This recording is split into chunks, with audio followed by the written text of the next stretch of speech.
I just wanted to make sure, is our court recorder ready to go? I'm all ready to go. And I was just, you were Michael Richard? That is correct, uh-huh. Thank you. And I should consider you to be the chairman today, correct? That is correct. I will be chairing today's hearing Okay. proceeding. And and next to you, to my right, I see that gentleman is. There's no one sitting here with me, but also with me on the panel is Commissioner Linton and Commissioner O'Donnell. Right. I was trying to figure out which is which. As I'm seeing you to my right, I am seeing Mr. Linton, I suppose. Okay, yeah, why don't you wave, Commissioner Linton? And don't worry about it, Mr. Jablonski. People get myself and Commissioner O'Donnell mixed up all the time. And then we're often questioned if we're brothers. So okay. All right, so Mr. Court Reporter, we're on the record now. So, okay, we're on the record? Yes. All right. Well, good morning and welcome to the Maryland Public Service Commission's rulemaking session 56 to consider additions and revisions to the Code of Maryland Regulations on Community Solar Energy Generating Systems. Last March, the Commission suspended this rulemaking to provide parties with more time to reach consensus on a number of program proposals intended to increase the program size and scope and to consider issues identified by stakeholders to enhance the CSEG's pilot's ability to meet its legislative mandates and public interest findings. The suspension was also timed to allow the Maryland legislature to address issues and provide any guidance to inform this rulemaking. One noteworthy action was that the legislature doubled the state's net metering cap to 3,000 megawatts from 1,500 megawatts, thereby addressing one of the primary concerns raised over increasing the CSEG's capacity limits. Maryland renewable energy and climate change policies have advanced rapidly since this commission first adopted CSEG's regulations in 2015. Greenhouse Gas Reduction Act was extended in 2016. The state RPS was increased to the goal of 50% by 2030, and the solar energy target was increased from 2.5% to 14.5%. I believe it is important that CSEG's regulations keep pace with these policy changes. I would also observe that sensitivities toward equity have been heightened considerably since 2015. As we update policies related to net metering and CSEGs, we must heed the legislative findings that it is in the public interest to allow renters and low-income and moderate-income customers an opportunity to participate fully in all the benefits of solar energy and net metering policies. Community solar is the most effective way to ensure equity in our solar energy policies, and I believe we need to ensure net metering serves all Marylanders and not just those who have the ability to install panels on their single-family homes. So while I am a little disappointed that not more was accomplished toward reaching consensus these past 5 months, we do have an opportunity today to update and reconcile our CSEG's regulations with the advances that have taken place in our state's climate change, renewable energy, and net metering policies. Let me just pause for just a moment and turn to my colleagues, Commissioner O'Donnell, Commissioner Linton, to see if you have any thoughts you'd like to share before we start this rulemaking today. Commissioner O'Donnell. thank you, Mr. Chairman. Let me just say that this is a long time coming. I know everybody wants to make progress here. I know that there are still some points of contention, but we'll see if we can work through them. And I look forward to it. This is an important part of us meeting our policy goals, our statutorily mandated policy goals. And we have to get on with it. Okay. Thank you, Commissioner O'Donnell. Commissioner Linton, did you have anything you wanted to start with? Thanks, Mr. Chairman. Good morning, everyone. I just wanted to express my thanks to the work group for getting back together and trying to find some consensus on these many issues. I know you've been doing this for a very long time, and it's not easy. I'm sure everybody gets along, but after a while, you just would like to get some resolution. So hopefully we'll be able to do that today. Thank you, Commissioner Linton. In just a moment, we'll take appearances, but I just wanted to kind of go through how I foresee the proceeding going today. Our plan is to go through the proposed regulations by issue for which for the most part, we'll be able to follow the COMAR Title 20, Subtitle 62, pretty much as it flows. However, with one exception, we will start with the issue of program capacity limits, and then second, we will go to the issue of whether a subscriber representative or subscription broker, that topic. After that, for each topic, we'll give all interested parties an opportunity to present their position. Commissioners may have questions for the parties, and then we will vote on the proposed language for that corresponding topic. It is my hope that by 4 p.m., if not earlier, we will be in a position to vote to adopt proposed regulations for publications. If necessary, however, we have scheduled to continue this rulemaking on Thursday if necessary. We'll plan to take a 10-minute break at about 11:30 and an hour lunch break at 1 p.m. With that, why don't we go ahead and take appearances. The court recorder does have a list, so there's no need to spell your names, but I just want to make sure that our list is accurate and complete. So why don't we go ahead and start with CCSA. Ms. Elder, why don't you go ahead and start off that group? Excellent. Thank you so much. So thank you, commissioners. It's always an honor to have the opportunity to testify in front of you again. So just as a reminder, my name is Leslie Elder. I'm the Mid-Atlantic Director for the Coalition for Community Solar Access. We are just one of the petitioners that are proud to be testifying with you in front of several of the members of the working group alongside our other joint petitioners, Susan Miller of Earth Justice, Lynn Heller of the Climate Action Fund, and Al Bartlett of the Physicians for Social Responsibility. Just as a reminder, you all know that CCSA is a trade association of community solar businesses and nonprofits who work to build and maintain community solar markets across the country. We currently have 30 members who are actively participating in Maryland. And with the expansion of net metering bill and the dependent upon the outcome of this hearing, we anticipate that we'll be welcoming new additional members to this market. So today we'll have several people who will be testifying for CCSA and covering the topics of this agenda, who I'll list for you. So I'm Leslie Elder. I'm the Mid-Atlantic Director for CCSA, and I will be covering capacity. Frances Uhas, who's the Mid-Atlantic Development Director for Turning Point Energy and also the Chair of CCSA Maryland. She will be covering brownfields. I have James Feinstein, who's the Senior Policy Manager for Arcadia and the Vice Chair of CCSA Maryland. He will be covering subscriber representative, subscriber list, allocation reporting, and LMI verification.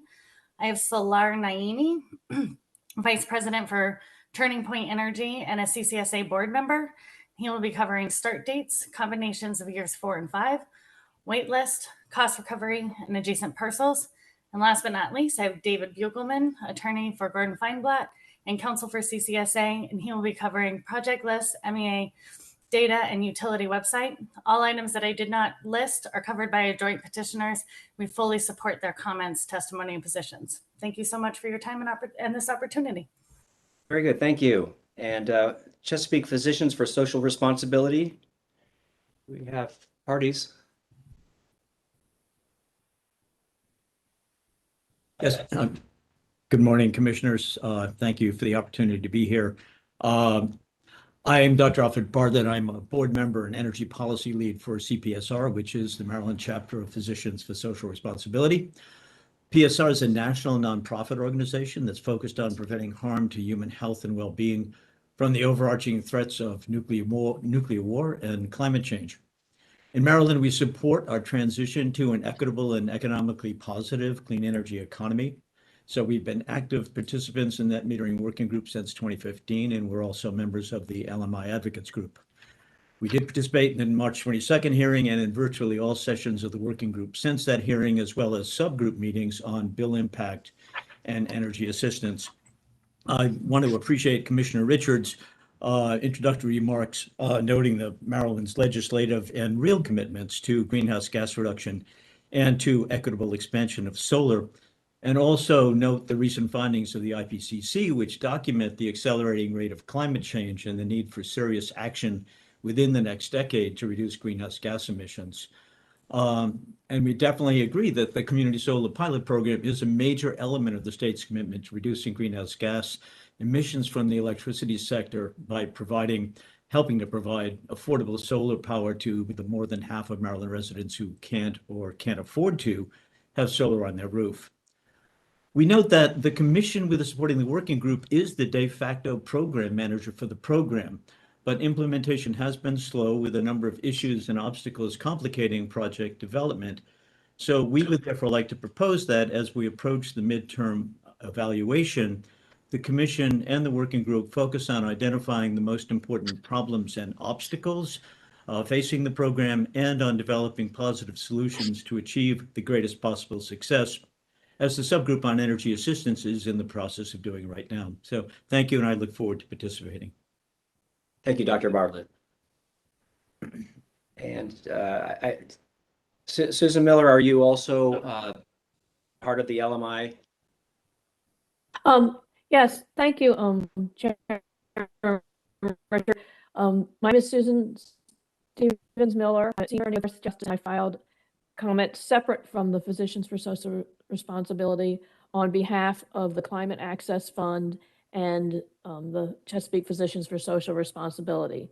We appreciate the Commissioner's continued willingness to discuss these issues and to flesh out the problems and the solution, and we look forward to discussing them today and hopefully reaching a conclusion on all of them, if not a majority of them. Thank you. Thank you, Ms. Miller. And is Ms. Heller also part of the Climate Access Fund?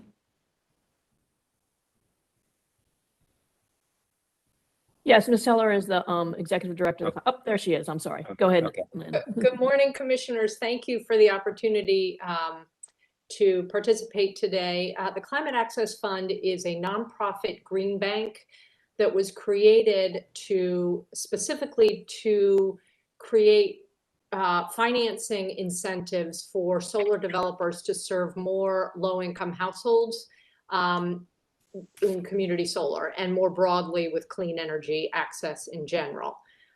We are going to be represented by Susan Miller today, but I'm here to answer any questions as needed. And again, thank you very much for the opportunity. All right, thank you. Let's go to Clean Grid Advisors.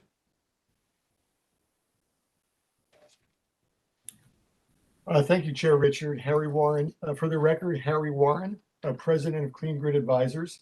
I'm a consultant to many companies in the community solar industry and a longtime participant in the working group process. I'd like to thank you for setting aside adequate time today and if necessary on Thursday to assure that we can bring this rulemaking to a conclusion and for putting a comprehensive agenda forward that assures that all the outstanding issues are reviewed. My most recent comments in this docket focus on pilot program capacity, and I hope to speak to those specifically as the proceeding progresses. But the other 15 items on this agenda are no less important and worthy of your consideration and action. You were all good enough to meet with me over 2 years ago, and you may recall that I requested that you be open not only to the minimal program changes needed to implement the 2019 law that extended the pilot, but to additional changes that allow the program to function more smoothly.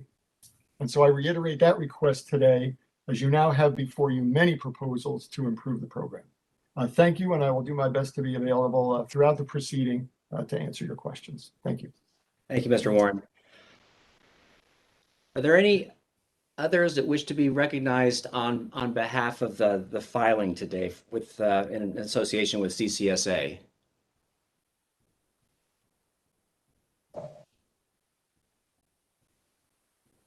Hello, Commissioner, this is Chris Callagher. I'm with Ampion. We are a member of CCSA and have recently intervened in the rulemaking, mainly just to follow it more closely as we view the Maryland market as an important one. I have no plans. We have not filed separate testimony from CCSA, and I have no prepared remarks today. If at some point our perspective as a subscriber organization and participant in community solar markets around the country, if that would be at all helpful, we'd be happy to answer any questions you might have. But otherwise, we're just here to observe and to support the CCSA presentation. Okay. Thank you, Mr. Keller.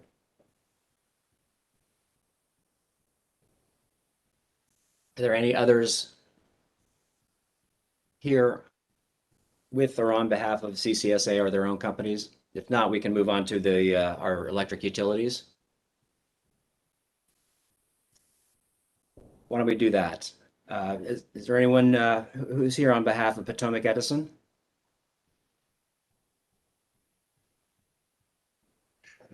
Good morning, Mr. Chairman, Commissioners. Jeffrey Trout on behalf of Potomac Edison. Thank you, Mr. Trout. Good morning, Mr. Chairman and Commissioners. Matthew Seegers, appearing for the Exelon Joint Utilities. Also appearing with me today are Mr. Daniel Herson, Mr. Albert Fan, Mr. Steve Sunderhoff, Mr. Steve Bartenfelter, and Mr. Justin Felt. And Your Honor, we don't really have much to add to the opening statements that we gave during the March rulemaking. Just to reiterate, what the utilities are looking for are clear rules that we can implement so that we have a successful program. What we don't want to do is have to make any kind of interpretations that could lead to disputes with developers. So thank you very much, and we're looking forward to today. Thank you, Mr. Seegers. Why don't we move now to our government agencies, Maryland Energy Administration. Good morning. I'm Kushnayer on behalf of the Maryland Energy Administration. With me is Dr. Babatunde Idrisu, Energy Policy Manager with MEA. Thank you. Office of People's Counsel. Good morning, Chairman Richards and Commissioner O'Donnell, Commissioner Litton. Jacob Auslander on behalf of the Maryland Office of People's Counsel.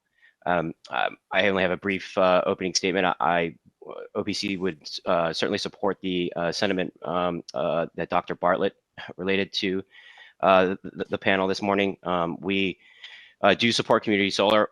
We do perceive there to be some uncertainty and some potential risk of harm through the use of the net energy metering mechanism in conjunction with these community solar facilities. And as reflected in the comments that we filed last week, we would encourage an acceleration of the evaluation process to start drilling down into that uncertainty and addressing those possible harms. I will mention that during the last few weeks of work group meetings, staff has uncovered a potential problem that is of the nature of the type of problem that OPC has been concerned about. And as we mentioned in our comments, that problem is with the way the program currently recovers the costs of the net energy metering credits from other non-participating members within that rate class. We believe that there are strong policy arguments as to why that method of cost recovery is inappropriate for the community solar program. And so we would ask that, as part of future net energy metering workgroup meetings, the group consider alternative cost recovery mechanisms for those net energy metering credits.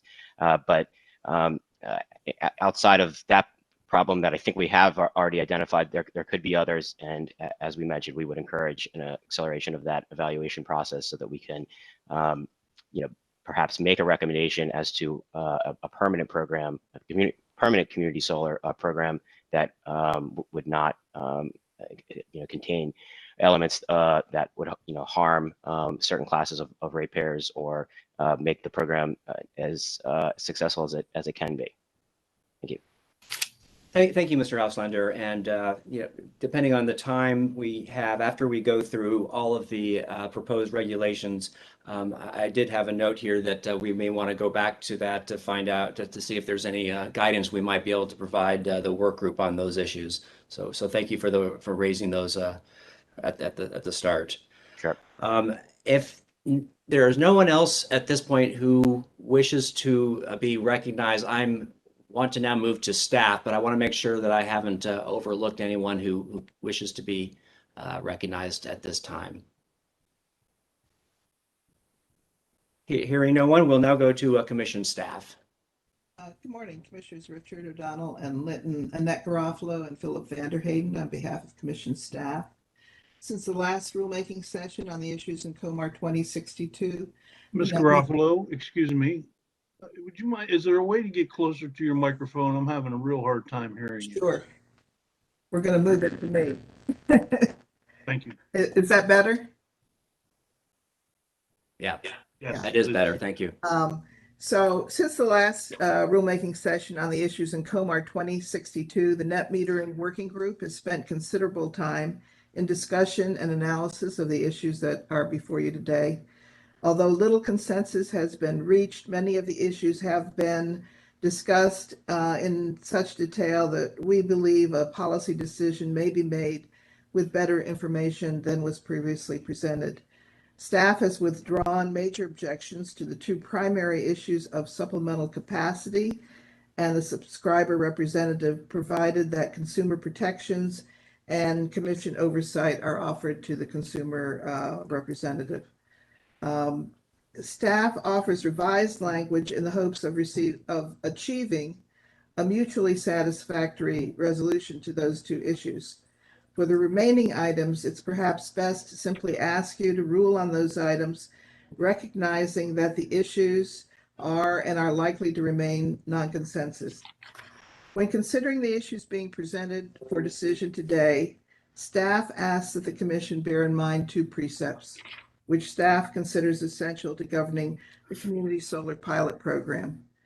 First, the matter before you is a pilot created by the General Assembly with the intent that judgments regarding its size, structure, and effectiveness be made at the end of 3 years based on data from that period.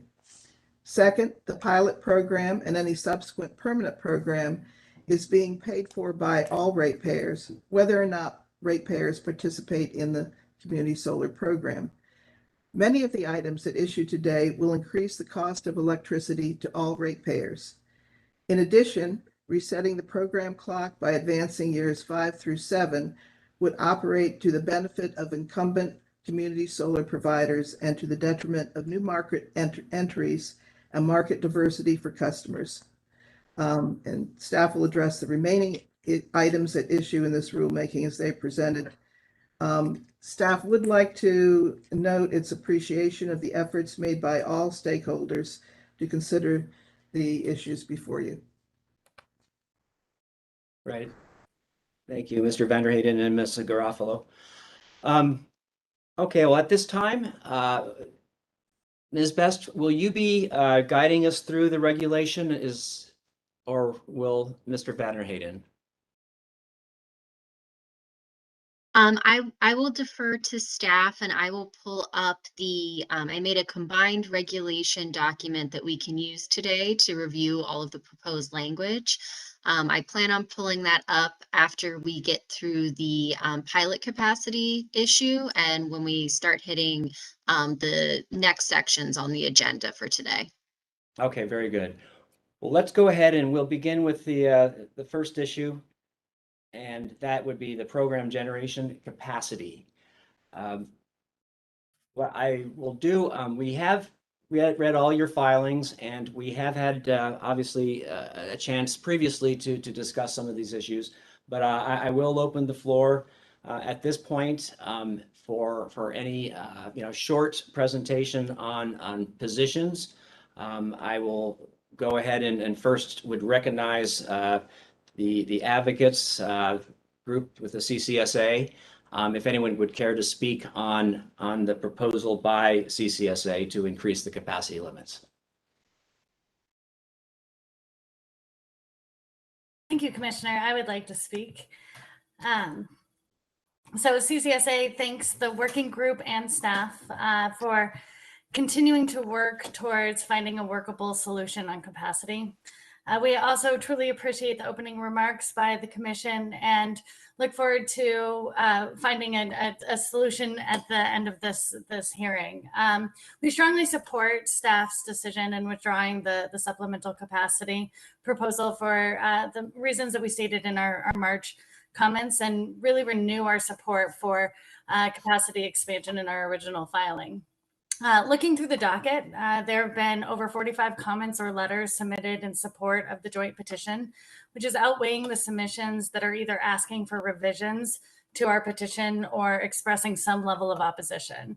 The legislators and authors of the Community Solar Pilot Program have submitted a letter each year, so in 2019, 2020, and again in 2021, expressing their support for the CCSA capacity expansion proposal.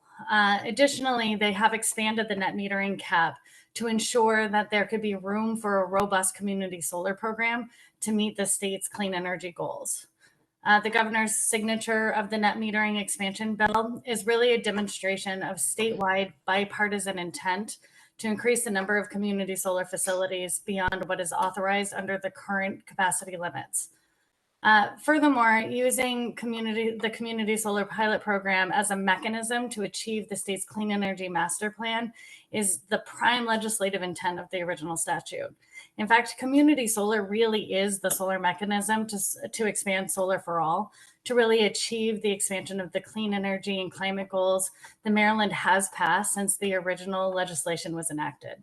Now, CCSA recognizes that another intent is to complete a midterm study of the pilot program in July of 2022 to make recommendations to the legislature to inform a potential permanent program.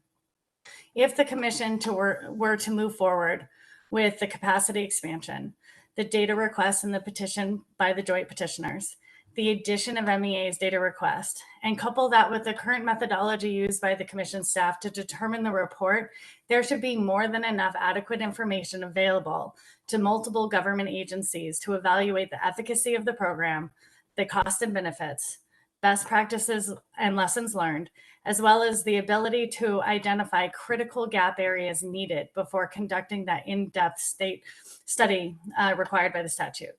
Increasing the capacity will attract new entrants into the program while also maintaining the current ones. And we'll also provide this information to these specific agencies such as PSC, the OPC and MEA, and others in order to evaluate these specific things. Program expansion really remains the most important issue for the industry and CCSA. And in this rulemaking, we strongly reiterate our position for capacity as stated in our original joint petition. These actions taken by the legislature and by the legislators' participation in these proceedings show that there is clear legislative intent to expand the capacity in these program years 4 through 7 beyond the 165 kilowatts per category per year previously approved by the commission. We are encouraged the commission to move forward with the capacity increases in CCSA's proposal. Thank you very much for your time. Thank you, Ms. Elder. Again, we have read everybody's position, but if anyone else, with the CCSA position would like to speak at this time, we will recognize them. Chairman Richard, this is Susan Miller. I would like to speak just for a moment if possible. Please do. Thank you. Thank you. Ms. Elder presented the joint petitioner's position very well, and I appreciate that, and I won't repeat everything she said. I just wanted to make a point that while the legislature has doubled the amount of net capacity, I believe the request by the joint petitioners would only increase the community solar capacity by about 3%. So it certainly would leave the lion's share of the new megawatts available for rooftop and other solar. We also believe that this program is the only program right now that really stresses equity and stresses the availability of solar to low and moderate income. So it's important that the program be accentuated and improved as it goes along in order to enable those individuals to actually participate in Maryland's solar market. And we also believe that, as Ms. Elder said, that this is an important program to achieve the state's policy objectives with regard to climate and environmental policy. And finally, I wanted to say something about the bill impact statements of staff and OPC. What we are concerned about is that they are only looking at the costs that they perceive of community solar on all ratepayers. We strenuously disagree that it is a cost and not an ultimate benefit. And the commission has a study performed by Daymark a few years ago that reached that same conclusion, that there is an overall benefit to ratepayers of community solar rather than a cost. We're not objecting to any study. We totally believe that this should be looked at because the issue keeps coming up. We just want to make sure the study is crafted in a way that it looks at both the benefits and the costs of the community solar program and net metering generally to all to all ratepayers, not just the perceived costs of those programs to those ratepayers. Thank you. Thank you, Ms. Miller. Any other advocates at this point? If I might, Chair Richard, Harry Warren. Please proceed. Thank you. Again, for the record, Harry Warren with Clean Grid Advisors. Commissioners, as I've read the most recent set of comments that have been submitted in advance of this session, I think it's fair to say that in terms of the recommended language that is before you at this point, not too much has changed since December 2019 rulemaking session. CCSA and the joint petitioners have advanced the same capacity proposal they made at that hearing. The Exelon joint utilities have again not really taken a position on program capacity. Potomac Edison did not actually file written comments on the issue. Staff and OPC continue to advocate for limited capacity in years 4 through 7. MEA has continued to look for more program data to be produced before authorizing more capacity. The working group has discussed alternative approaches to capacity during its sessions. But as I read the recent filings, many proposals filed in prior written comments have been withdrawn. What I would say has changed, however, since December of 2019, in those 21 months, has been what has transpired outside of this proceeding. And I think it is those changes that warrant expanding the program as the joint petitioners have requested. Focusing on what's transpired in Maryland, as I described in my written comments, a recent analysis by SREC Trade documents that the state is falling well short of its current RPS goals and needs to accelerate installations to a multiple of the current pace to get back on track. And in fact, tripling the recent pace might still leave the state short of its solar requirements in 2024. To assure that all net metering systems, including community solar, can make their maximum contributions to achieving the state's goals, the Maryland General Assembly doubled the state's net metering cap, as Chair Richard noted in his opening remarks, and others have noted as well. Additionally, the Maryland General Assembly added formally to the Commission's statutory obligations in regulating utilities to add the following passages, that their considerations should include protection of global climate from continued short-term and long-term warming based on the best available scientific information recognized by the Intergovernmental Panel on Climate Change, and the achievement of the state's climate commitments for reducing statewide greenhouse gas emissions, including those specified in Title II, Subtitle 12 of the environmental article. It's been my observation that this commission has always acted in acknowledgement of those goals, but the legislative direction is now unequivocal. And I think it's important to note in that regard that that very Intergovernmental Panel on Climate Change released its most recent report only a few weeks ago. And in that report was characterized by the UN Secretary General as a code red for humanity. There, on a global level, we are not on a trajectory to effectively address climate change. So I think given where we are at the state level in terms of achieving the clear goals of the state of Maryland, which sits in a broader context of what is happening on a national and global level in terms of addressing climate change, I think there would be a clear path forward for this commission to approve expanding the opportunity of the community solar program to help address those needs. Thank you very much. Thank you, Mr. Warren. Yes, Mr. Bartlett? Yes, Bartlett? thank you, Commissioner.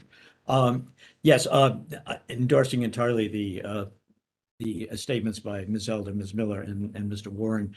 I just wanted to reflect on differentiating between the staff's retraction of the proposed category of supplemental capacity, which we agree with and appreciate, and the proposal for expanded capacity that's now before us and continues to be before us.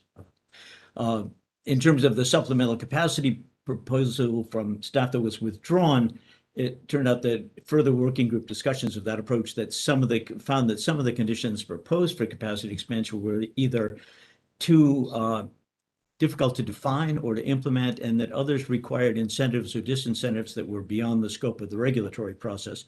But I just wanted to note that withdrawal of the supplemental capacity proposal doesn't in any way change the original CCSA, MBVC, and LMI advocates proposal, and that we disagree with staff's recommendation. The original proposal be excluded, and rather our position and the position of CCSA, MDVC, and the advocates continues to be in support as unchanged from our original March position. So I just wanted to make that distinction. Thank you. Thank you, Dr. Bartlett. Any other advocates? Let me turn now to our state agencies, Maryland Energy Administration. Thank you, Commissioner. I'm pleased to have the opportunity to testify before you again. MEA's position, MEA is neither for or against the increase in capacity. We believe that any increase should be based on data about the health of the program. And we do not think that data is readily available right now. Thank you. Thank you, Mr. Ishii. Office of People's Counsel.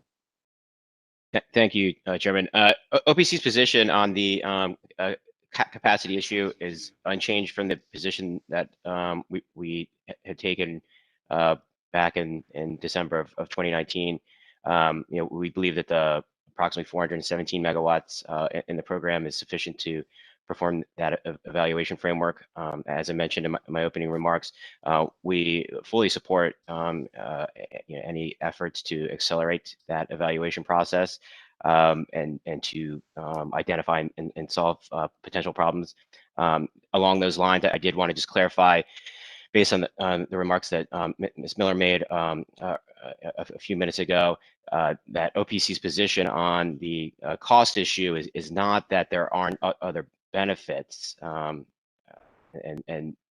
I think that what was included in the Daymark study, I don't know is exactly 100% applicable to this, but what I think we were really getting at was the idea that the costs that are now being concentrated within a rate class, such as the residential rate class, are not being borne by other utility customers in the industrial and commercial classes. And so what we would be looking to support would be a way to spread the costs that are now being concentrated within the residential rate class among other ratepayers.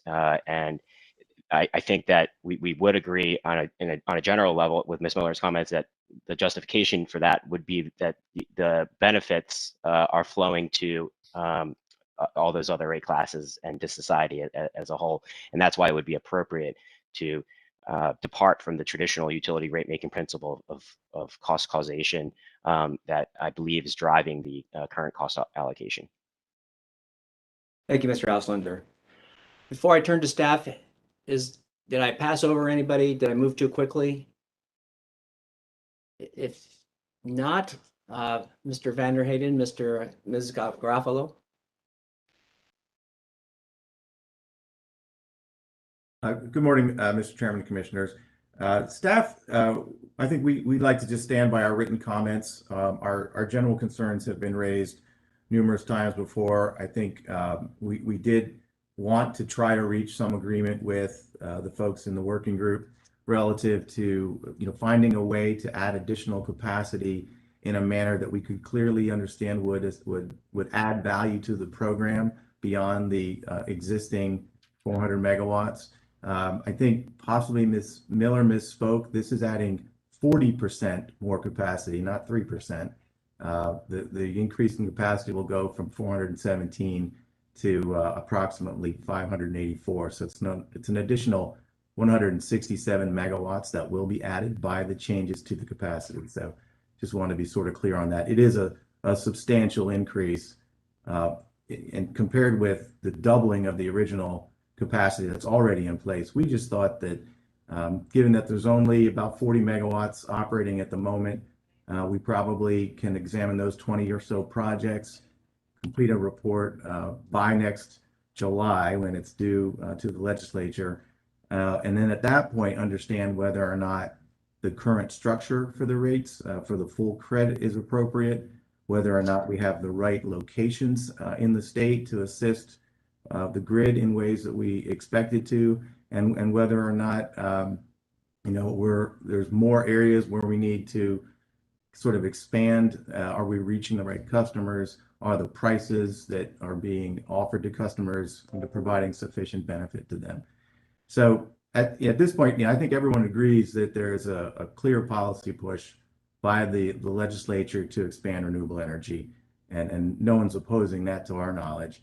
But we are being given the responsibility to respond to the legislature and tell them how is the best way to reach those goals. Obviously, there are folks who believe, because they stand to benefit directly through their businesses, that this expansion of the program is the best way to reach that. But I think when it comes down to talking about the actual deployment of these projects in the various locations on the grid, and the rate structures and the prices that folks will pay for receiving energy from these plants, that is something that we were charged with evaluating. And until we are able to do that, we think it's premature to expand to what could be, really the size of a full-fledged program. So with that, we would appreciate the opportunity to speak today, and thank everyone for their participation in the last couple of months. Thank you. Thank you, Mr. Vanderhaden. At this point, let me turn to my colleagues, Commissioner O'Donnell, Commissioner Linton. Do you have any questions for the parties at this point? I asked Mr. Auslander if he would mind summarizing OPC's recommended solution to better socialize these costs of the rate classes. Thank you, Commissioner O'Donnell. So the problem with the concentration of the recovery of the NEM credit costs among the non-participating customers was crystallized in a chart that staff worked on and circulated amongst the parties over the past couple of weeks. And then there was a period where those charts were confirmed by the Exelon utilities, and because that has just taken place over such a short period of time, we don't have a fully fleshed out cost allocation proposal at this time, and that's why our recommendation was limited to a request that the commission direct the work group to have those discussions. Having said that, I think that in a simple form, the cost could just be spread, amongst other rate classes, and in the future, when the cost of the program would not depend on whether the relative participation from different rate classes changes over time. But as far as whenever I've handled a rate design issue, it always sounds simple to me, but then when we get into the details, it's a lot more complicated than I had first anticipated, and I imagine that will be the case with whatever proposal would come out of a discussion if OPC's request was granted, and if this issue was taken up by the net metering work group. So let me follow up. How do we make progress on this issue this week, hopefully, and still take the time to figure out the more esoteric rate-making questions that still exist in your mind? Well, I guess I wasn't anticipating that we would. I mean, it would be great if we could solve this this cost allocation issue this week. But I guess I was anticipating that this would be something that might take months of work group discussion to flesh out a proposal to bring to the commission for approval. I think that the urgency is such that having this problem addressed over the next few months would not would not be a problem. As staff mentioned, we have about 40 megawatts of community solar online at the point, and the seriousness of the bill impact issue becomes more acute as the amount of generation increases, and if this problem were not to be solved. And as staff mentioned in their comments, the effective surcharge that would be placed on non-participating customers could get up to the $2 range, and in some scenarios above the $2 range if all of the capacity was used, and the cost recovery occurs under the same mechanisms that are currently being used by the utilities. But realistically, we are not going to face that situation for potentially years, because of the way the rollout has been much slower than we've all anticipated. So I do believe that we have time to craft a robust proposal that will fully address what I imagine to be some complexity in a rate design solution that will recover rates from other industrial and commercial rate classes, in addition to residential ratepayers. And again, I wasn't expecting that we would be able to do that by the end of this week. So is it fair to say that we could do the capacity expansion from your perspective while still working on the cost allocation question? I think that it would be possible to do that. Assuming that the cost allocation issue would be retroactive for any generation that would go on, that would come online before that rule took effect, which I believe would be possible. Thank you, Mr. Chairman. Thank you, Commissioner. Commissioner Linton.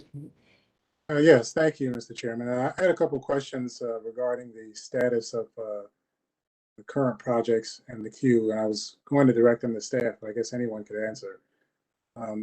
Mr. Vanderheyden, a few moments ago, you testified that we had about 40 megawatts of existing projects that are currently active for community solar. Yes, Your Honor. I'm sorry, 40 megawatts, that's about 20 projects. I believe that's a fair estimate. Okay.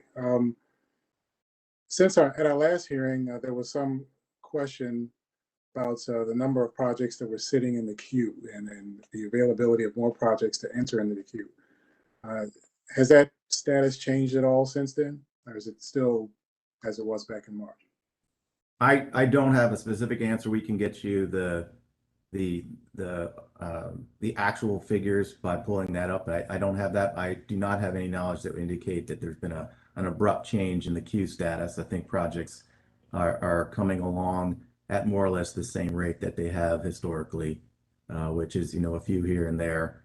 I think the logjam broke probably last year when almost nothing was running in June of 19, but I think we've moved forward and now projects are starting to come out. I just can't tell you the rate at which they're going to operational status. The utility folks might be able to have more up-to-date information if they have that. They're the ones who gave us the figures on the 40 megawatts. All right, thank you. I'll ask one of the companies then if, certainly not hold you to any specific numbers. I'm just trying to get an understanding of where we are now versus where we were back in March.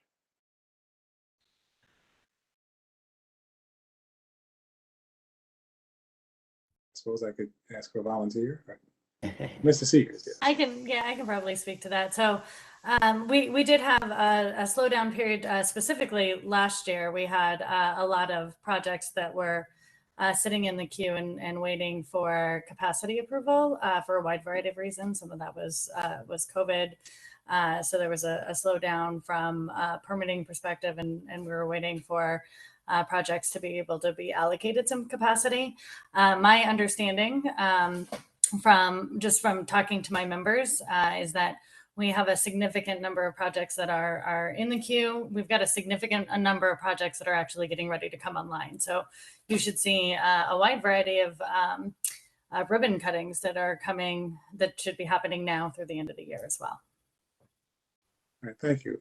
Is that your response to, Mr. Seegers? I believe so, Commissioner. I'm actually in the process of trying to find out how much or how many projects are in the queue. I apologize for not having that information readily available. But I do believe that Mr. Vanderhayden and Ms. Elder are correct in the sense that the pace that projects are becoming operational, there really hasn't been much change. But I also know that there are more, I do believe there are more projects in our queues than there are operational. And so I believe Ms. Elder is correct that we're going to be seeing more coming online. But I am in the process of investigating how many are in our queues. Thank you. Thank you. I appreciate that. Excuse me, Commissioner Linton, this is Harry Warren. Yeah.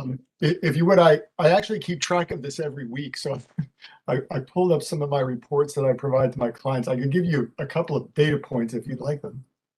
Sure. That'll have to be fee-free, of course.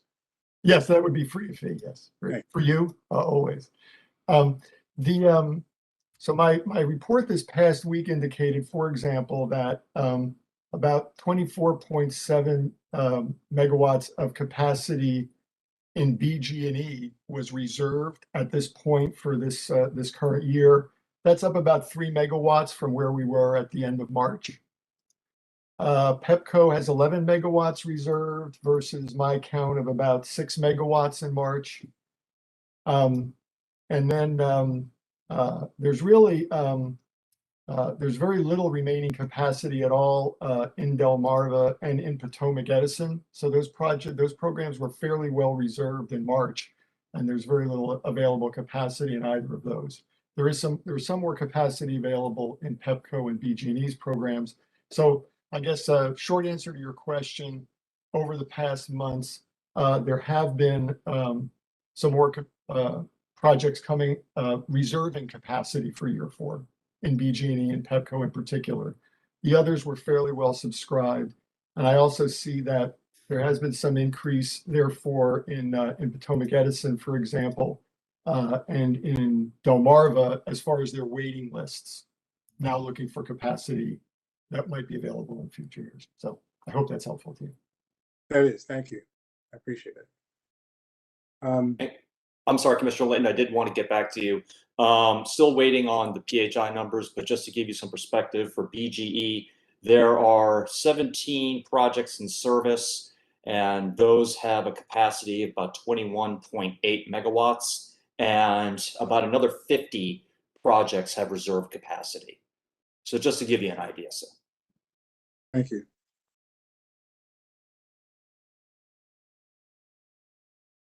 All right, so it looks like we've had a little bit of movement since March, which, given current circumstances and the way the world is right now, that's to be expected. I appreciate the answers. So going back to staff, Mr. Vanderhayden, recognizing the data that we have now in terms of the number of projects that are either on the ground or on the way coming, or the total number of megawatts that are available. You stated earlier that the staff could put together a report with the data that you have. Is that fair to say, or is it fair to say that this is, well, let me ask you that way. How much more data do you think you need in terms of companies that are actively subscribing consumers? Your Honor, I don't know that we've tried to look at this in the way of, do we have enough to perform an analysis? I think we are expecting that based on the legislative requirements, we will report on the operations and the cost and benefits of the existing projects that we have.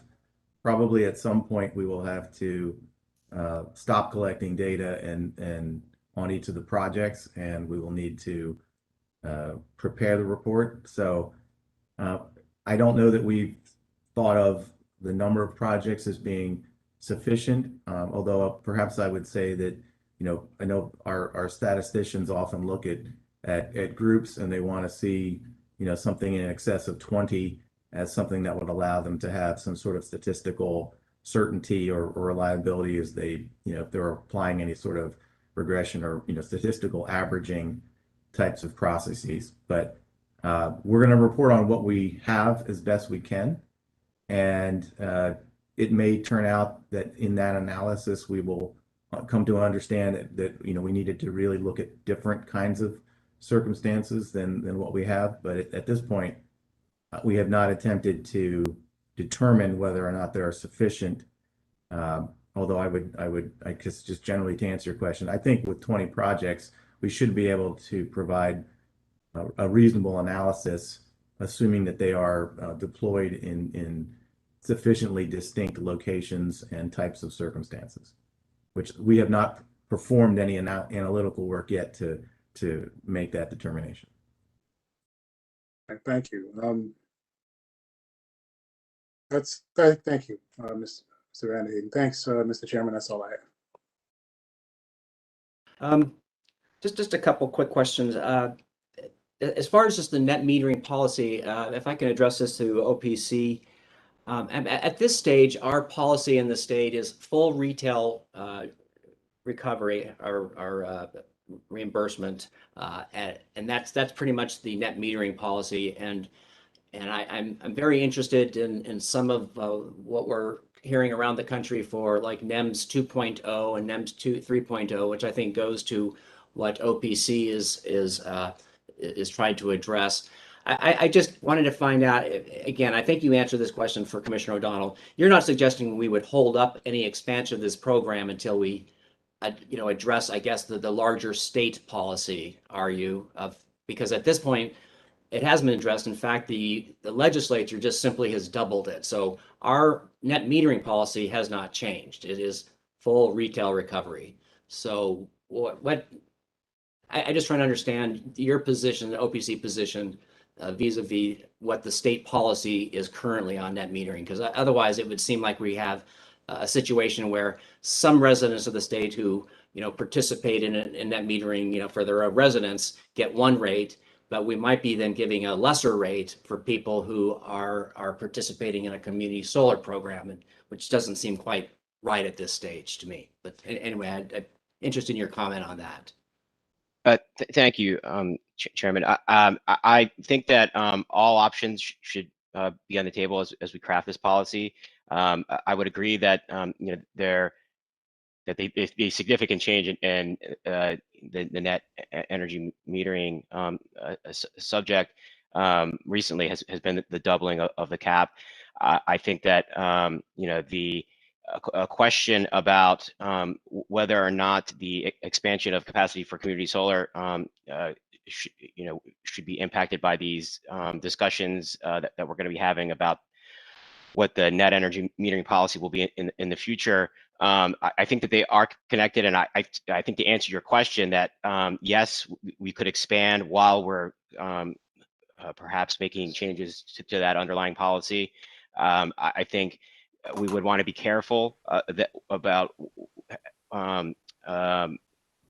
going down a path where it might be difficult to make changes to the capacity that goes online. So if there are problems that we discover as we perform this evaluation and such that the solutions can't be applied to the facilities that have already gone online in regards to the value of the credit itself, whether it be full retail rate or something lower, or the more utility rate making issues such as cost allocation of the cost of the NEMs among the non-participating customers.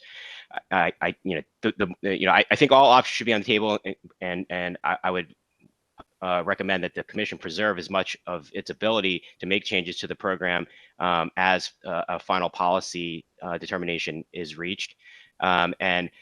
So I think that the capacity could certainly be expanded as we're having these discussions, but there are some aspects of the program currently that would give me pause about whether or not we might become locked in or path dependent and locking in the policy that we've set up currently, which is sort of a interim temporary evaluative policy, trying to answer questions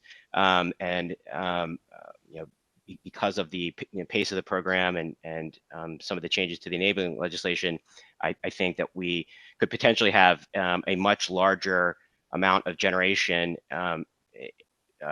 coming online under temporary policies that might essentially be permanent policies for those facilities that go online. So that would be the only thing that would give me pause. And there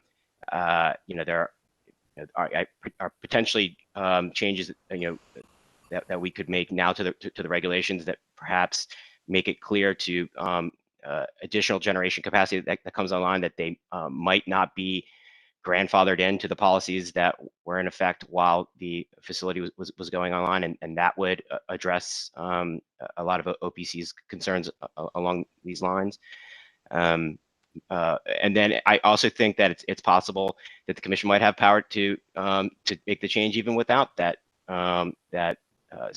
such a provision. So I'm sorry if this is a long-winded answer. I think when we first started working on this topic, we anticipated that the entire pilot would have been completed and the evaluation would have been done, and we would have had an answer to what seemed to be not necessarily a simple question, but one that could be performed within a 3-year period. And now it looks like it's going to be perhaps as long as a decade before we finally hammer out what our policy is going to be.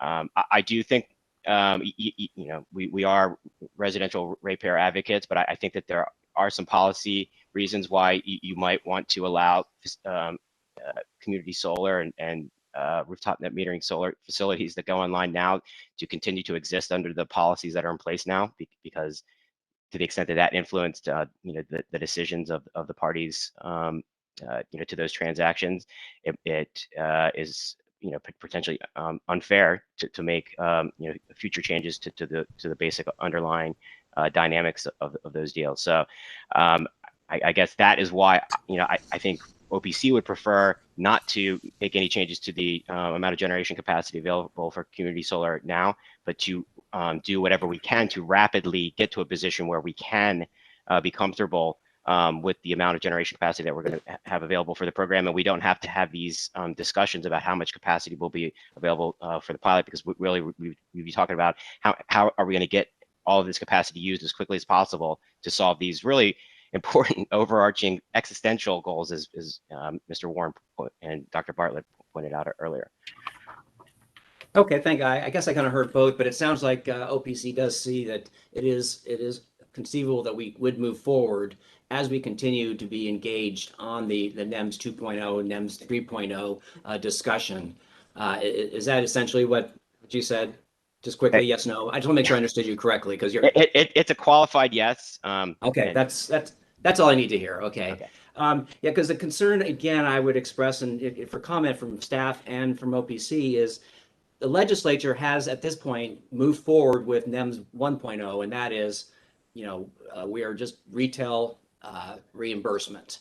And so, I mean, if we don't act, I mean, given the fact that it takes some time to get through a whole rulemaking, if we don't act today, the only participants that would be throttled back under the circumstances of not acting today would be people participating or wanting to participate in a community solar project, because once the 3,000 megawatt goes into effect, all other projects can move forward, and they can move forward at full retail.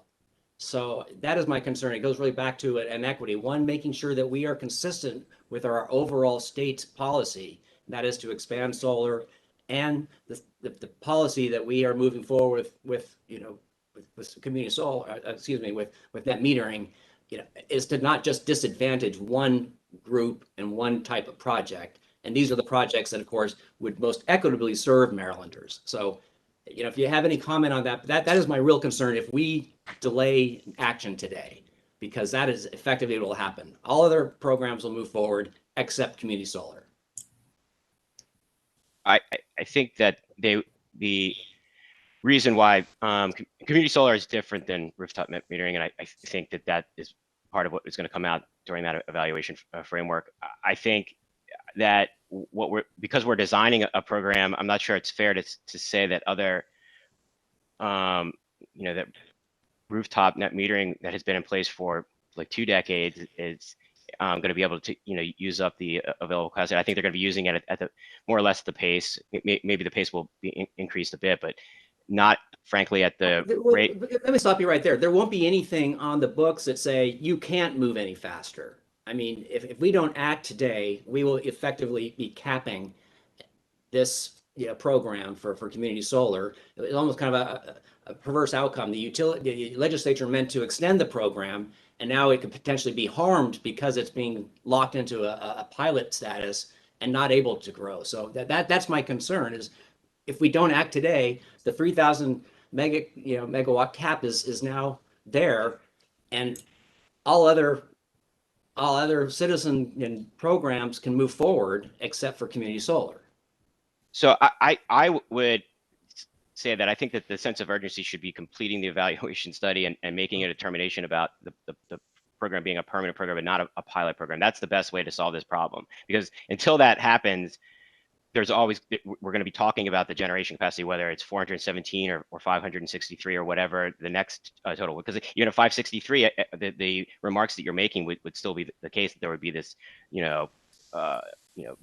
larger amount of additional capacity that would only be available for non-community solar installation. So to me, I would impress upon you that I think that the important thing to be urgent about and to talk about today is how to, get this program out of its pilot status and into permanent status as quickly as possible. That's the way to solve the overall problem. And actually, I would agree with you there. But in the meantime, I think we have the program before us, we have the policy before us. And so again, I think, like you said earlier, we can do both. We can increase the cap on this program and work. Hopefully, Maryland will continue to be a leading state when it comes to all things solar. But I think we need to be an active participant in the NEMS 2.0, NEMS 3.0. But again, I think we can do both, and I think we must do both. So anyway, staff, did you have any reaction or anything you wanted to comment before we I turn to my colleagues? Your Honor, just briefly, I think Jake brings up a valid point about sort of deciding how these credits, which I think, to the extent that they'll get to be a significant amount, I think you're looking at something statewide between $20 and $30 million a year once the amounts are, once the programs reach their full capacity, sort of depending on what you choose for expanding the capacity or not. The dollar amounts are currently being applied through the decoupling mechanism and through the energy cost adjustments associated with, in this case, standard offer service, but really it's the transmission revenue that's being replaced. There was never a commission decision on how to allocate those. I think the utilities understood that they were granted the recovery of the cost of credits, and they came up with a mechanism using that existing decoupling rate, which is, I think, picking up the majority of the revenue, because the distribution credits are, on the order of 4.5 or 5 cents.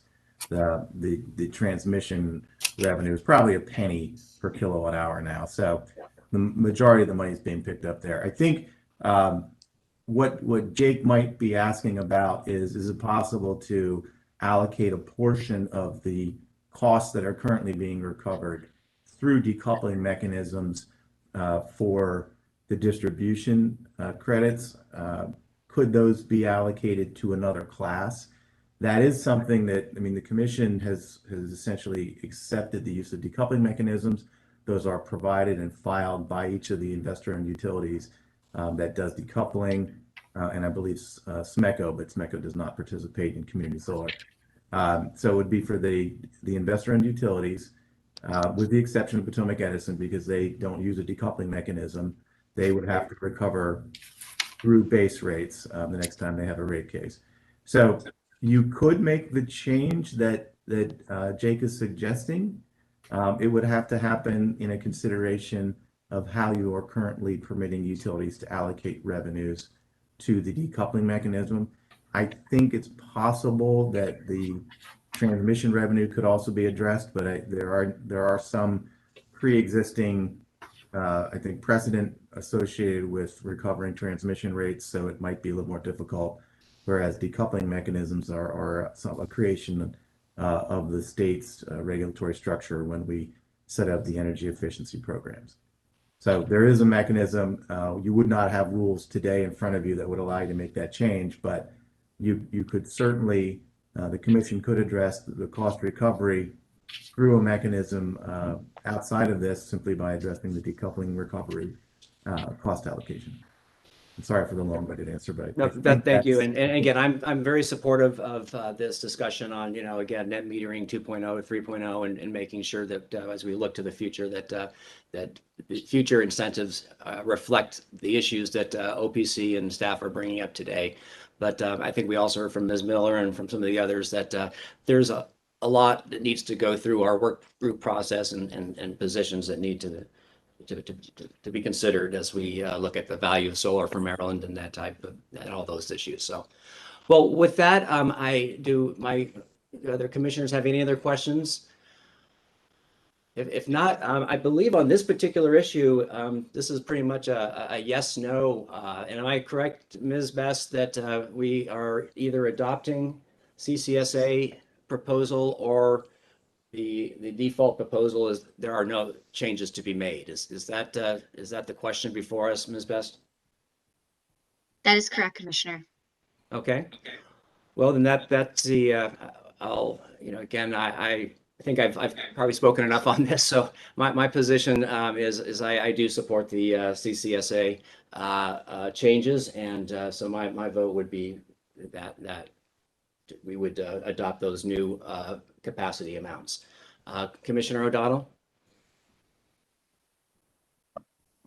Yeah, I similarly will support the CCSA position, but I would like, Mr. Chairman, to have some strong direction to the working group to address the issues that were just discussed regarding future cost allocations. And I do agree with you there. So. Oh, thank you, Mr. Chairman. So I also agree with increasing the cap. As I mentioned during the hearings in March, I had two basic concerns. One, that we'd be in front of the General Assembly, which has obviously been addressed now. And the second was that we would be fixing a problem by moving forward with increasing the cap. I'm not entirely sure that we're fixing a problem. I'm not sure exactly if that's happening or not, after hearing today that there are a number of projects that are going to come online in the very near future. And so I'm hopeful that that will happen as it's been reported here today. But I do think that the General Assembly has made clear that we should consider increasing the cap in light of the fact that they've increased the cap on their end. And so I'm in support of doing so. I do have a question about the actual language that's proposed in the regulation. And Ms. Best, it's on your page 6. So this would be under the program generation capacity section. It would be section A, it looks like this is A2. And there are specific increases referenced there as part of the CCSA proposal. I don't know if we discussed in March the justification for the 6 versus 7 versus 8 versus 9. And so I don't know if, I don't really, unless there's some information I didn't see or don't remember, either of those could be true. I don't have a reason to support this specific language where there's 6 in the 4th year versus 9 in the 4th year, for example. So if I could hear some justification for that, appreciate it. But in response to the original question, Mr. Chairman, I am in support of increasing the cap. Okay. Thank you. Do we want to turn to a representative? Well, actually, staff, do you want to address Commissioner Linton's question first? If I may, Mr. Chairman, one thing to keep in mind, Commissioner Linton, is that there is some language in the statute that that made changes to the program back in 2019 that said that the amount of capacity in the program has to increase each year of the program. So that is one reason why, instead of it being front loaded like it was when we initially proposed it back in 2016, we kind of reversed it, and there's more capacity at the end than in the earlier years of the extension. Thank you, Mr. Oslander. I appreciate that. So I guess the question remains is, are these the correct, I use the term numbers, but that's kind of crude, but are these the correct numbers we need to use? Again, in a regulation. So this is, once we do it, that's it. So unless we go through this whole process again, which the pilot will probably be over by then. So Yeah, I guess I looked at this, and this was a recommendation from industry. I had the same question. Why not just put the 4.4% out there and you know, say meet this in this period of time? But I think in our first rulemaking, we were trying to you know, have a paced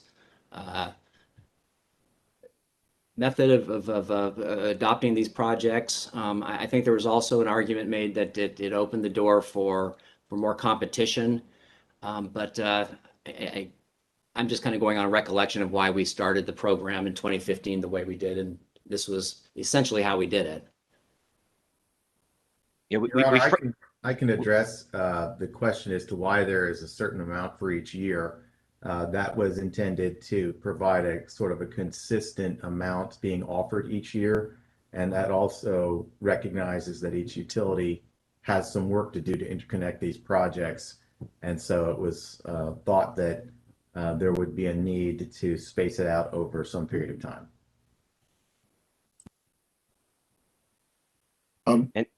And just my recollection for why we front loaded it initially was that we wanted to make sure that enough generation was online so that we could do the pilot at the end of year 3. We wanted there not to be a situation where facilities might not make it online before we would be doing the evaluation at the end of the 3-year period.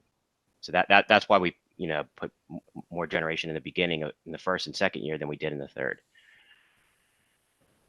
initially. all right, thank you.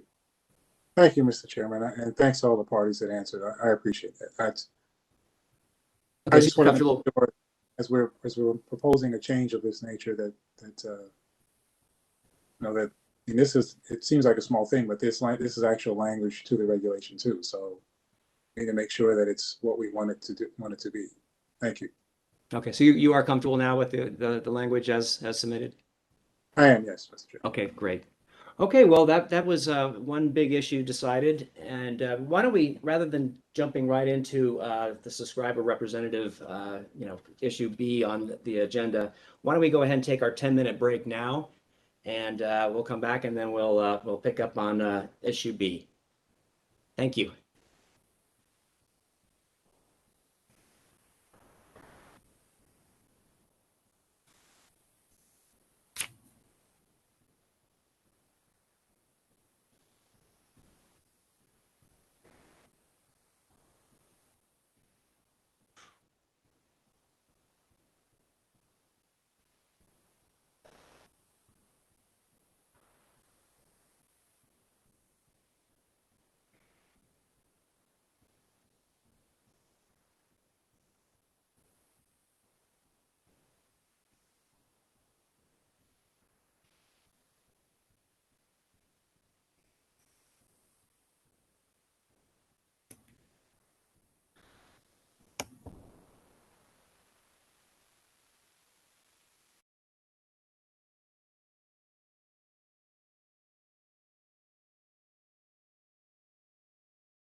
right, we'll get started in about 30 seconds.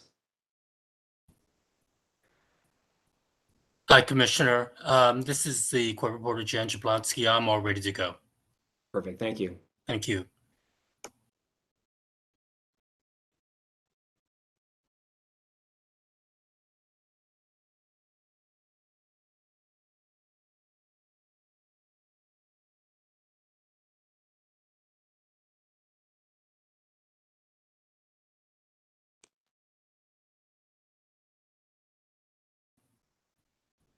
Okay, welcome back. We are now back on the record, and second topic we will address is subscriber representative.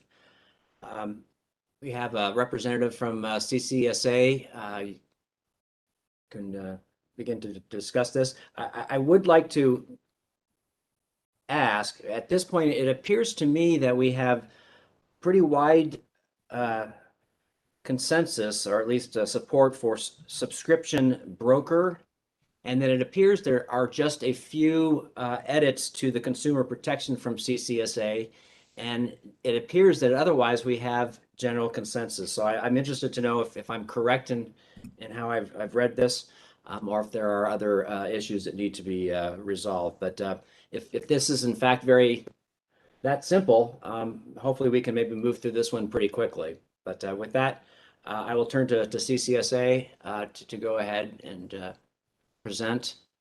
Yes, thank you, Commissioner Richard, Linton, and O'Donnell. So again, as noted, I'm James Feinstein with Arcadia and CCSA.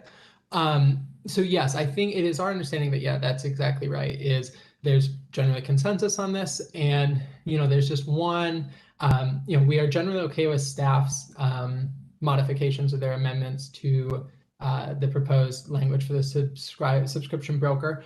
First, CCSA, we are indifferent to the specific name. We prefer subscriber representative, but we are okay with subscription broker or subscriber broker as well. We do have some objection to staff's suggestion to call it a subscription agent. We know staff says that's more applicable, but as an appropriate parallel to commission consideration, we note that there are multiple compensation models for brokers, and that brokers in the retail space choice market who are compensated by retail suppliers are called brokers and not agents. So just for that consistency, we think broker is ultimately a better term than agent. And so that's the first issue. And the second, we agree with staff, completely in concept that the subscription brokers or subscriber representatives should be subject to commission jurisdiction, such that customers may bring complaints to the commission. Absolutely. And as you noted, we do have some just objective to this, some concern with the specific staff language. Ultimately, we just think it's more broad than intended. And specifically that staff language says like a contract between a subscriber representative and a customer is subject to the commission's regulatory jurisdiction. So that's that a contract and commission's regulatory jurisdiction we think are just too broad and can refer to too many contracts under the street that the commission would not intend to cover, that would not necessarily even be related to community solar or even the energy space at all. So we think that would just lead to too many unintended consequences. So ultimately, we just proposed in the CCSA comments a minor friendly amendment to the staff red lines, which we think clean this up and achieves the same objective that staff wants. And I'm happy to walk through that, but otherwise I think it's pretty straightforward, and I'm happy to answer any questions about that. Okay, thank you. Can you help me with the shall versus must? That one kind of just jumped out at me as something that should be inconsequential, but it must matter for some reason.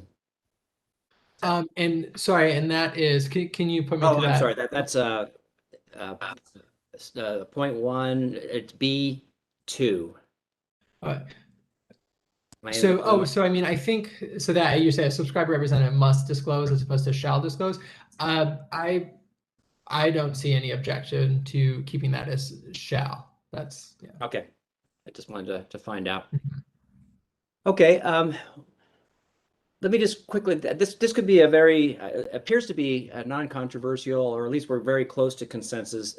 But I do want to open the door for any of the CCSA, supporters or advocates to weigh in on this. If not, I'll just go right to Office of People's Counsel and staff. They, I believe, have the most substantive input in this section, I believe. But is there anyone advocating for the CCSA proposal that wants to speak? If not, why don't we go right then to Office of People Counsel? Thank you, Chairman. This actually is a CCSA proposal that OPC has generally supported. The only really substantive comment that we made regarding these regulations is that we did not like the term subscription representative, and that's still our position today. We had suggested a subscription broker, and I think that that's the term that we prefer. We don't object to the additional language that staff has added in the comments that they filed last week, and we also don't object to the minor changes that CCSA had offered in their comments filed on Friday regarding the extent of the Commission's jurisdiction. I think what staff was after is that we wanted to make it clear that we want subscription brokers or representatives or agents, whatever we end up calling them, to be subject to the rules that currently exist for subscription organizations and their bona fide, their actual agents. And again, it's something that sounds very simple, and then when you're actually trying to put it into regulation, sometimes you find out it's a little bit harder to do than it appears to be at first blush. So I don't think that OPC really has much of substance to offer in this section, and we generally agree with what's before the Commission. Okay, great. And it appears that the industry supports the subscription broker terminology. So I'll just turn to staff. Are you satisfied with this section now? Well, Your Honor, we agree that the must should be shall, first of all, as a drafting matter. And we actually do prefer the agent. A broker will need to be licensed. That might be something to consider. And then our third thing has to do with proposed Comar 206205-1B3. The language currently is under this subtitle, and I believe it's both the previous speakers said that the purpose of this is to have the subscription agent broker subject to the Commission's jurisdiction, and certainly ultimately that would mean in the case of a consumer complaint. And so rather than under this subtitle, we would like to add, we would propose adding and Comar 2031 or 32. Commissioner Litton will know precisely which one of those chapters it should be, but we want it to be clear that that a customer who has a problem that was wronged in some way or believes they're wronged by the subscription agent / broker could then come to the Commission, to the Consumer Affairs Division, and file a complaint. Okay. It's 2032. Thank you. 20, so it's 2032. And I'm sorry, but the CCSA, was it Mr. Naini? Were you? Oh, sorry. I can take that for CCSA. Yeah, we have no objection to that. Okay. Thanks. Okay. Does anyone else wish to be heard? MEA? I don't believe you opined on this issue. MEA, Sorry, go ahead. Okay. MEA is generally in support of the creation of the entity subscriber reps or subscriber broker. And we have no objections to either the requirements made by staff or CCSA. Great. All right, Ms. Best, did you get everything that was discussed? Do you have all the information you need to make sure we have correctly I believe so, split this Mr. motion? Chairman. Yeah, I believe so, Mr. Chairman. I deleted the must and kept the shall, and I added the additional reference to Comar 20-32. So we'll make sure those make it into any final votes that come out.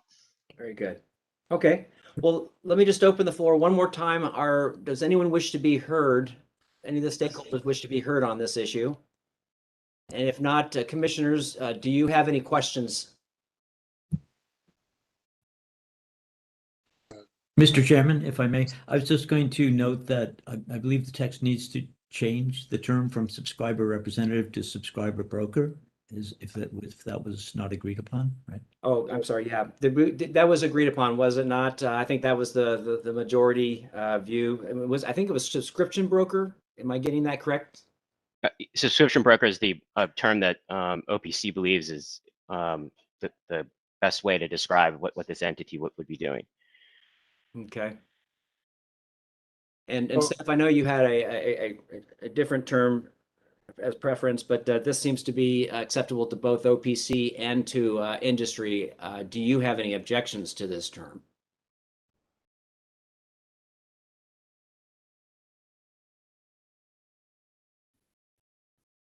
Mr. Vanderheyden? I think, Your Honor, we simply looked at the definition. So it would say a subscription broker means an agent of a subscriber organization. It seemed a lot more straightforward to perhaps someone reading this to simply a subscriber or a subscription agent means an agent of a subscriber organization, since it literally is defined as an agent. But if folks are more comfortable with broker, there may be perhaps a conveyed idea to the customer that they're being served by an entity that's serving them directly, rather than someone who is working on behalf of a subscriber organization to solicit their contract. So that's why we thought agent was more accurate, and we had the feeling that in regulations, folks who are reading them, might want to have a more straightforward understanding of what the new entity actually is. Okay. And Mr. Auslander, am I correct with your rationale? OPC rationale is that this is more aligned with, I guess, terminology used with retail, in the retail supplier space. Is that why you selected this particular term, broker? Yes, that is correct. It's more consistent with my understanding of what retail supply brokers do in the retail space. But I also think part of it is just I think subscriber representative would convey, without reading the definition, to most lay persons that the entity is working on behalf of the subscriber, which is not going to be the case. And so I think we would have a problem with subscriber representative, because we think that the term is actually confusing to a consumer. Now, as far as changing it to subscription agent, the problem with that suggestion is that it's using it's using the word agent twice in the same definition, saying a subscription agent, it means an agent. And I think I would prefer subscription broker if there's a dispute in the future, we're trying to differentiate the various entities that might be involved in a dispute. I think it's going to make it easier to understand what each role an entity was playing if we use the term broker as separate from a subscriber organization, and then the other agents that other subscriber organizations that don't use brokers might use, such as agents that they use to market door to door, not through a broker but directly on their own behalf, which is really the way Comar's currently set up. And anticipate that's the market we sort of anticipated, and the past couple of years have shown us that there are these other entities that are not technically within that definition of an agent of a subscriber organization. And this is another long reason why we believe subscription broker is probably the best term, noting that we really are just trying to get a term that distinguishes them from subscriber organizations and their agents. Okay. Your Okay. Honor. Well, I heard someone speak. Okay, yes, Your Honor. So if it is changed to subscription broker, and we recognize the points that have been made by the previous speakers, we would then propose that the subscription broker be licensed. This is what is done for other brokers. They would be more freestanding since they're not agents. And we think that would be a way to accomplish the use of the word broker, but to also solidify the commission's jurisdiction. And we could give you that language right after lunch. I think unless someone on the bench wants to draft that on the fly. Okay. Ms. Garofalo, I appreciate that answer, and that was kind of the exact same issue I was concerned about, because broker, as you mentioned, is referenced in statute. Agent was created through our own regulatory process for deregulated marketers. But in the draft language we have, I'm going to find it now. I thought we had some proposed language here that referenced here it is, subscriber representative requirements. Is that in section chapter 1? Well, this is it looks as though it's new language. This is Comar 2062-0102B1. No. This would be 2062-03-09-03.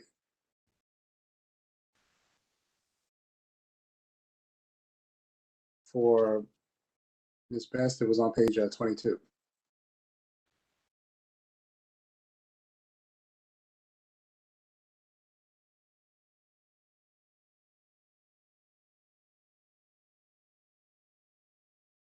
Maybe 23.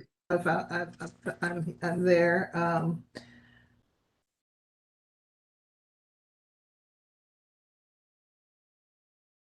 That's it. So the representative, I think, could register. The broker we would propose would need to obtain a commission license. Okay, so well, help me to understand legal authority on this one. Our current suppliers and brokers on a deregulated side for deregulated suppliers, we have authority in statute to license them. I hope I'm remembering that correctly. I know that it's referenced in statute. That is correct, Commissioner Lynn, that there's express legislation in the Restructuring Act that directs the Commission to adopt licensure regulations for retail suppliers and brokers. Thank you, Mr. Oslander. So I'm not opposed to the idea, but I just want to make sure that we have the statutory authority to license subscriber brokers. I actually thought that staff's suggested language for subscriber agent was the more appropriate term to use, specifically for that reason. But if there's justification, if there's statutory authority to use the term broker, and we're looking to make it an equivalent concept to what we have on the deregulated supplier side, I'm fine with that language too. But again, I just wanted to make sure we have the authority. I had a separate question for the language on the screen. So you're correct that broker is defined by statute. It is defined as an entity or individual that acts as an agent or intermediary in the sale and purchase of electricity or gas, but does not take title to the electricity or gas. I think that could apply here. But we we have created a licensing process for brokers, and staff would recommend that that would be done here as well. So, okay, so just so that I'm clear, then, it's staff's interpretation of the statute that we can use the term broker to apply to our community solar companies that perform a similar function as companies on the deregulated supplier side. Yes, I think these people would be similar to retail brokers who work for licensed brokers who actually procure the commodity, and then they provide customers for those suppliers. In this case, the broker would be procuring customers, and the community solar entity would be actually providing the energy through its installation through its community solar generating station. And I think those two are similar in concept.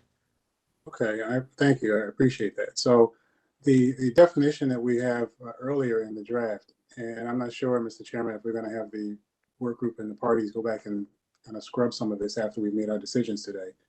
If that's the case, then they can work on the definition as well, because there's some language in the definition for subscriber representative that might be subscriber broker that suggests that the representative / broker could do things other than just represent the supplier or subscriber organization.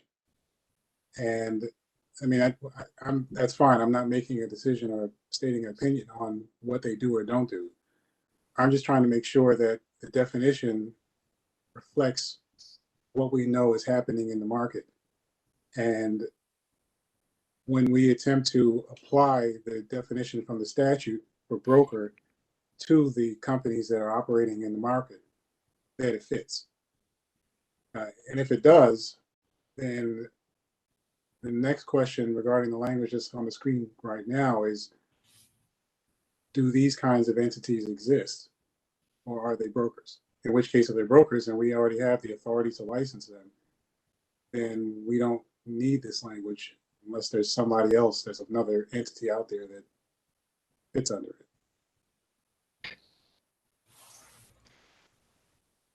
Commissioner Linton, if I may, I will note that entities that, like the act of brokering retail supply or electricity, is very different than the act of being a so-called subscription broker. Their function is different. The product they offer to customers is different. And they participate in completely different programs, authorized by different parts of statute. So I would strongly recommend that these stay separate. Otherwise, as we already see as a concern today, is that there is an unintended conflation of the two programs, which just leads to more confusion. So I think anything to keep the community solar, the CSEGs entities distinct and separate from the retail supply program will reduce confusion for customers and everyone else in the market. So, which is part of the reason we initially proposed subscriber representative as the definition, because it is so distinct from a retail supply broker. But that said, again, we are very open to the specific term, but we just ultimately think it should be a slightly different process for the community solar, subscription brokers, and retail supply brokers. Okay, I couldn't see who was speaking, so thank you. I appreciate that. Mr. Chairman? Yeah, I'm kind of interested in listening to Commissioner Linton. Did you are you still in the process of getting your questions answered? I kind of am, Mr. Chairman. Yeah, I thought this would be a quick one too, but I wanted to make sure that we're doing the right thing here, and I'm not entirely sure we are yet. No, it sounds like you have uncovered that maybe there's there are more differences than we thought. May I just ask, on top of your question, the reason why we can't substitute agent for representative, I guess there was some opposition from CCSA on that, but I mean, what's the, if we stay away from broker altogether, so we don't step into confusion over broker within the retail program, staff had suggested agent as a, instead of representative. What's the problem there? So ultimately that's if it's the underlying substance and the definition of the entity that matters more to us than the specific name for that entity. So we are ultimately okay with subscriber agent or subscription agent. But I just ultimately I think that with the different compensation models between brokers, broker is just like a more accurate term for what these entities are doing as opposed to agents. But again, if that's not our biggest issue today. It's more the underlying definition that we care about. Okay, I'm sorry, Commissioner Linton, I stepped on your questioning. So I guess I can see where there'd be a problem with trying to connect a broker from the retail side with a broker on the community solar side. So that's, as I said earlier, that was the reason why I was actually leaning towards subscriber agent as the language we use, which I think is what staff's position was, specifically because it did two things. One is it tied the entity, if it was working on behalf of a organization, directly to the organization. So I wasn't entirely certain that we could license these entities along the same lines that we have on the retail side. We have companies that the retail companies hire to call you or go door to door. And those entities aren't licensed by us either, even though they tend to be the ones having the direct face-to-face interaction with consumers. And that tends to be where the complaints are generated from. But what we did do in our regulations is say that anybody who's working on behalf of the retail supplier is an agent, and the retail supplier is responsible for all of them. So we didn't have to figure out who it was. If the problem was created, that supplier was responsible. So I saw this as being a similar situation, with the one distinction that these organizations could offer their own types of product or service separate from what is offered by the organization, subscriber organization. And so that was where my question was initially starting from, and until we kind of walked a little further into the woods. But that was what my original concern was, is that if these are organizations that can do something related to the solar work, but not on behalf of the subscriber organization that they're connected to, how are we addressing that in the regulation? And then do we even have the authority to do so? Commissioner Lynn, if I may, I think that one of the concerns about what we perceive to be sort of a gap in the law, and why we think regulations along the lines of what is before the commission right now is important, is one big difference, I think, between the scenario that you just relayed, where a subscriber organization would hire an agent to do their telemarketing or their door-to-door marketing, is that a subscription broker might be interacting with consumers before they have identified an actual subscription organization that they might link that customer to in the future, which means that they cannot perform one of the things that COMAR currently requires an agent of a subscriber organization to do, which is to provide the subscriber organization number to the consumer in any marketing that they make. So I think that there may be some value in creating an entity that is under the regulatory jurisdiction of the commission in connection to the community solar marketing and contracting that these entities are engaging in, that would essentially be an extension of the authority that the commission clearly has to regulate subscription brokers, keeping in mind that in the normal course of business, these subscription brokers will eventually be connected to a specific subscriber or organization when the brokering is complete. But there will be a period of time that where these entities would not be able to provide a subscriber organization number for a facility, for example, that has not gone online yet, or one that might be nearing capacity, and so the broker might say, well, if there's enough room, we'll put them in. The idea is we might link them up to these the output of this array. But if that one fills up, we also have arrangements or the idea to pursue subscriptions from another facility. So I think that what we're trying to do here is, in recognition of how the market is actually working, and as OPC has mentioned in earlier comments, we do think that consumers would benefit from the services that a subscription broker might perform in this space. So we would prefer that the commission recognize that the General Assembly has really conferred a really broad delegation of authority to the commission to implement this program, and we note that the proposal itself is coming from entities that would be newly subject to these express regulations. I will say that in my opinion, the commission does have the authority to regulate this activity that is so clearly related to the community solar pilot program that has been delegated to the commission to implement. So, Mr. Auslander, and thank you for the answer. Would your interpretation follow if this subscriber, agent, representative, or whatever we're calling it, is operating or doing some work with consumers that is not on behalf of a current or future subscriber organization? I would say yes, but just to put some additional facts to maybe explain my yes.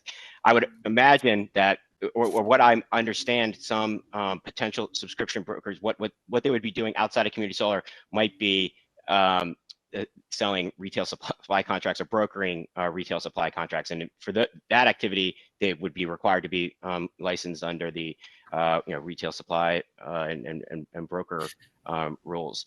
I guess it's possible that one of these entities might be doing things that are completely outside of the energy space we're talking about. Maybe they're also pitching Netflix subscriptions or something else. And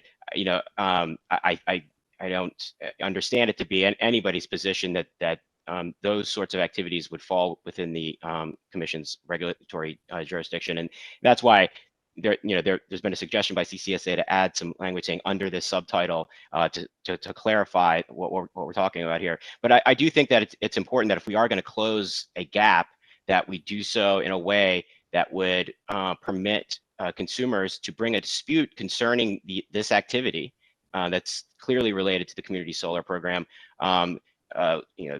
within the commission's jurisdiction, such that they can file a dispute and have their dispute heard by the commission, and would permit the commission to take certain actions against subscription brokers that were found to have engaged in an unfair and deceptive trade practice, or another express violation of the Commission's consumer protection rules surrounding community solar subscriptions. And I would also note another benefit of this is that a subscription broker might have relationships with multiple subscriber organizations, and the way the rule works now, it's sort of a strict liability rule. Hey, if your SO, if your agent commits a violation, that's the same thing as if you committed the violation. For a subscription broker, it might be a little bit harder to identify that sort of derivative liability. I mean, which one of the subscriber organizations that entity works with should be penalized for a violation committed by the subscription broker that might not have been connected to a specific subscriber organization. So I think that your caution is is certainly warranted, but I do believe that you have the authority to regulate this activity. And again, I just remind you that this is being brought forth by entities that would be covered by the rules, and I do think that it's in the public interest to adopt them. Thank you, Mr. Auslander. I appreciate that. I guess, Mr. Chairman, not to belabor this any longer, since I know we have a lunch break coming up in about an hour or so, maybe the parties, and I hate to give them homework over the lunch break, but most of them are home anyway. Perhaps they could share a few emails back and forth and see and think a little bit about the language that's currently here to make sure that we're not stretching into some areas where we don't really have the regulatory authority or legislative authority to control the operation of the subscriber representative or agent. And just using the example that Mr. Auslander just gave, which would be if this subscriber organization also offered Netflix subscriptions, and the customer that signs up suddenly has a problem with the Netflix subscription. Obviously, that's not something the commission is going to regulate. And we wouldn't do it on the retail side either. But I don't want to see language in COMAR that suggests we do have the authority to regulate it. So as long as we're clear about what our authority to regulate is, and I agree with Mr. Alexander that it should be our authority and statutes broad enough to cover these types of activities by these types of parties. I don't know that we can call it a license, but I don't know if there's a registration or permit or something like that. But so we may need to, and I may need to lean on staff to take a look at the language in the statute to make sure that we're not using terms that we shouldn't use to register or keep track of who these organizations are and how they're actively operating in Maryland. Sorry for the use of time. Thank you, Mr. Chairman. Sorry. Your Honor. I guess what I heard Ms. Garofalo indicate is that possibly we could come up with a licensing, I guess, regulation to attach to this broker definition. Is that what you were suggesting doing over the lunch break? Well, Your Honor, staff does agree with OPC that this could be a broker, and it definitely is an agent at the point of where it actually does do business with its customer for the purpose of community solar. So I think we've suggested agent. I think there's been my understanding is there's some objection to it. So before we do anything more, we would just like to know from the panel whether or not the term broker would be acceptable. Well, I guess speaking for myself now that I guess you've identified some areas where this is not a precise definition for what this function will be related to the community solar. I guess I would go back to OPC. I mean, given the definition that the industry has laid out for this function, I mean, and that this at the end of the day is a pilot. I mean, these are functions I'm guessing from CCS that CCSA is indicating are occurring in other states. So what we're really trying to do here is take something that's functioning elsewhere and just make it work within Maryland. And so I know words are important, but I mean, can we find through the definition that agent might be the better word to use and still have that public interest function that OPC is suggesting we need? So this is James with CCSA. So we would be okay as long as it's subscription agent or subscriber agent. But if it's just agent alone, that would be insufficient because agent is largely defined within COMAR today. And as commonly understood, an agent neither operates under its own brand nor maintains a lasting relationship with the customer, whereas this subscriber agent, subscriber broker, will have a distinct brand and long-lived relationship with the I customer. apologize. I was speaking in shorthanded. Yeah, the assumption was subscription or subscriber would be there. I'm just now trying to figure out, can we find a word, representative agent broker that we will work for everybody. Yeah, then no objection there, sir.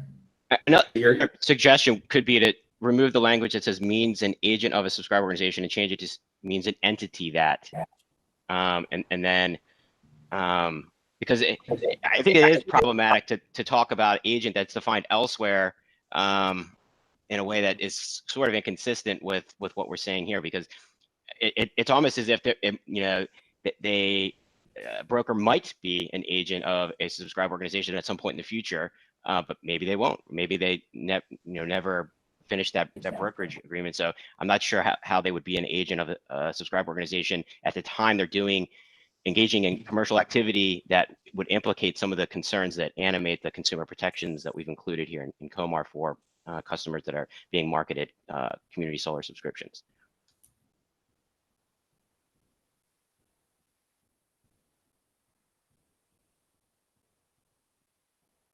Well, Commissioner Linton, I think your suggestion was that maybe we make this a homework assignment over lunch.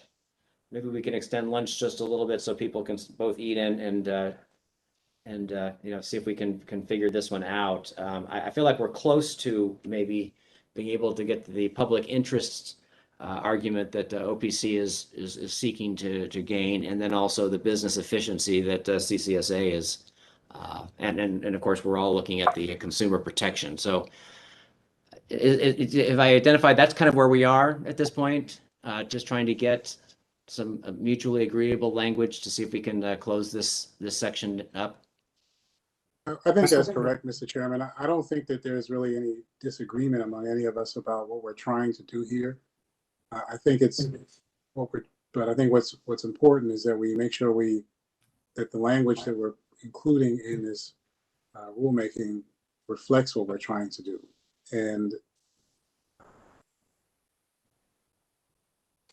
I think we just need to make sure that and give the party a chance to take a look at it to make sure that the words we're picking are the words that are the right words. Okay. Commissioner O'Donnell, are you okay with this approach, or do you have any thoughts at this point? I would only say, Mr. Chairman, that we've spent a good deal of time on this, and if they could come to some consensus over the lunch period, that would be a good thing. Yeah, agreed. Okay, so we will come back to B and make that a homework assignment. Let's see, brownfields. I believe let's go ahead and take this one up. I believe CCSA, you have a representative that can get us started, right? Is that correct?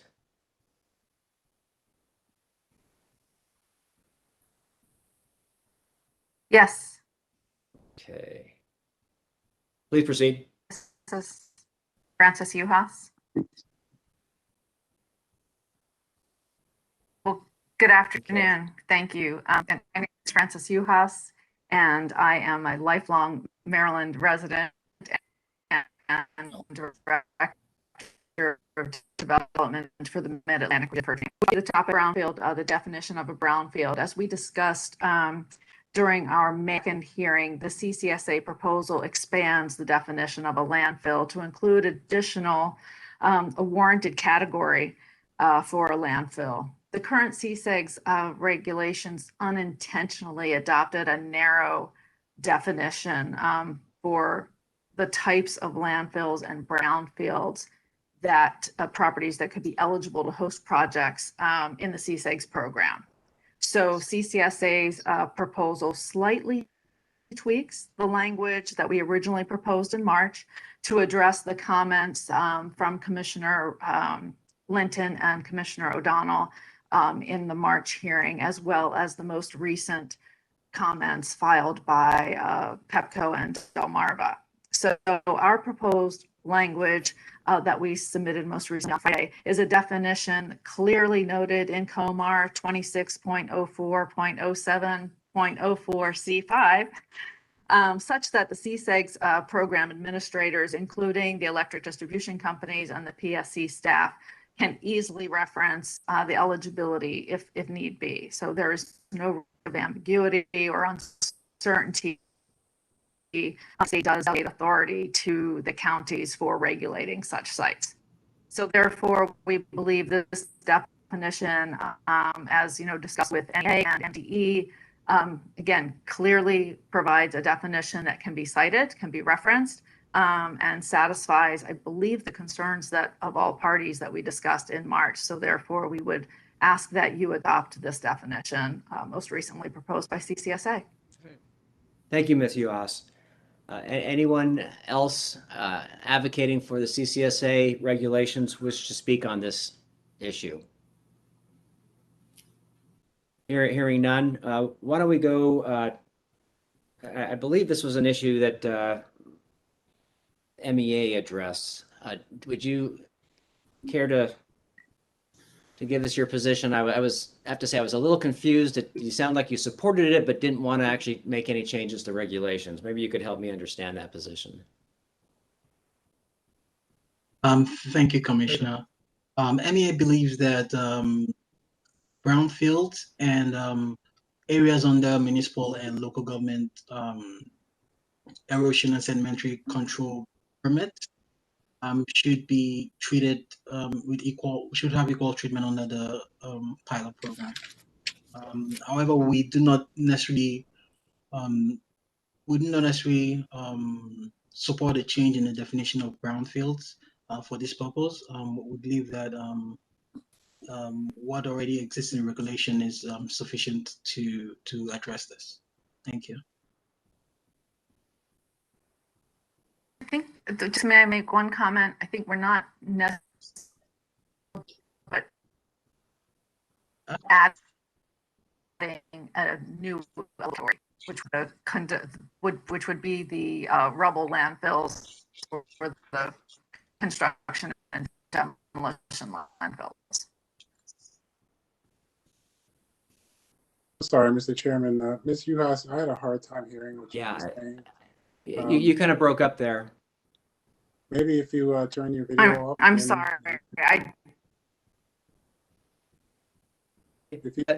As Commissioner Linton suggested, why don't you turn your video off? One at a time.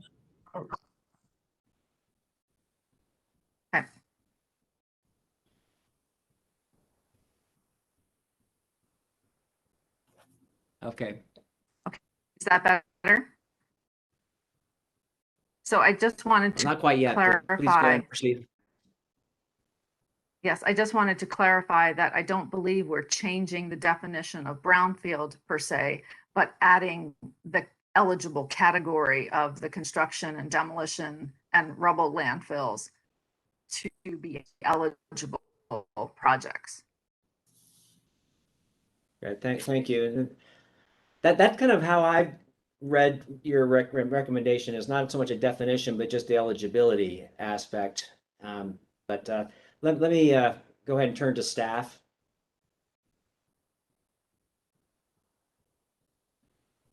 Good afternoon, Your Honor.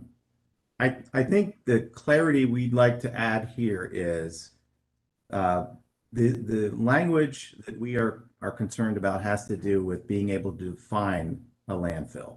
And the question that I believe we were tasked with going back to examine was whether or not the Maryland Department of the Environment, the MDE, delegates authority for waste disposal permits to counties. And what we understand now is that they do not, in fact, delegate any waste disposal permits to counties. That is very clear. It is simply that, and as noted on page 9 of the staff comments, the regulations are laid out. Certain operations for clean fill, which is essentially it's earth or dirt and rocks in essentially a hole in the ground, really, I think is what you're dealing with. They are not required to obtain waste disposal. A rubble landfill under the MDE regulations is when you demolish a building or a house and you essentially have waste that includes everything that was inside that house that needs to be trucked to a landfill and disposed of. Those require permits, and those are going to be land that cannot be used for something else. We are a little concerned about expanding the definition of brownfield to any location that is a clean fill operation, because no one actually permits that. You are required to get a sediment permit for, as you will, or an erosion control permit as you would for any location. And we understand that there may be clean fill sites that are very attractive for the installation of solar, but it's not clear to us that we'd be able to define it, especially using this the new language being proposed as a filling operation, because there wouldn't be any entity that would tell us that this is in fact a filling operation. It would be any location that had a sediment control permit issued by, in this case, a county. So it would be very difficult to identify it.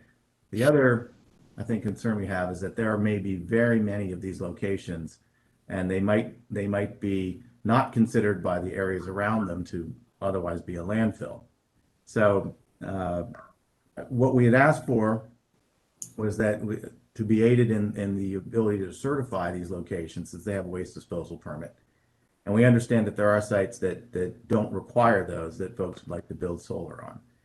And I think what we run into is it becomes difficult to determine if something is in fact unusable land that like a landfill would be. A municipal landfill full of garbage is obviously not going to be usable for the foreseeable future, but a clean fill site could be usable, if not right away, after some time the land settles. So that's why we really didn't want to expand the definition of brownfield to include these sites that don't include non-hazardous materials. Okay. Yeah, and I know we did spend a fair amount of time in March on this issue, and so I may want to suggest we just turn to my colleagues and see if we're ready to make a decision on this.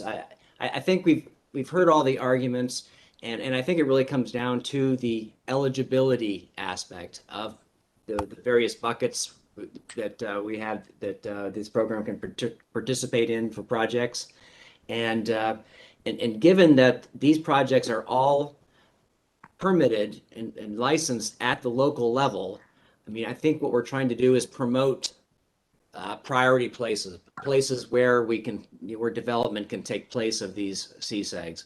So I think, at least for I'm just now speaking for me, I would be willing to move forward with this CCS proposal, again, because it really gets the commission out of the siting process, particularly in those circumstances where there can be agreement at the local level. And if there's agreement at the local level and at a site that is permitted at the local level to, whether we call it a brownfield or some other kind of refuse site, that for me seems like then it should be open for eligibility in our CSEGS program. So that's really how I'm approaching it. And again, I don't mean to rush this discussion, but I am kind of concerned about our day, and we're only on issue number 3. But let me just turn quickly to my colleagues, Commissioner O'Donnell and Commissioner Linton, to see if we want to have more discussion and more presentation on this, or if you feel like you're in a position at this point to make a decision. I'm sorry, Mr. Chairman. May I interject just very briefly? Sure. Once again, Matt Seeger speaking for the Exelon Joint Utilities. We certainly have no objection to the intent of this regulation, but this is one of those areas, as we've discussed, that clarity is going to be very crucial, just because of the fact that it could lead to disputes in terms of what qualifies as a brownfield or not. And as we indicated in our August and our March comments, the Exelon Joint Utilities would like staff to be making this determination when they review the subscriber organization applications. Just because if it's the utilities, we could be making different determinations. As one example, the language about how in C, where it says a closed landfill regulated by the Maryland Department of the Environment or local government agency. DPL has 10 counties in its service territory, Your Honor. And their documentation may be different, how they regulate these sites may be different. And that just places a very difficult burden upon utilities. So again, we have no objection to the intent of this, but we would like staff to be the one to implement this and make the determination, however, whatever language the commission decides. Thank you. Okay, and I appreciate that. Thank you. But when you talk about all these counties, a project is only going to be in one county. Is that correct?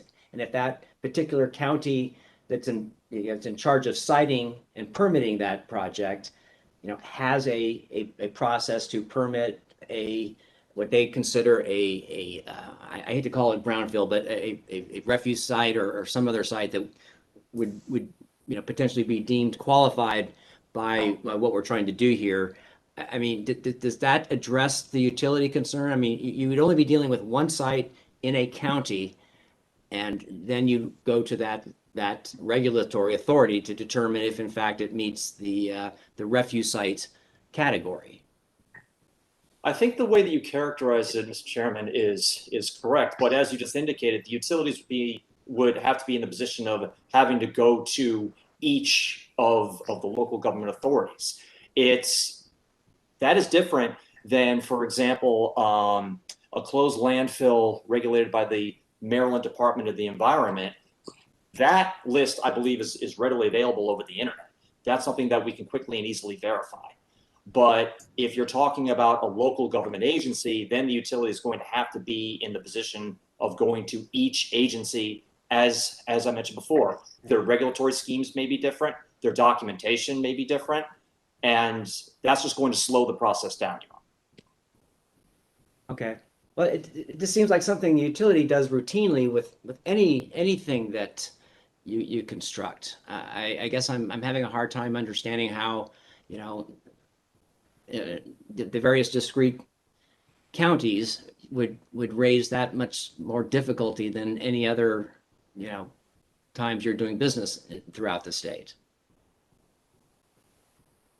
If you're referring to, I'm sorry, Your Honor, are you referring to permits that the utilities need to get when we say construct a substation? Is that what you're referring to? I was using that as a potential example, yes.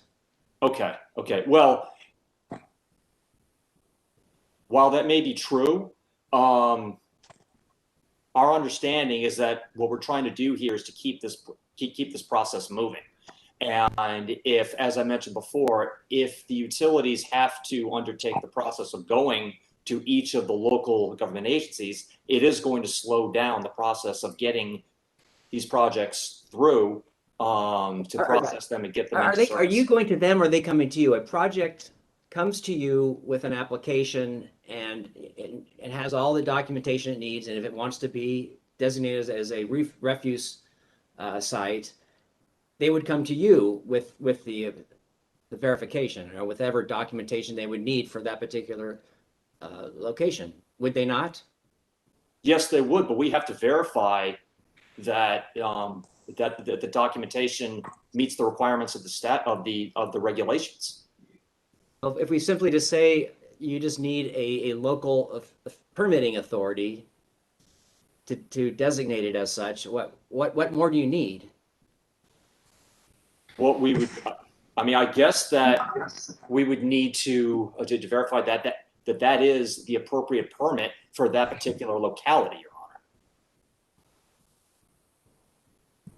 Honor. Okay, I'm having a hard time following this. It just seems like we're making this more complicated than necessary. But let me turn back to my my colleagues because I know we talked about this extensively in March, and again they both may have a different view than I, and so I don't want to drag this out any longer. So, Commissioner O'Donnell. Am I allowed to speak now? Okay. Yes, I'm sorry. Yes, please. All right. So I don't have a problem with 3B, the changes there, and I don't have a problem with 3C, the local government agency. I kind of not buying the it's too hard argument that Exelon makes, but I'm having a problem with defining as a brownfield a filling operation when it may not be a brownfield at all. It may be perfectly clean, not contaminated, not a former industrial site, and therefore we would offer potential economic incentive for a perfectly brownfield as defined here, and it will be inconsistent with every other economic incentive offered for brownfields in the state. So I'm kind of agreeing with, I think, with MEA on that in that regard. To say a filling operation exempt from regulation by MDE, that may not be even close to a brownfield. It may be lush green and perfectly fine. So that's the problem. I'm having a problem with 3B. 3, actually, A, B, C. Yeah, I'm not following the numbering scheme there, but after the or, that sentence. Chairman, I agree with Commissioner O'Donnell. I was fine with B and C. My initial thought was that MEA's approach was the appropriate one, but I'm not opposed to the language in the B and C, but I do share a similar concern with Commissioner O'Donnell regarding how we would identify what's happening at that particular location. I'm assuming that's something that the local government will do, but I don't know if they all have the same interpretations of what's brownfield or what kind of field it might be when they are exempt from MDE's oversight. And I just don't know the answer to that. Perhaps somebody on the hearing today, or maybe MEA could answer the question.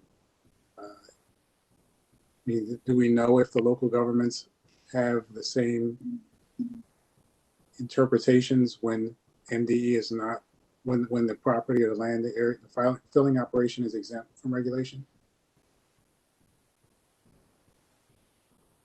So if I may, this is Franny.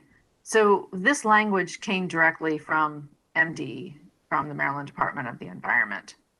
They understood the challenge that we were having in, really articulating and defining, the outcome that we believe was the intent of including these brownfield sites to be eligible for the CSEGS program. And so these are sites that are compromised, for lack of a better word, meaning that they are not settled sites. They really are not eligible to be used for a standard building like a whether it was a school or a church or a house. The foundations wouldn't work because of the settling required of such, just similar to just like a municipal landfill. So that's why this language in particular was used and was proposed. Thank you, Ms. Yu. Sorry, when you say this language, do you mean B and C, or is it just B? The language under B, the filling operation exempt from regulation by the Maryland Department of the Environment under COMAR 26040704C5. Mr. Uhas, let me ask you a question. couldn't a filling operation be a hole that topsoil was dumped in and accumulated? If you look at the detail of 26040705C5, it specifically articulates that it solely is the importation of clean earth and fill containing rock, concrete, non-refractory brick and asphalt created as a result of construction, excavation activities, mining, or regrading projects.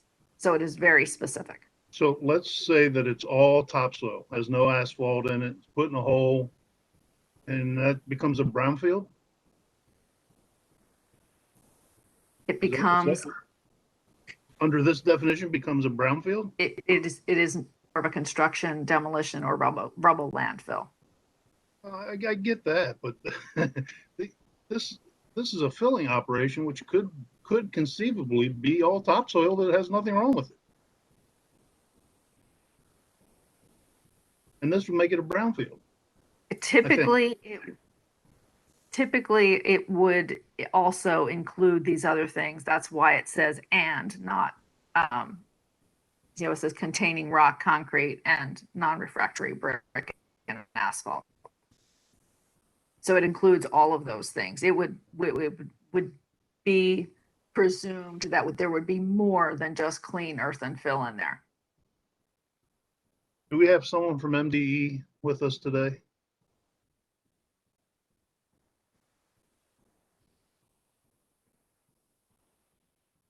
Apparently not. I'm having a hard time, if MDE doesn't regulate it, how it becomes a brownfield all of a sudden. That seems They contradictory to me. delegate the authority to the counties. And that's also specifically outlined in 26040704C5. Okay. I'm not going to argue this point anymore, Mr. Chairman. We're never going to get through these regulations if we don't. Yeah. Okay, so I mean, so really the only change that is being proposed here is B, and if I'm counting correctly, neither Commissioner O'Donnell or Commissioner Linton, you agree with B, is that correct? That's correct. Okay. For me. All right. Okay. Well, yeah, and I guess my biggest reason for supporting this is just trying to find places to identify priority locations, and if we can help the counties, and if the counties are willing to so designate a site such, and there's advantage to a development, I would personally like to see us promote those types of sites. But I do understand and respect the decisions of my colleagues here. So why don't we move on and consider this decided? Excuse me, Mr. Chairman, just to be clear, so I keep the correct language. Are we going with the B in green or the B in blue? Well, it's my understanding blue is staff, right? Blue is CCSA and green is staff. Okay. So I guess I thought we were adopting then, for my colleagues are correct, that we are adopting staff language? My intention, I'll just speak for myself right now, was you see that or to the left? Yeah. The sentence that follows that B, a filling operation exempt from regulations by the Maryland Department of the Environment under COMAR 26.04.07.04 Charlie 5. Right. I would strike that. Okay. So you're striking CCSA language, which I thought. But then what about C? And just to be clear, I am a big supporter of utilizing brownfield. Yeah. But I'm not so sure I'm a big supporter of redefining things that aren't brownfields as brownfields. So. Okay. So then what about the language that says or local government agency? That can remain. That's not a problem for me. Okay with that, all right? All right, yeah, I support that. So would the commissioners prefer to adopt, what I can do here is, Excuse me for interrupting. This is a court reporter. I can't see who's talking right now. I'm sorry, it's Amanda Best, Senior Commissioner Advisor. Thank you. For the language, I could keep, so these were alternative proposals, the staff in green and CCSA in blue. What we could do is you would get rid of this. And you would get rid of, because these were the alternatives, you would actually end up with, so you can see it clearly, you would end up with this. Okay, so we're maintaining C, is that correct? The CCSA C, but deleting B. I'm sorry, the way this is set up in here, I'm so far away from the computer. Right. So with the CCSA proposal, there would have been an A, B, C, and D under brownfield. So by not accepting the B proposal, you're essentially down to A, B, and C, which you had before. And so this C is the same thing as B. This C right here is the same as this B here. So what I did was I moved the or local government agency language from CCSA up to this B right here. And the green language was what was the staff proposal. So you can choose to also keep that language or get rid of that language. Good. So I guess it's to you, Commissioner Linton, Commissioner O'Donnell. What is your decision here?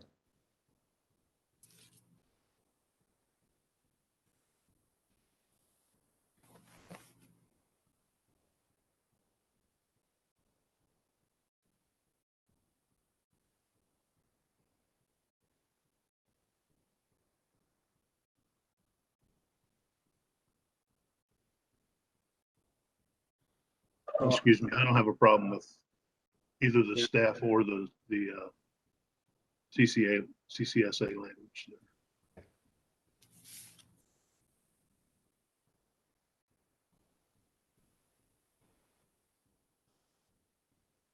So I'm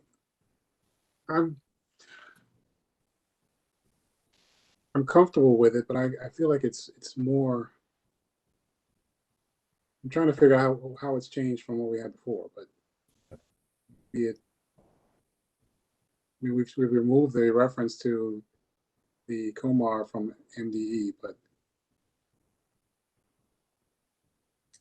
Your Honors, if I could make a suggestion, if you Please. kept B as it is in the proposed regulations before you, deleted C and deleted the new B, kept C and kept D, maybe that would be less confusing.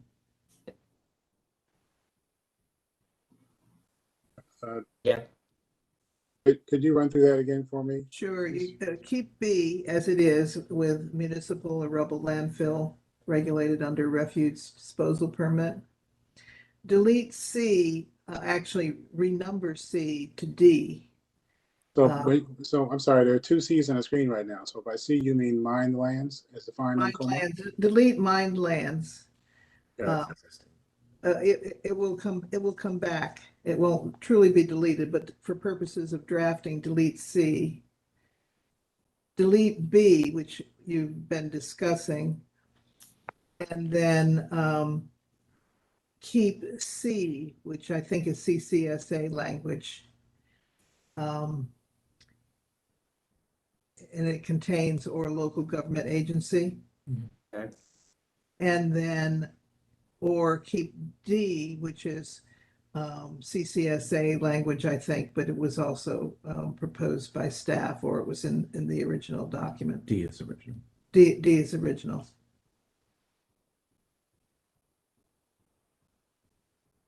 So it's being renumbered for drafting purposes, but relettered rather, but the wording is the same. So the C is duplicative of B because they both reference a closed landfill. Okay, that's what was getting me. All right. So B and C are pretty much the same thing. The distinction is that the B that says under a refuse disposal permit makes it clear that MDE provides a permit, and there are actually 4 types of landfills. Municipal and rubble are 2 of them. The others relate to like industrial waste and things of that nature.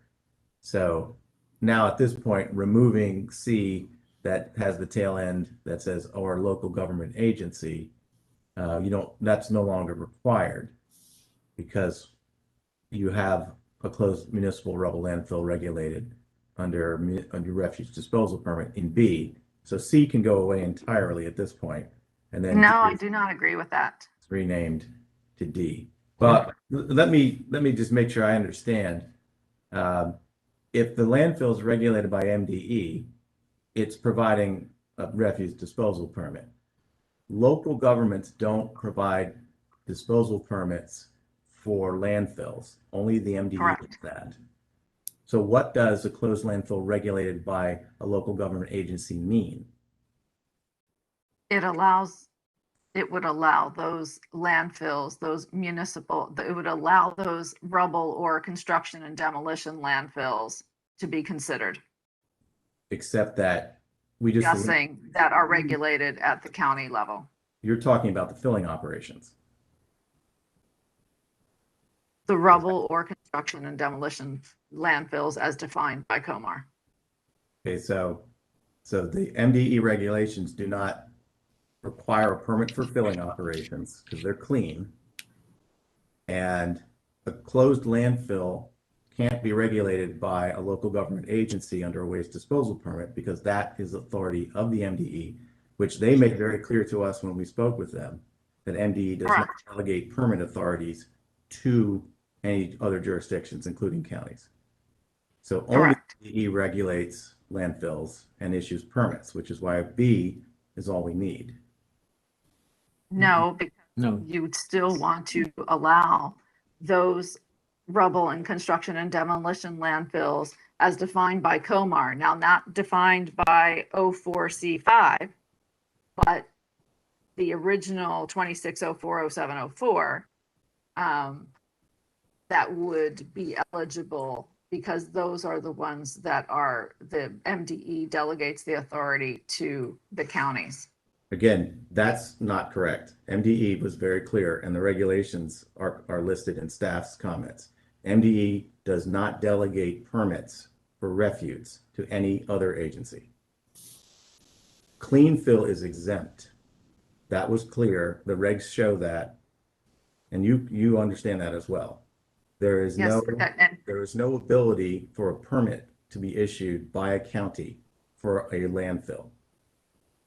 That is only MDE's authority. So if we leave that in, it will create some uncertainty and folks will not understand that a closed landfill regulated by the MDE is permitted, but there is no such thing as a permitted landfill from a local government agency. So the regs will not be clear on that point, and it will probably create more issues with trying to identify these things going forward. Mr. Vanderheyden, let me ask you a question. The language or local government agency, could that be, as I described it, clean fill? I believe that is precisely what is meant by Ms. Uhas regarding that. So we're attempting again to define something that is not a brownfield as a brownfield by definition for the purposes of expanding economic benefit. And that's not the intention. The intention is to reutilize contaminated space in our state and to incentivize that. And we're doing something very different here if it's clean.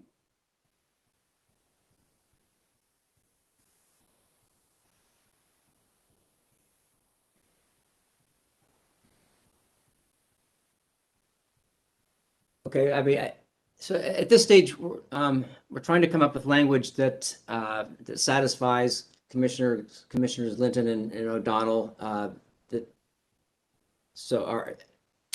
have we achieved that yet, or are we still trying to?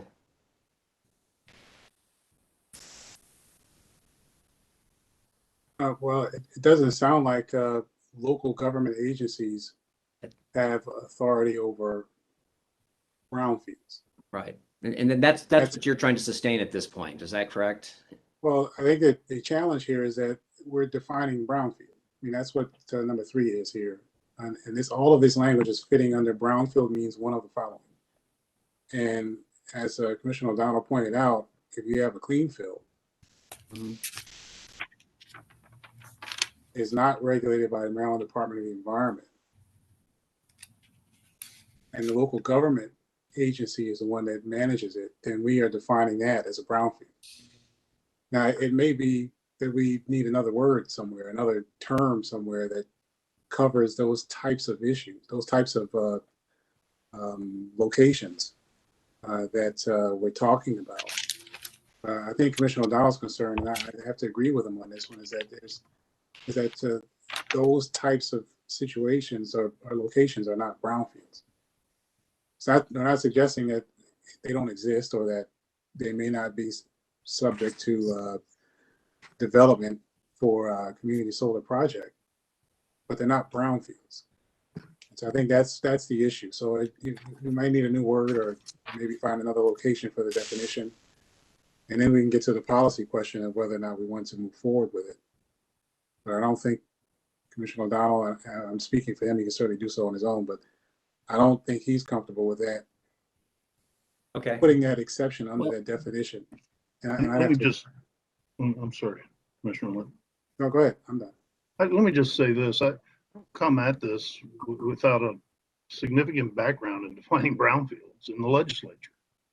And it was something that was debated long and hard for many years while I was there. So I am reluctant as a commissioner on this commission to creating regulations that we administer that is inconsistent with the definition of brownfields and other areas of state law or regulation.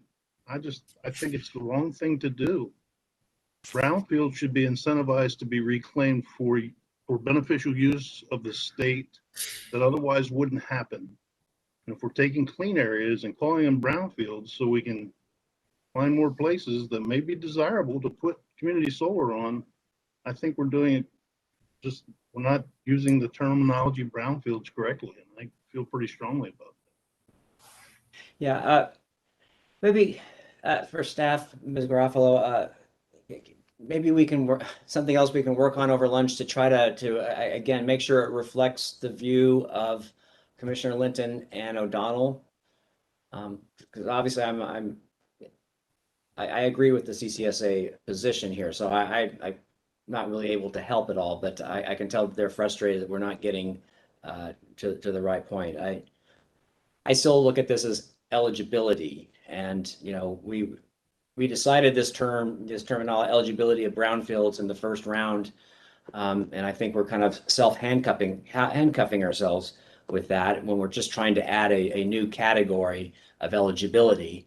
But I hear what you're saying about the concern of defining these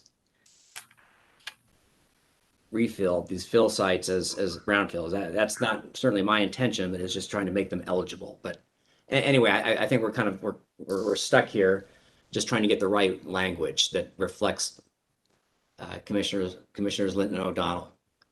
Can you work on that? Yes, Your Honor. All right, thank you. So, and just so the staff has the help, hopefully this helps, I don't know, but I think that the point is that if they're not brownfields, they're something else. So maybe you just need another word. And I don't know if that word exists already. It might, but something else that helps to clarify what we're identifying, because if we're not identifying it as a brownfield, it's something else. And then we get to the policy question of what that is and if that's acceptable. Thank you. Okay. All right, let's try to see if we can knock one more out here. Let's see, D, the start dates and combinations year 4 and 5 capacity. Who from the CCSA advocates wants to take this. Yes, Mr. Chairman, this is Salar Naini with CCSA here to Thank you. cover that topic. Please proceed. Yeah, so I know we've all met, but just a reminder, my name's Salar Naini, and I run business development for Turning Point Energy, and then also and I am also on the board of CCSA. CCSA really views the addition of the yearly start dates and the catching up of the program through the combination of years 5 and 6 as really our second biggest policy priority. From our last conversation back in March, I think it became apparent that one commonality all stakeholders have is the desire to have an informed study with as many projects as we can get. This policy objective would allow more projects to move forward and really catch up to support that process. Just to set the table and remind the folks of why this is an issue that needs to be addressed, if you simply, and not picking on any one particular utility, it's sort of consistent across all of them, but if you just look at PEPCO's program, for example, year 2 did not start until 493 days after year 1. Year 3 did not start until 462 later. So the program has been delayed and more. You know, I know this is the perspective of CCSA. I know delegates Clippinger and Charkoudian, who also, as well as Senator Kramer and Brookers, share the same perspective in terms of you know, this schedule slippage. You know, I do want to address, I know that concern has been raised in the past about new market entrants. However, I can assure you that whether we're talking about new or existing market participants, any company looking to build community solar projects in Maryland is really considering it as a multi-year investment. There's not very many companies that simply go out and say, we're just going to target one year. In our case, I can speak for myself. We've been in the market since 2016. We plan to be here for some time. And as you're aware, these projects take 3 years to develop, and any reasonable business person would be in a similar boat in that when we're making investments in the market, we need to be able to forecast when we're able to earn a return on capital on those invested projects. And this is consistent among all our members, is that, you know, having that level of certainty is key, not to mention catching up the program. You know, I'll also highlight that the language you have before you it is compromise language between the utilities and the community solar development community. If you recall, CCSA originally had proposed dates in the regulations, but we agreed to loosen the language to give the utilities a little more flexibility, you know, and in exchange for getting the program back on track. Both from where we are currently, as well as keeping it on track for the future.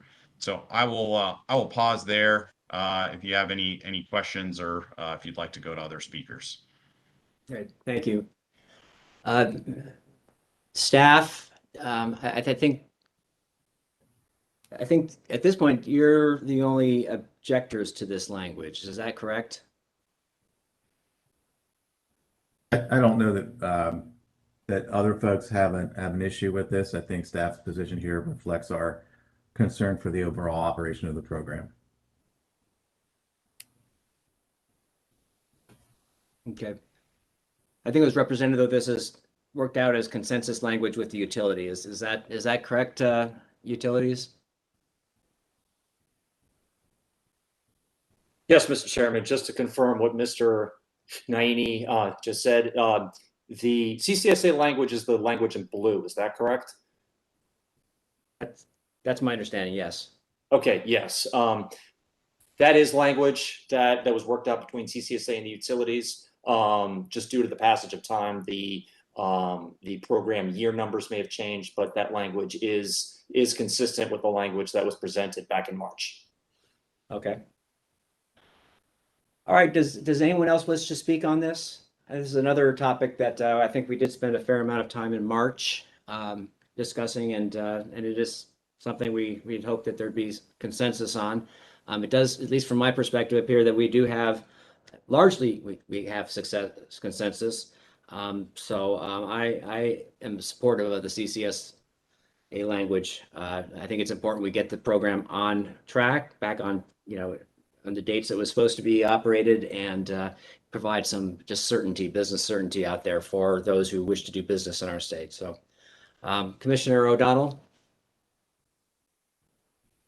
So, Mr. Vanderhayden, what did you mean when you said overall program health and suggesting staff's alternative language? Because if the electric companies and the developers agree with the language they propose, why do you think that would make the program unhealthy?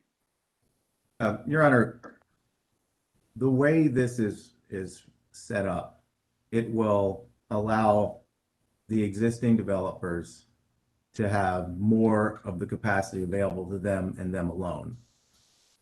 Staff does not think that we should concentrate all of the capacity within the subset of developers that are currently incumbents.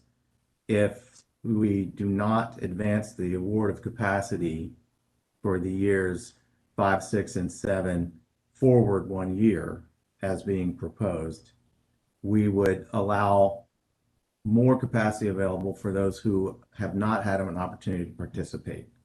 So we understand that folks who have to make decisions and that it takes a long time to get one of these programs built. But the point of spreading the capacity out over a series of years was to allow for capacity to be used by a broad selection of developers, including some that may come to enter the business over the lifespan of the program. As proposed, we will not have any capacity in year 7 if you approve this language. And when you combine it with the wait list language that's coming a little further down, you will effectively lock out any new entrants from getting capacity. And that's our concern. We think that while we understand it's very important for the folks who are participating now to make sure that they get as many opportunities to build projects, we didn't think it was helpful to the program to sort of lock out anyone new. And we do have an expectation that there will be new folks coming to the program, that there may be actually folks who want to form like an ownership sort of cooperative approach. So we have sort of a monolithic approach where we're essentially building power purchase agreements for these projects. And I don't think any of the projects that we've seen are allowing folks to try anything different than that. So we held out some hope that over time there would be folks trying different approaches. By approving this language, I think you sort of said, look, this is all we're going to get. So these are the types of developers, the ones that are in the program now, they're effectively going to get the majority of the available capacity. And so that's really the decision you're sort of making by approving the language. I'm not seeing that in this language, but maybe you're right. I don't kind of see it, but I do know that when Commissioner Linton was questioning the program year capacities earlier up in the regs on one of our more initial issues, it was explained to him, I believe, by Mr. Auslander from OPC that there was a statutory requirement that the capacity had to increase year over year in the out years. And yet, I think I just heard you say that there's not going to be any additional capacity in year 7. So I'm trying to square those two things, because if statute says the capacity has to increase year over year incrementally, and you're saying there'll be no new capacity in year 7, how do you square those two? The reason that sort of is occurring, there is a disagreement about when the program started. There is a clear end to the program in, I believe, December 31 of 2024.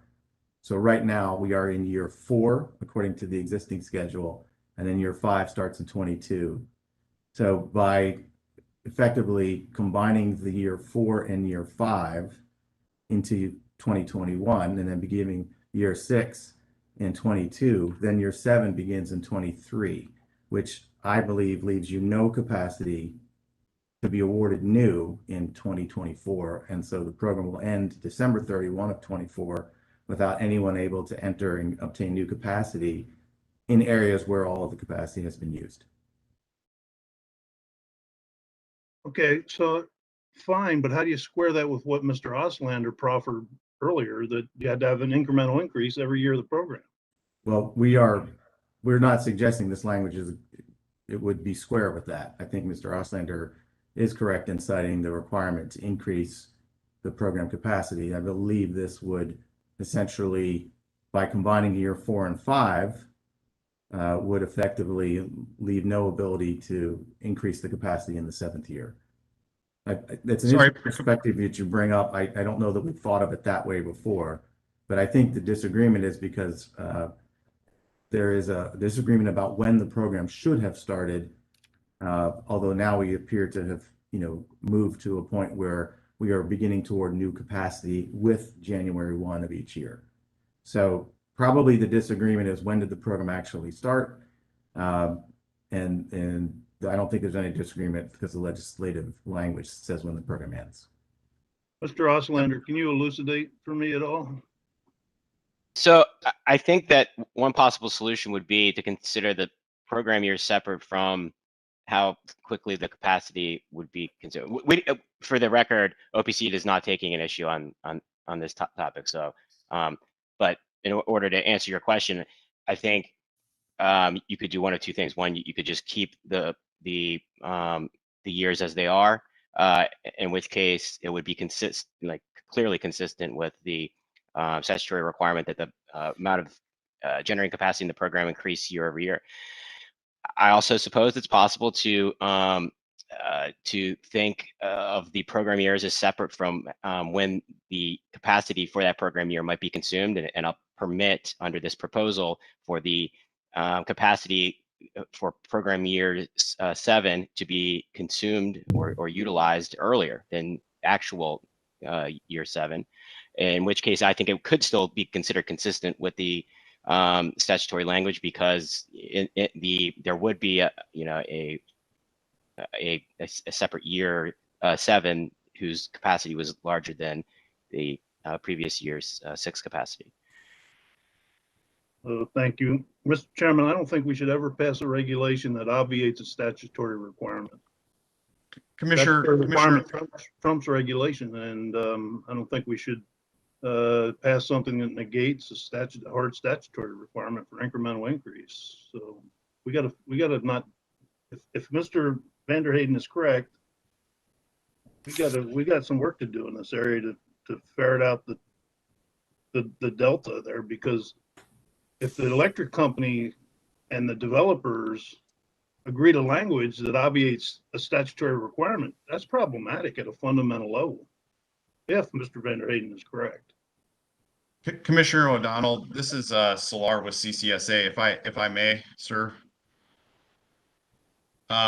I just want to clarify that we're not suggesting any changes to the program years. I think Mr. Vanderheyden characterized it as getting rid of year 7. No one's suggesting that. The focus here is on the timing of when program years open, which presumably, again, I'll repeat, the year 2 started 493 days. We were all anticipating a year to be about a year, but year 2 started 493 days after year 1. Year 3 did not start until 462 days later. So we're not in any way suggesting, getting rid of year 7 or anything along those lines. We're just trying to get the program back on track to where we believe it should have been.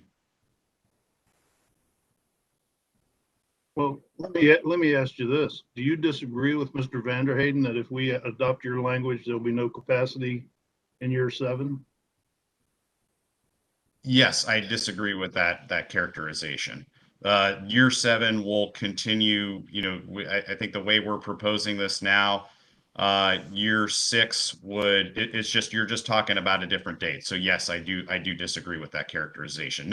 Year 7 isn't going away. It's just the date of which when year 7 capacity will become available is going to be back on track with where the industry believes it should be.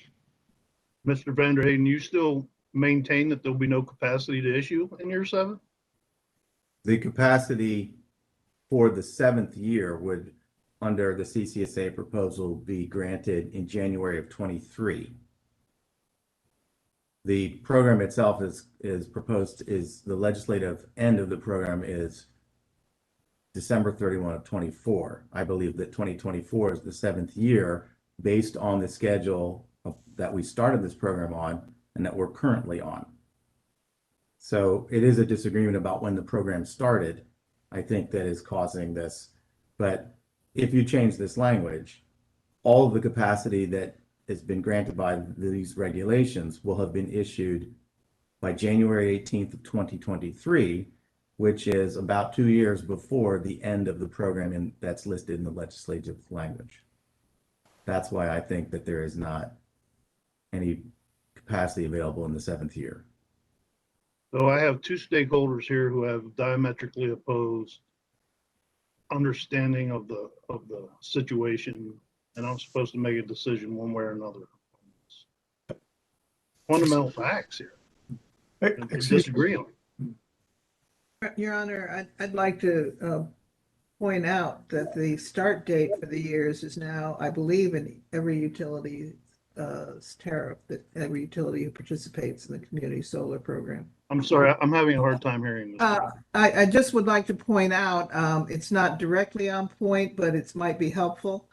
The utilities who participate in the community solar program do have the January 19th date for the start year of community solar in their tariffs.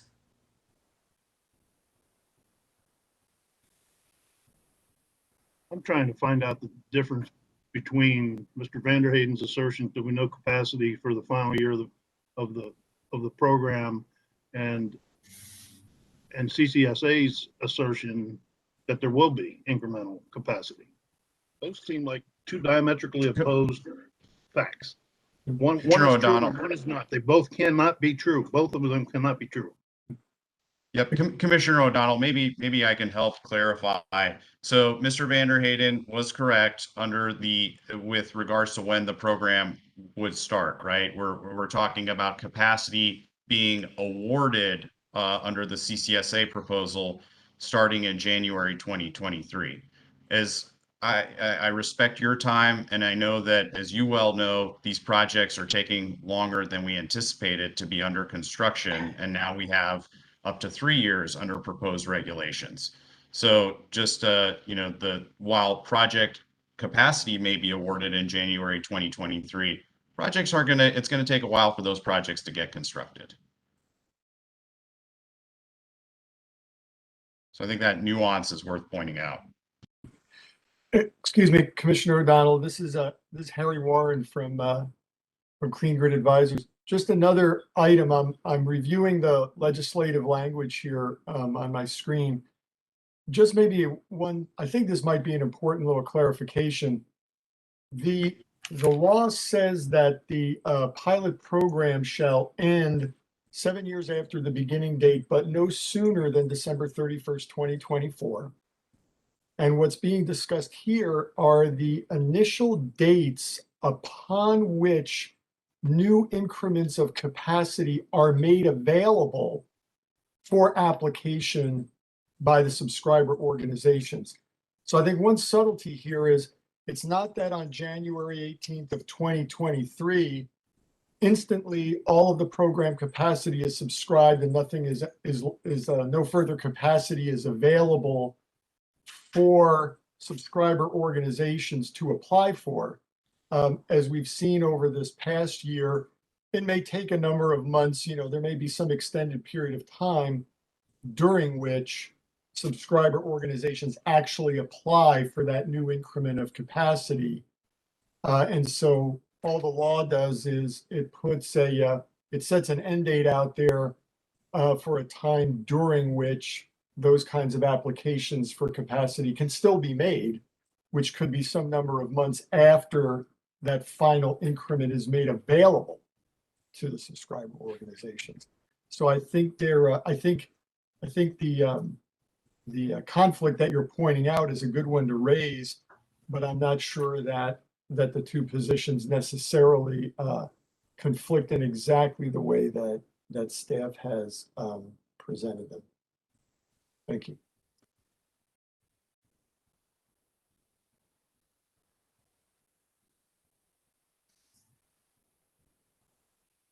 I yield. Well, I think at this point, we're just kind of waiting for your vote here on this item, and then I mean, I guess we can go. Commissioner Linton, how do you feel? I'm supporting CCSA's position to catch this program up. Thank you, Mr. Chairman. I actually had a couple of questions that I hope are very easy for the companies and parties to answer. The first one, hopefully this is easy. I'm not sure if it's going to be or not, but what year are we in now? Are we in year 4 or 5 now? Program year 4, Commissioner Linton. We're in program year 4 currently. All right, so according to the proposed language that we have on the screen here, under section F, year 5 starts on January 19th, which is already passed. So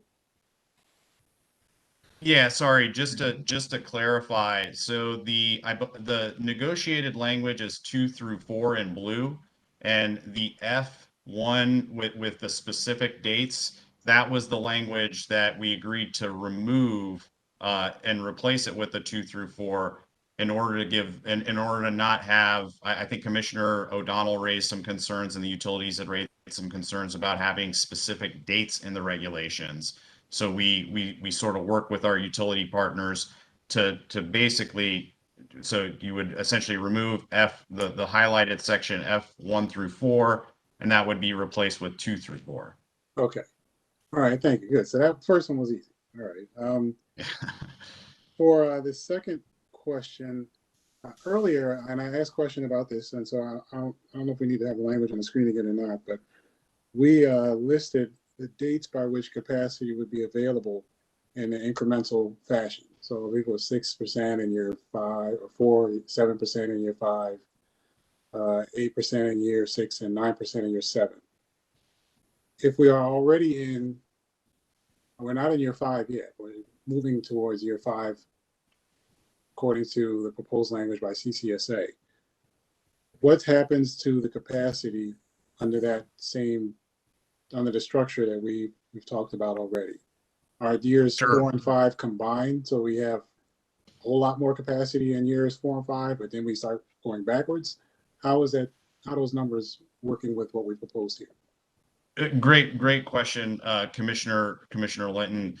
So when CCSA first filed this proposal, the proposal was to essentially have year 4 and 5 start at the same time, right? So you jumpstart that year that you've missed and make that capacity available, and then you would, presumably year 6 would start 12 months after that. Since we made that filing, we're now almost at year 5, so there was a tweak to it's the same nuance that I just described, except the difference is that year 5 and 6 would start in January. Okay, so we've in the regulation, we've specifically noted the percentage at which capacity is proposed to increase, with the understanding, as was mentioned during our discussions earlier, that statutorily we have to have incremental increase every year. So are the numbers we have proposed in the regs currently the correct figures, realizing that we've kind of compressed a couple of the years already? It is my belief that yes, it is, because really what we're talking about is while practically they may start at the same time, years 5 and 6, from a policy perspective, if you will, those are still separate program years. So the incremental increases I believe are accurate. It's just all we're talking about is effectively changing those start dates. All right, so I went back to look at the language again to make sure I'm asking the question in a way that's clear. We have under the annual cap section for fourth year, we have a proposed language change to 6%. And then in the fifth year, incrementally to 7%. So if we're talking about trying to either combine years or following the language that's proposed here now, it's effectively combining or attempting to accelerate years 4 and 5. So in doing that, are we now offering 13%? Or is it some other number?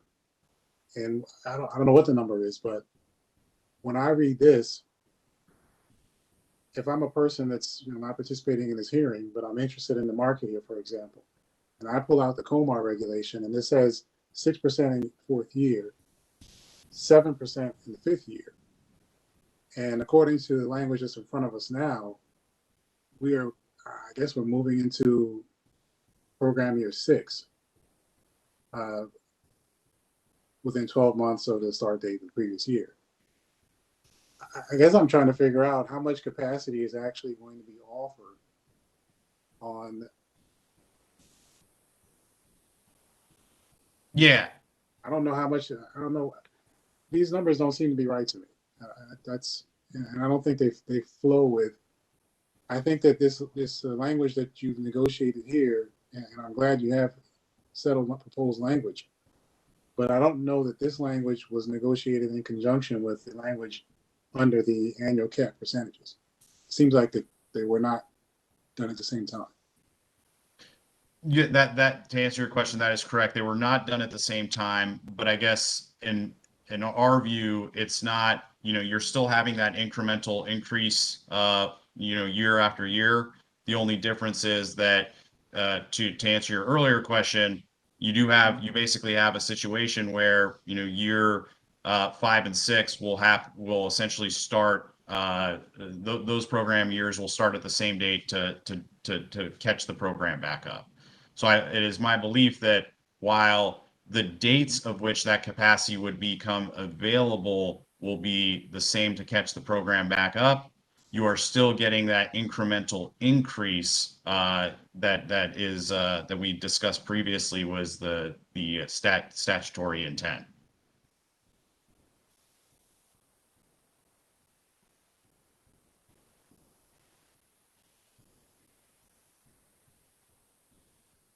Okay, thank you for the answer. So, Mr. Chairman, I think I'm in supportive of the CCSA language. I have to admit, I have to think through how this works within the regulations. So that's not homework for anyone else. I guess since I gave some to everyone else, I can give some to myself. I just have to, I understand policy-wise what we're doing, but the regulation doesn't read that way. So what effectively will have to happen in order to catch up is that we have to offer years 4 and 5's capacity at the same time. So we basically are offering 13% capacity in 1 year. Our regulation doesn't say that's how it happened, but that's what will be the effect on the industry. So I don't know if that impacts the statutory requirement that we do it incrementally or not. I haven't thought that through. I'd have to take a look at the language again to see if what that impact, what that effect is appropriate. So I don't know. But I think that's the language I'm supportive of. But and I'm putting a lot of weight in the fact that that many parties have agreed to it. Right, thank you. Sorry. But yeah, so yeah, I will think about. I'll give myself that homework to think about how that works over the lunch break. Okay. And to answer your question, Mr. Chairman, with regard to my vote, this is so murky to me that I'm going to default to what I will say in a non-pejorative way, I hope, that I'm going to default to the disinterested language here, which is the staff language, which they don't have a financial interest in.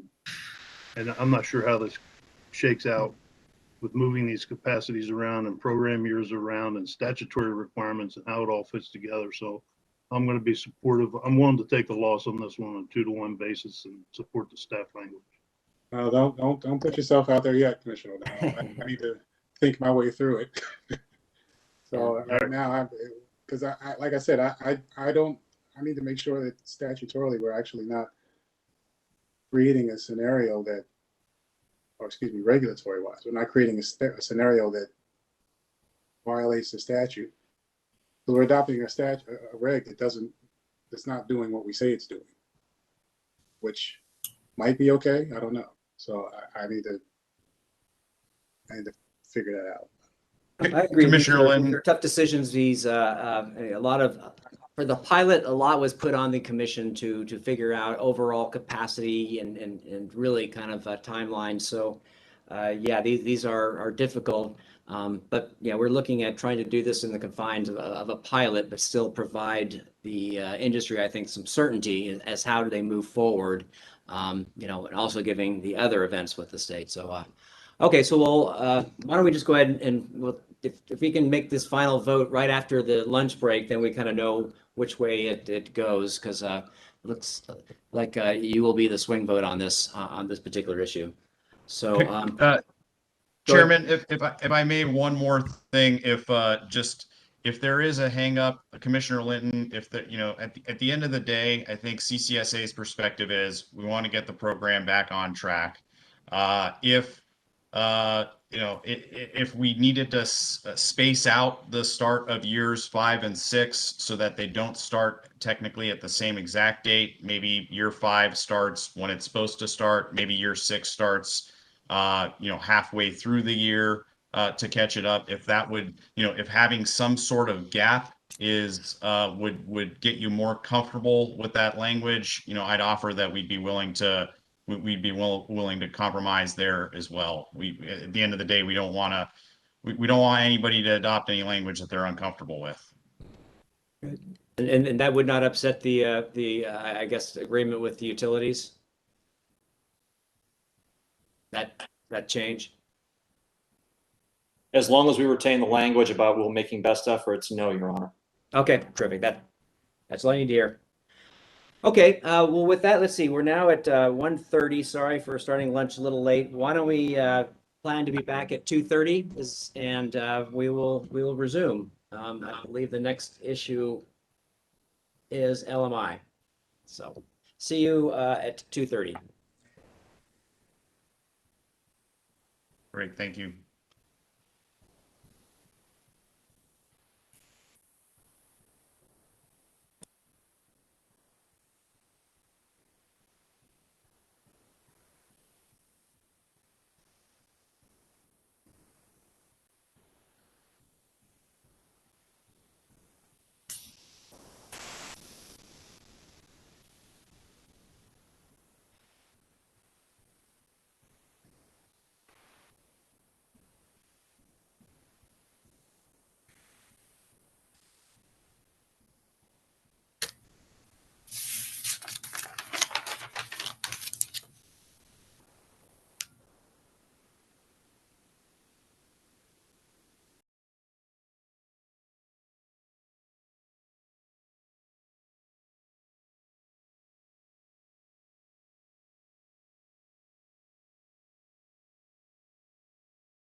Hello, Mr. Chairman.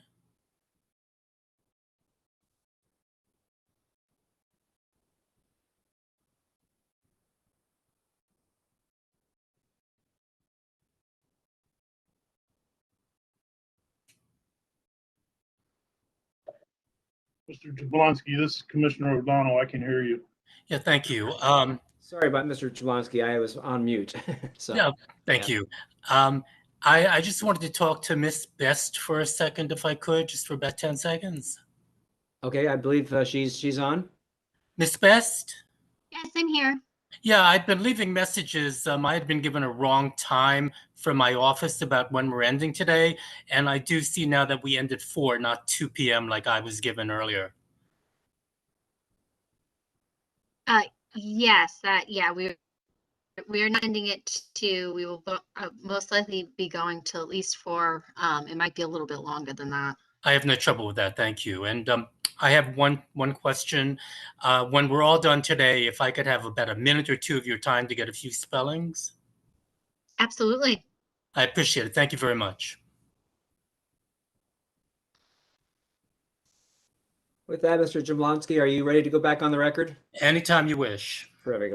Let's go back on the record. Welcome everybody back to rulemaking 56 for community energy solar generating stations. Staff, see you're both there.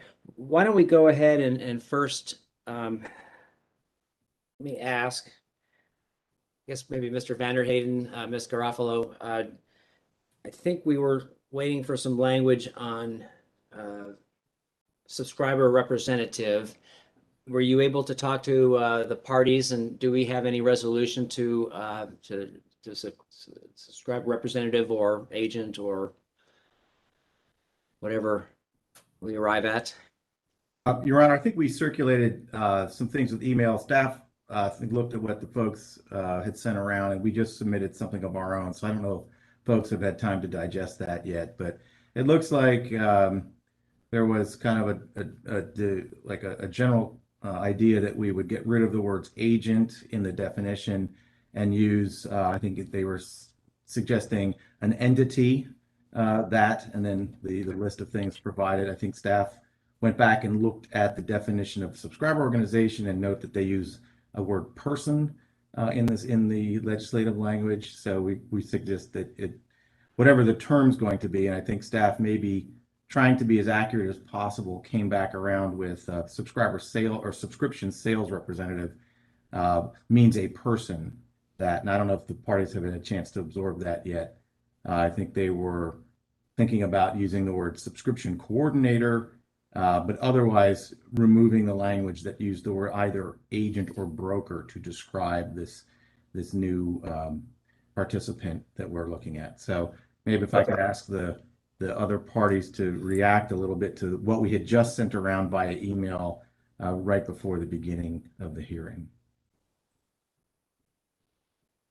Thanks, Mr. Vanderheyden. This is James Feinstein with CCSA in Arcadia. That's right. We circulated the term just over an hour ago of subscription coordinator. I believe OPC is okay with that term. But yeah, I look forward to hearing if any of the utilities or anyone else had preferred that term. We would definitely prefer that to a subscription sales representative. The name, it just it seems to be complicated and kind of get back to the original subscriber representative term that was originally rejected. But if that's the ultimate term, like we're okay with that. Again, we don't want to split hairs over this. So subscription coordinator, is that so Ms. Best can at least put the draft in for people to react to, is that correct? That's what CCSA would propose, yes. Okay. Let's see. OPC, do you have any immediate reaction to that? I think OPC would prefer subscription coordinator to the staff proposal. Call it. I can just barely hear you. Can you hear me now? Yeah. I think OPC would prefer subscription coordinator to the term that staff has proposed, but we don't have any objections to staff's proposal to change the language following the quoted term for this new entity to a person rather than an entity. So their proposed definition would be, if subscription coordinator is adopted, it would be subscription coordinator means a person that, and then the language that is currently in the proposed regulations would be unchanged after that. Very good. Any other parties? Maryland Energy Administration, any concerns from you? We have no concerns regarding the name change, either by CCSA or staff. Okay. Okay. Commissioners, do you have any questions? I mean, is this an acceptable resolution to the term we're going to use for this new function? Fine by me. Okay. I like this better. I think we were moving forward with this definition to also say a subscription coordinator means a person that.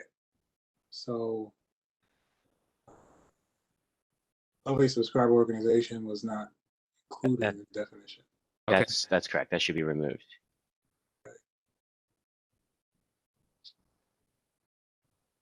Okay.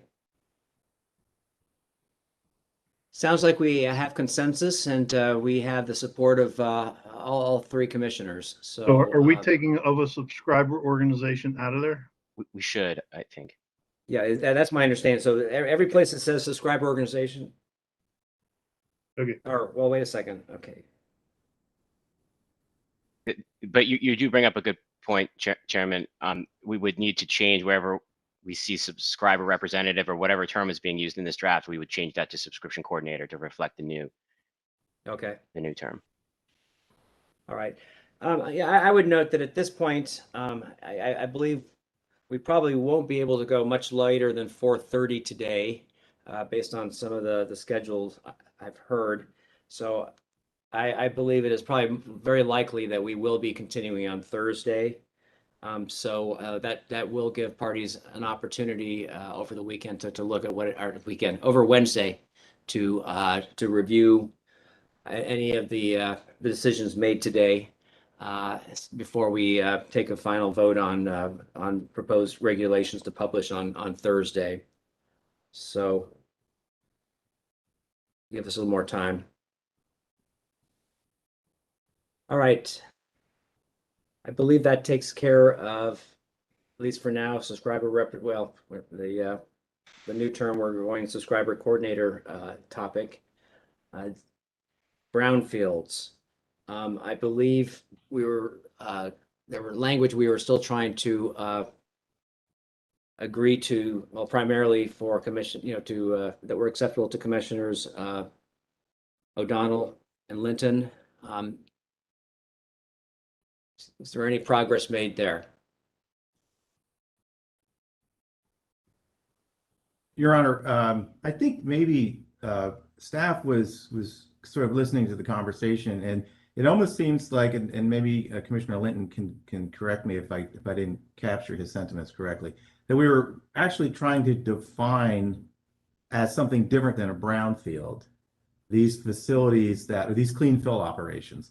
So one of the things that staff just sent around in the email was that perhaps we just add a definition of a clean fill site and use the definition that originally had been incorporated within the brownfield definition as a filling operation that was proposed by CCSA.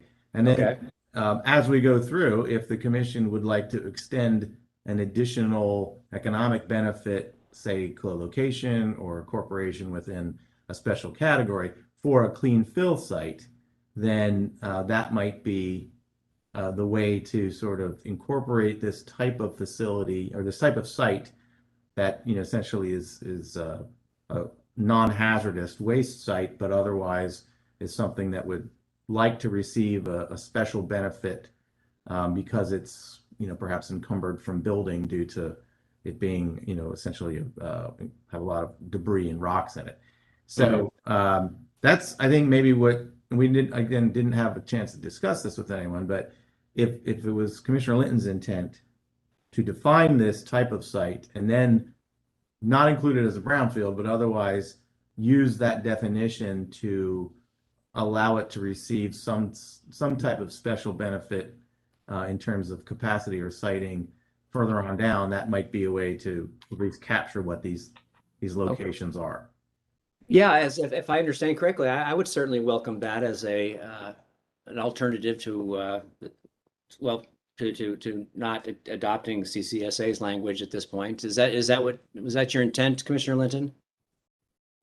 That actually is the intent, because it's not a brownfield, so we need to give it a different definition, and that's the language. And the question as to what benefit inures as a result of having the definition is the policy issue that we now can talk about.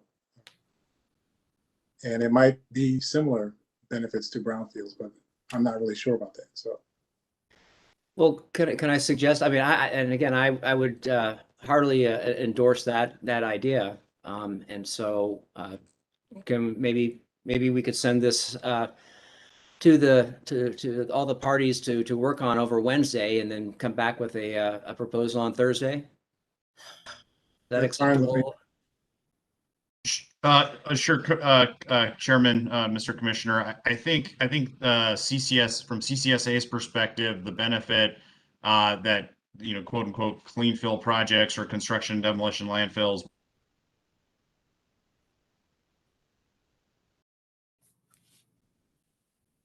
whatever we'd like to. Oh, I think we just lost you. Huh. Can you hear me now? Sorry about that. That just cut out. Yeah, you're back. Okay. Yeah. The what we were looking, I think CCSA was specifically looking for, the benefit for that would be to exempt them from the co-location requirements up to 6 megawatts, similar to the treatment that brownfield sites would receive. Okay. Commissioner O'Donnell, would you support that? I'm supportive in concept. I just don't want to redefine brownfield as something that it may not be. So I'm not opposed to the policy for sure. So you may, once I see the language, likely get my support. Terrific. Okay. And then MEA, I believe that would, I guess, address your issue as well. Am I correct? Yes, it does. Thank you. Terrific. Okay. Well, maybe Mr. Vanderheyden, can you take that as a task for tomorrow, to work on tomorrow, and then we can bring this issue back up on Thursday? Yep. Your Honor, I think there's one thing that we might need some help with, and I don't know if this is, maybe we still think about it. I don't know how we will determine if a site actually is a clean fill operation, because no one certifies them. The MDE doesn't recognize them, and they don't get permits for waste disposal. And if we do extend the co-location rules to treat them as if they are brownfields, it could be many sites that are available that we're not aware of. I think the folks at the MDE did tell us that there are a lot of these facilities in certain parts of the state. So it might be important to understand how one of these clean fill sites, if they are to be treated with special capacity or otherwise allowed to have some preferable treatment, we may need a way to define those, or at least have an understanding of how many there are. So maybe I can ask the CCSA folks to help us, if they've looked at sites like this, if they know some way that we can sort of categorize them, or perhaps they're already identified in some way. Maybe we need to set up a list of where these sites are so that we're capturing all of them. But potentially, if a site incorporates clean fill, does that mean that you can still construct what could potentially be 30 acres of solar fields there if it's 5 acres a megawatt, which is a common term. So we will need to do a little bit of work to be able to distinguish these from any of the other sites. And I don't have a good handle on right now. Okay, well, can we ask that you work with CCSA representative and see if we can do that? It appears you've got the three commissioners who would like to see language and are likely to be supportive of this policy outcome, if we can find a way to come up with the appropriate definition. And again, I think looking to the county government, since ultimately they will be the ones who will be permitting and citing these facilities, I'm hoping that we can find a way to do that, since this would be something that should be of appeal to the local governments. Yep, Commissioner Richard, one other thing I'd just like to add, one other nuance there is CCSA is the definition being part of brownfield also allowed those type clean fill sites, quote unquote, to apply under the small / brownfield / other category. So I think we would just to be consistent with what we had, would like to have that treatment as well. And then the only other thing I would add is that we're happy to work with staff on this issue to figure out the means by which we can qualify. But I would suggest that that's something that we can do offline. I know if we're trying to get this done between now and Thursday, at least if we can get the language on the clean fill done, if that would be acceptable to you all.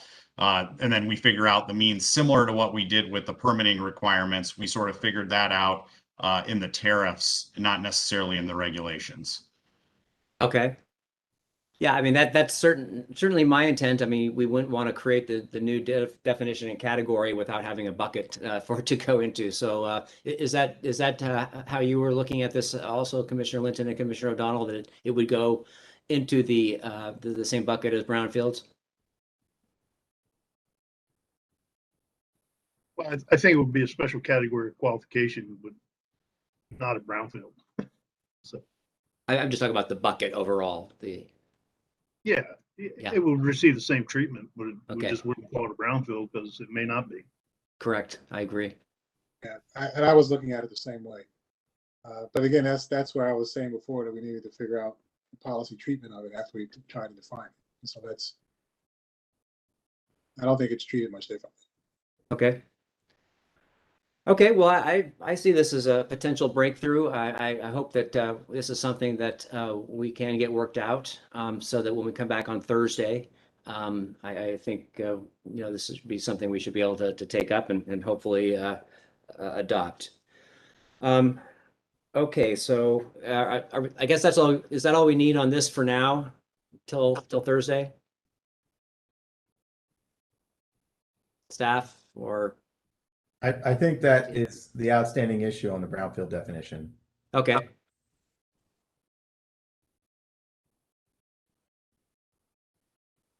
Oh, Mr. Chairman, I had some homework too. I gave myself. Yeah, it was just you're next.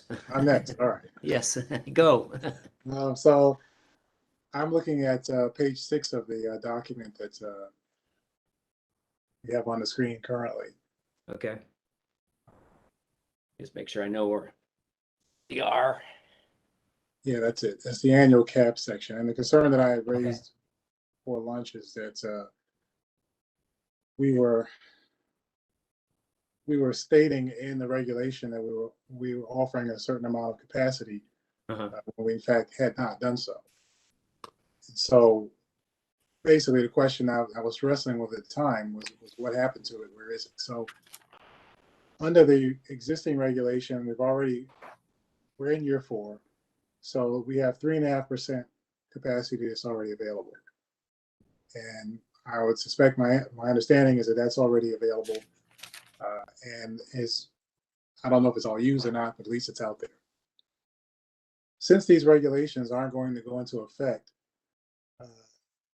and at some point between now and year 5, they're going to go into effect. So what I would propose is that we take the remaining 2.5% for that's in the 4th year that's listed on the draft in front of us, and spread that out evenly among years 5, 6, and 7. That allows us to keep the incremental increases that the statute requires. It allows us to add the additional capacity that's being proposed in the regulation. And it doesn't send a signal that we've somehow or another offered capacity in the 4th year when in fact we haven't, because there really isn't a 4th year. We're kind of jumping it into the 5th year. Mm-hmm. So I think that kind of resolves my concern. And it still leaves the capacity available. Certainly, if the 5th year capacity is not used up, then it can roll over to 6th. So kind of don't lose anything. But we don't misrepresent what actions we actually took in the regulations that we adopted. Okay. Yeah, sounds like a creative approach. Mr. Naini? Yeah, so just so I'm understanding, Commissioner Linton, so are you suggesting that we take it, so rather than making any changes to the 4th year, we would have 1.4% in year, we're basically adding 1% to E, F, and G? Well, it'd be a little less than 1. We have 2.5% left in year 4. I believe it's 0.35%. And we were changing that. Are we changing that to 6 or are we changing that to 0.6? All these are increasing. Right. Well, let me say it this way. The difference between what you have proposed in year 4 and what is current in year 4. We take that because that difference and we spread it out evenly among years 5, 6, and 7. Okay. So the same numbers, but you just add the capacity from year 4 to E, F, and G. Right. The capacity that has not been offered yet. And the 0.35%, we're already in year 4, so I'm not sure if that's been offered or not, but it should have been. It has been. It's Okay. It's been made available. Yep. Good. Okay. So then the remaining capacity that we're proposing to add to year 4, again, by the time these regs are adopted, that capacity will probably already be in year 5. So we should just take that out of year 4 and spread it evenly among years 5, 6, and 7. That way we can retain the incremental requirement that's in the statute, and we're still capturing the capacity. And since I'm an attorney, that math looks correct to me. That's as far as I can go with it. Yeah, excuse me, everyone. This is Amanda Best. I was just trying to play with some math. That's what you're seeing on the screen right now is the 0.25% difference. I was just trying to think of some easy ways to split it up, because if you just divide it by 3, you get lots of 0.33333 actions. So this was an easier way to split it up, but that's obviously up to everyone.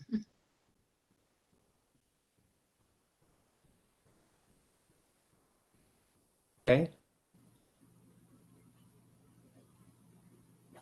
Any other comment at this point on Commissioner Linton's proposal? Maybe commission staff?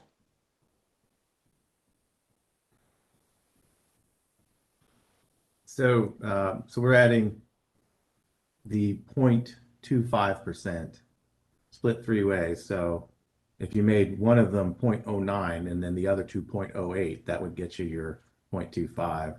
So if you were to add, leaning on front loading it, you could add 0.09 to the 0.6, which would be 0.69%, and then 0.7 would become 0.78, and then et cetera. Does that make sense? I'm sorry, I'm wrong about that. It would be 0.79 and then 0.88 and then 0.98. Right. So you're adding a 0.5 in 3 unequal, but close to equal, by dividing 0.25 by into 3 and getting 0.08, and a third, so you take the third and you add it. So I don't want to maybe check all of the math, make sure we got everything right there, but does that seem like it would do the job? Yeah, I just had the idea. I didn't do the math part, but I think it works out if you do it that way. And can I ask Commissioner O'Donnell, does this address any of your concerns about this? I mean, would this garner your support then for D?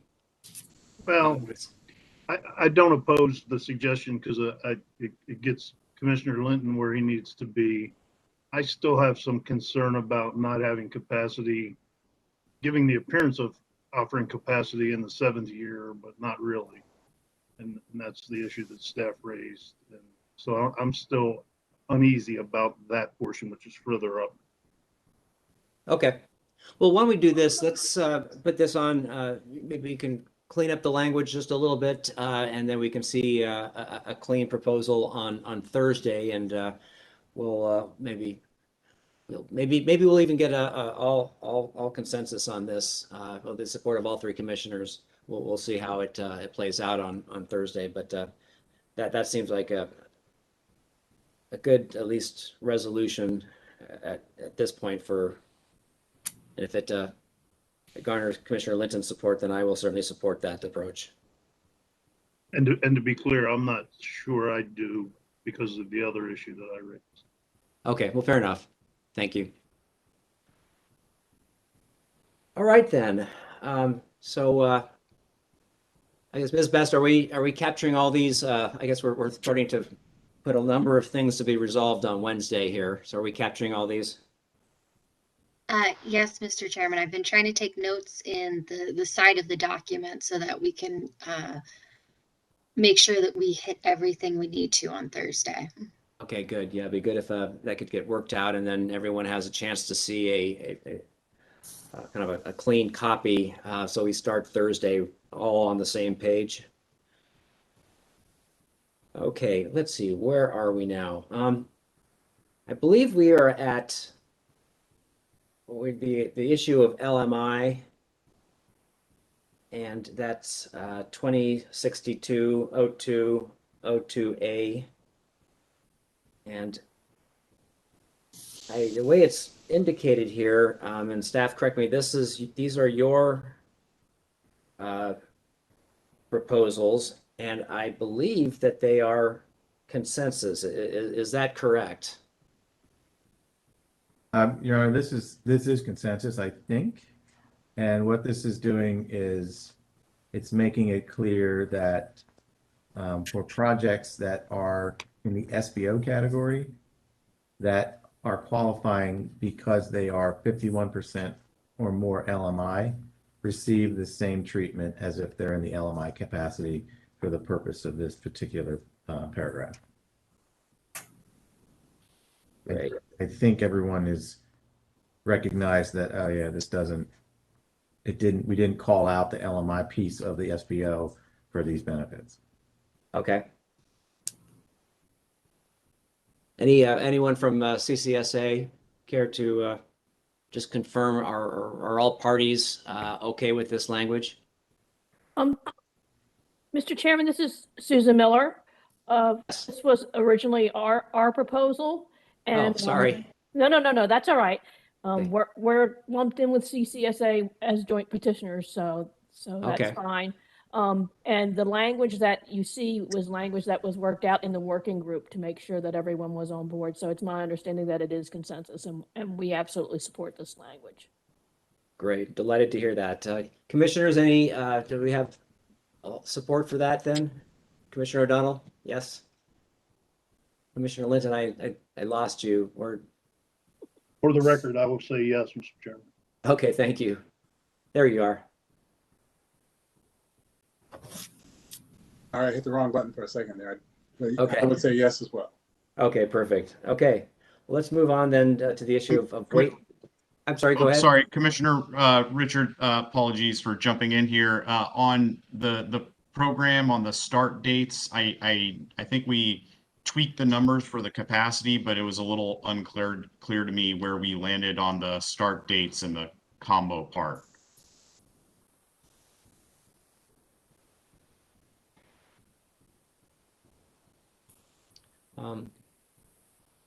Yeah, this section, Okay. CCSA, the negotiated language, just a reminder for everybody, was 2, 3, and 4 was the language that we had discussed with with the utilities. And this is the area where I still had concerns, Mr. Chairman, just to be clear.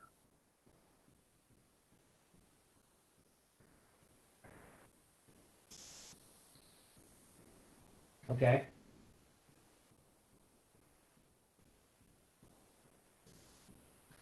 So, staff, do you have any potential solutions? I think you just have to decide here. There was, obviously, this is something we spent a lot of time trying to reach compromise on, but there's really no way to avoid it. I think if the change is to be made to sort of compress year 4 and 5 together, I guess in this particular instance, I think what 4 does in blue after the or is it begins year 6 within 12 months after beginning program year 4, which basically means year 6 instead of year 5 will begin in January of 2022. So 4 months from now, we'll start year 6, which will then leave year 7 in 23 and no year in 2024 with a year to go before the program ends. So it's really, I think, as Mr. Nayani said, it's really a distinction about like when you thought the program began and what to do. So if you accept this language, we'll advance the schedule 1 year, and if you don't accept this language, we'll leave the schedule the way it is. I think that's the call you have to make now. What was this the place we could also consider mid-year adjustments? Or Mr. Nayani? Yes, Commissioner Richard, this was what I also suggested before the break, was that we at the end of the day, CCSA just wants to get this back on track. If 1 year is too much, I think we'd be willing to compromise on 6 months. Commissioner Linton, Commissioner O'Donnell, is that a possible solution you could live with? So I would need to know what that does for capacity in year 7, Mr. Vanderheyden. Does it provide anything? I guess what would be proposed is year 6 would begin July 1 of 22. And then the question is, do we wait 18 months to start year 7 I'm sorry, 6 more months to start year 7 in 23, or do we wait until 18 months to start year 7 in 2024 again? Or do we just, having had an abbreviated year 5, begin all of the years on July 1 going forward? I think there's a few options.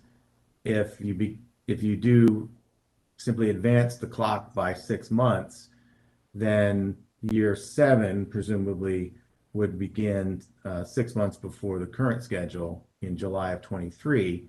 And then that capacity would have, year 7 would effectively run until the end of the program, or for 18 months. So not quite the same if someone's depending on having capacity available.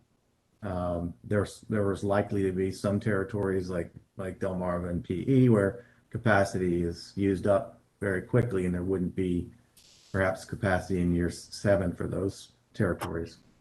So it's a compromise. I suppose folks have to work out whether or not it meets the legal standard of increasing it each year, but that might be a way to sort of reach an agreement or reach something between the two different positions. Ms. Garofalo, any chance you could give some thought to the legal question? Does it meet the statutory requirement for incremental increase in that out year? Yes, Your Honor. You don't mean right now, you mean tonight, right? Correct? Yeah. Yes. It'll be a very busy Wednesday. All right.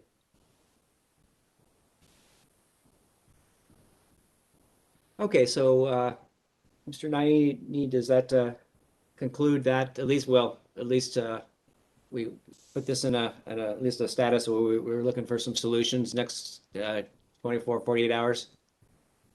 Yeah, that's great. I think number 1, just to be clear, I think C1, I'm looking at it here. C1, I believe, is a consensus item, and then 2, 3, and 4 would essentially need to be tweaked to work in that compromise, assuming Ms. Garofalo comes back and there's no issues there. Okay. All right, good. Well, I'll keep my fingers crossed. All right, why don't we, I think we agreed on LMI. Now let's go to, I think it's the wait list issue. Let me get to the right page, 206202.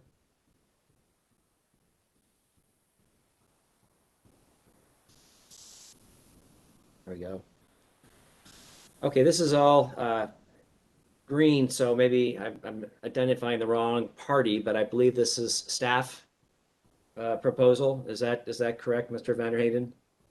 I don't know that staff originally proposed it. I think this was one of the elements that sort of depended on what was happening in the other sections. In this particular instance, I think what we have here is language that is essentially going to award capacity using the existing wait list. So, I mean, we still had some concerns about folks who would not have capacity available if projects are essentially not available because the capacity is essentially going to be handed out in the order that folks, have already put on the wait list. So that was our, I think, concerns about this. But it depended on what the commission determined regarding years 4 and 5. But I believe CCSA was supportive of something that took the existing companies on their wait list and essentially made it clear that they would be granted capacity as each year opened up. Okay. Yeah, and just to be crystal clear here, so CCSA this was not in CCSA's filing. This was actually something that staff had proposed and CCSA did agree with. And the reason is because this practice that is essentially outlined in this language is something that has already been approved and filed within the tariffs. So therefore, this has been common knowledge that is the practice of how the utilities are queuing projects.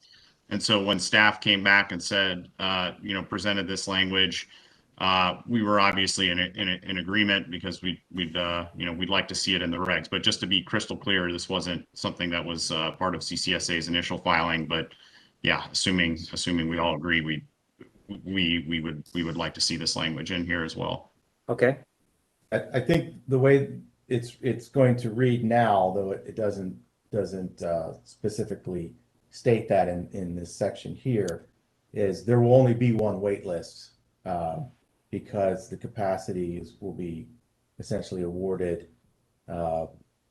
given in order that they're provided in each year. So our concerns about folks being excluded, I think, are still within here, but this language is something that I think has essentially implements the desire to have the existing projects issued capacity in the order that they're in the wait list.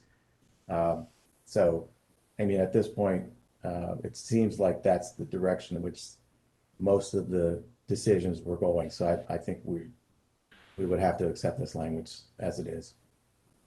Great. Okay. Well, good. That sounds like a good consensus to me. Are there any other parties, MEA, OPC? Did you want to opine on this, or any other parties? If not, let me turn to yes, OPC. No, Mr. Chairman, I just wanted to say we don't have anything to add to this discussion. Okay. Great. Thank you. Same with MEA. We have no position on this. Okay. All right. Commissioners, do you have any questions, or are we prepared to accept or turn down this proposal? I support it. I don't hear any opposition, or I have no cause for concern. Yeah, no questions for me. Okay, great. Fine. Okay, well, Ms. Best, go ahead and put that down as accepted by the commissioners. Let's go on now, I think, to project lists. Okay. Again, this is in green, so I'll turn to staff to go ahead to start off this conversation. Your Honor, I think this is language that the work group, having come to some agreement about what's posted about the list of projects, is simply telling us that that the electric company does have an obligation to report projects to the commission, that you can see in the old language, which will stay there under C1. This new language just says that if the information is provided on the company's website, that they will have fulfilled the obligation to provide this information to the commission. So I think it's just everyone's agrees with this because with the presumption that they're agreeable to the information being provided further down in the section. Okay. Any other parties wish to comment on this section? All right, so this appears to be consensus. Commissioners, any questions? None for me. Nor I. Okay, all right. Well, Ms. Best, we can put that down as supported by the commissioners. Let me go to, I guess now we're subscriber lists.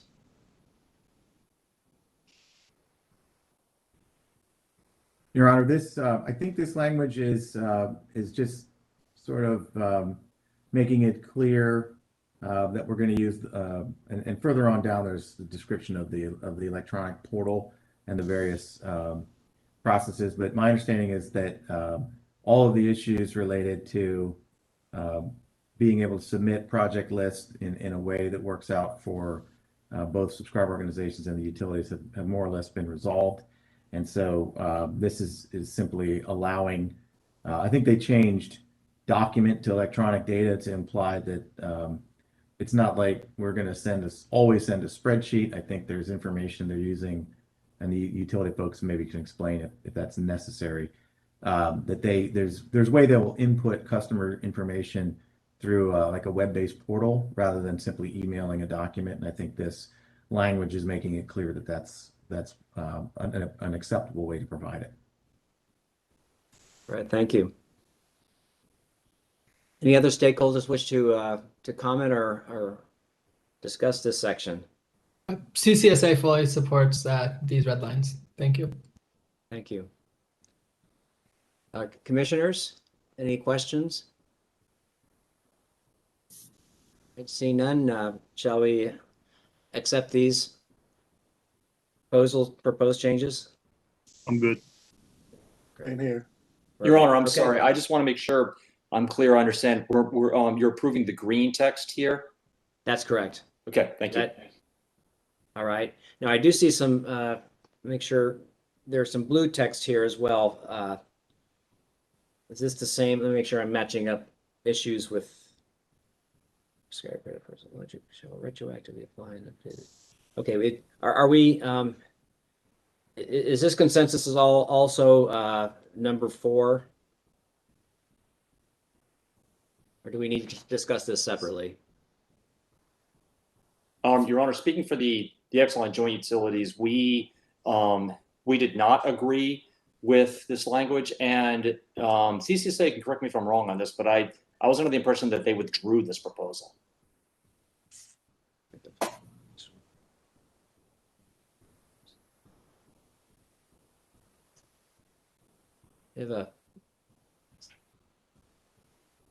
So I would have to look back, but I believe Mr. Seegers is correct. Okay. All right. So there's no. So this is not consensus, and everyone's fine if we go ahead and strike this at this point. When I say this, number 4. for subscriber crediting purposes, an electric company shall retroactively apply and update a subscriber list to the first date following the most recent meter read of the CSEGs. That's fine for excellent, Your Honor. Okay. CCSA as well. Thank you. Okay, good. Commissioners, are we okay to strike this? Bye-bye. Okay. All right. Wow, we're actually picking up speed here. Right. So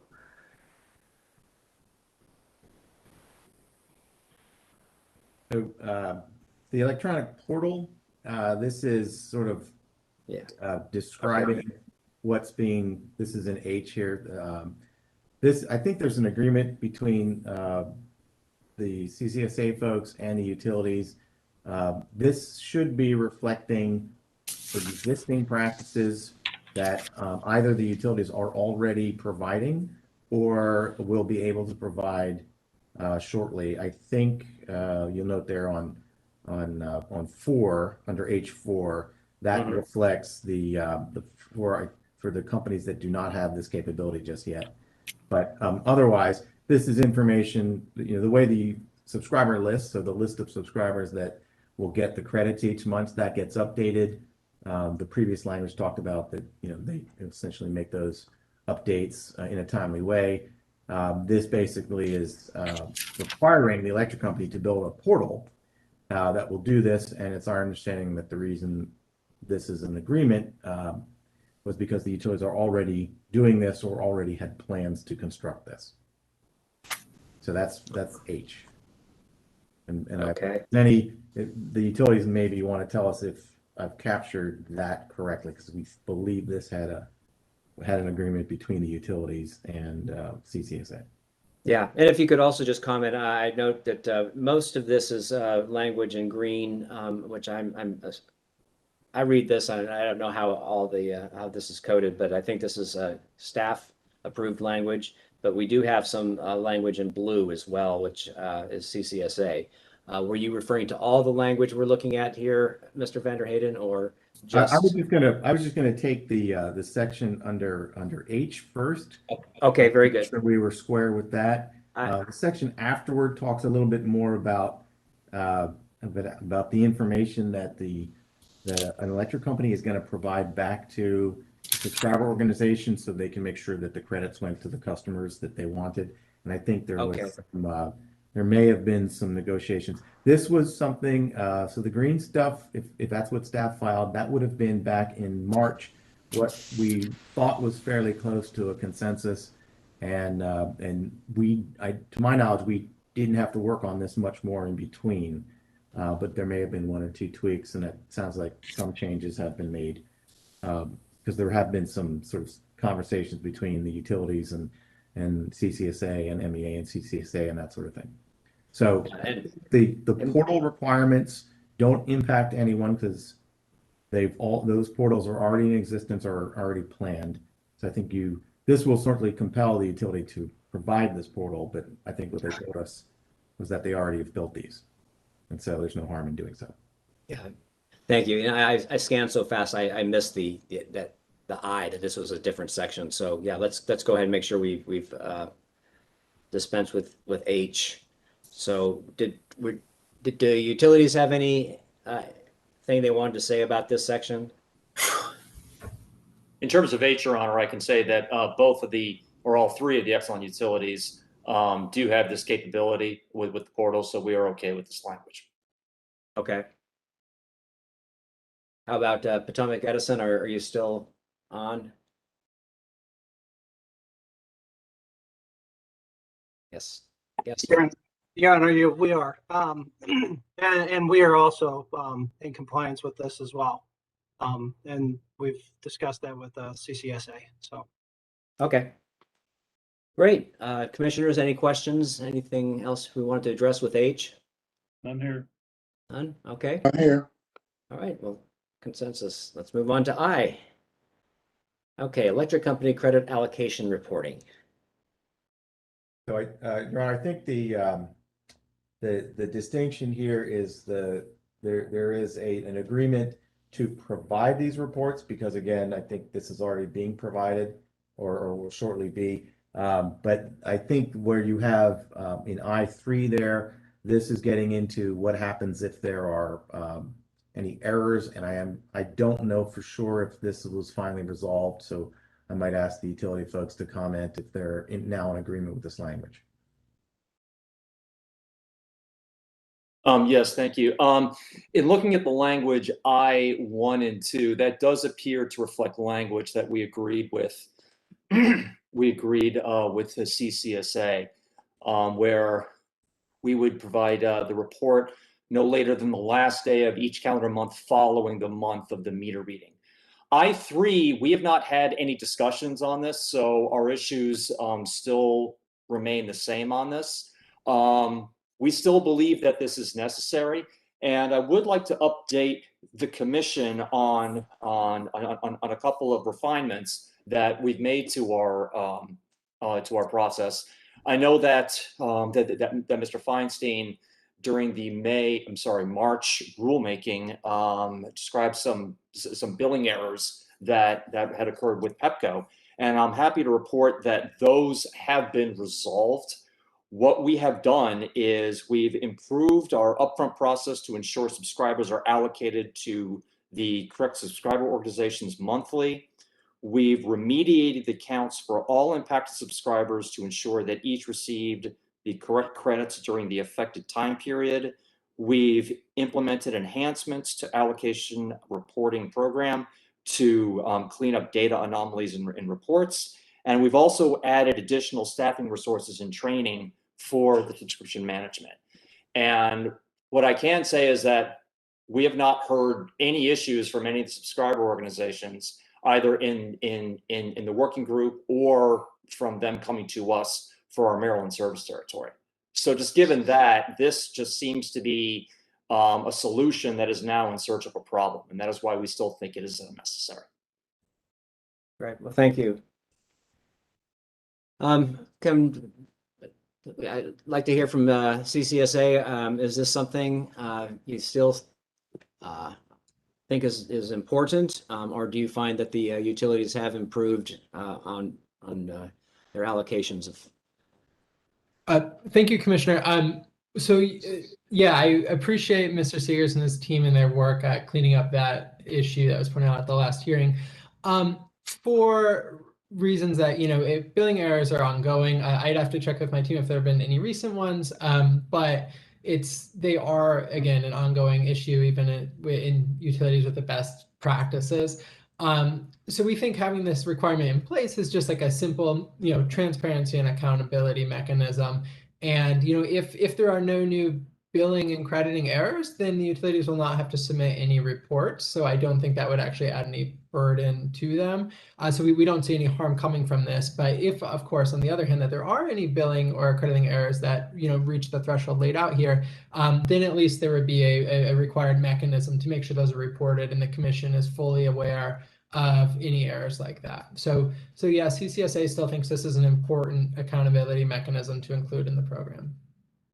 Thank you. Mr. Seegers, what do you say to that? If the utilities are in fact performing well, there should be no issues and there should be no reports required. Seems like a pretty good argument. What's your response? I guess what my response, Mr. Chairman, is that as of right now in Maryland, there is no requirement for the utility to submit any kind of report for any kind of a billing error at all. That's in contrast to our DC service territory, where we do in fact have that requirement. So if we don't have to submit a report for billing errors in general, I don't see the need for why we need to do it just for community solar, as I mentioned before, if there is not a problem. Okay. Commissioners, do you have questions? Yeah, I have a question to follow up, Mr. Seegers. Mr. Seegers, it seems to me that we do get reports of large-scale billing errors at the commission that are, fairly widespread or affect a significant number of ratepayers where bills have to be reissued. So is that a requirement, or is that something you do out of the goodness of your heart, or where does that come from? Because I specifically recall seeing several over the years from Pepco. I don't believe that as a requirement, Commissioner O'Donnell. I think that is something that the utilities do as a courtesy. I'm not aware of that being codified in COMAR anywhere. Yeah, maybe it should be. I don't know. I mean, if there's widespread billing errors, I would think the commission would generally want to know that. So we know there's a widespread impact on ratepayers. Commissioner Linton. I'm not talking about individuals, certainly. Individual billing errors. I'm talking about systemic or programmatic or larger incidents. Commissioner Linton, can you shed some light for me? Sure. Yeah, I think Mr. Seegers is correct that there isn't a requirement at this point, but I think you're onto something, Commissioner O'Donnell.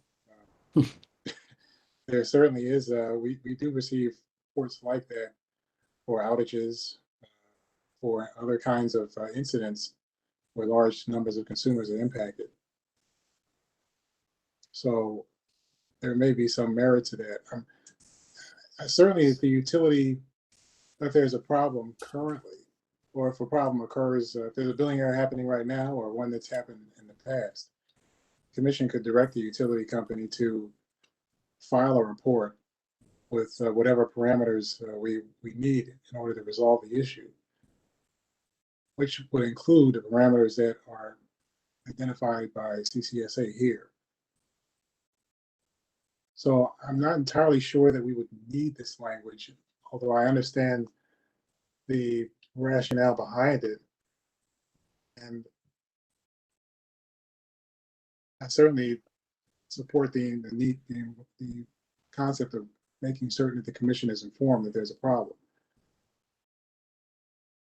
And Commissioner Linton, if I may interject, that is a very good point, and that is why the utilities are willing to agree to language whereby we do have to provide these reports on a monthly basis. As of right now, there is no such requirement in COMAR.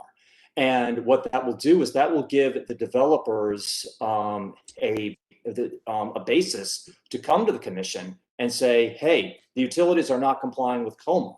And then, as you just laid out, Commissioner Linton, the commission would have the ability to direct the utilities to submit a report like this. So I think that just shows how trying to enshrine this obligation in COMAR as of right now is just not necessary. So just to be clear, and Mr. Seegers, and thanks for the information, you're proposing to file a monthly report with the commission that provides information, and I'm just going to pull from at least section 3 here, or maybe not section 3. Well, information related to the billing errors or any problems that have occurred for the subscribers. Am I just broadly enough summarizing that correctly? Well, actually, Commissioner Linton, it would not be a report with the commission. The report I was referring to is the report that's captured in the green text under I. As of right now, we are under no obligation to provide that report to the subscriber organizations. Now, we do understand the importance of that report, which is why we have no issue with the language in green. And what that will do, as I mentioned before, is that it will give the subscriber organizations the ability, if for whatever reason we don't follow through on this, then that would give them the ability to come to the commission and file a complaint, and then the commission could then require the utility to file a report like the one that is contemplated in the blue text here. So would your report under section I, in terms of the subscriber's credit allocation, would that be sufficient in detail for a subscriber to determine that a billing error has occurred? I'll have to defer to Mr. Feinstein or the other CCSA advocates, but my understanding is that yes, it would. Okay, is this report is not being provided to the subscribers currently. Is that correct? It actually is, Your Honor, but Okay. as I mentioned before, we're not under any obligation right now to do so.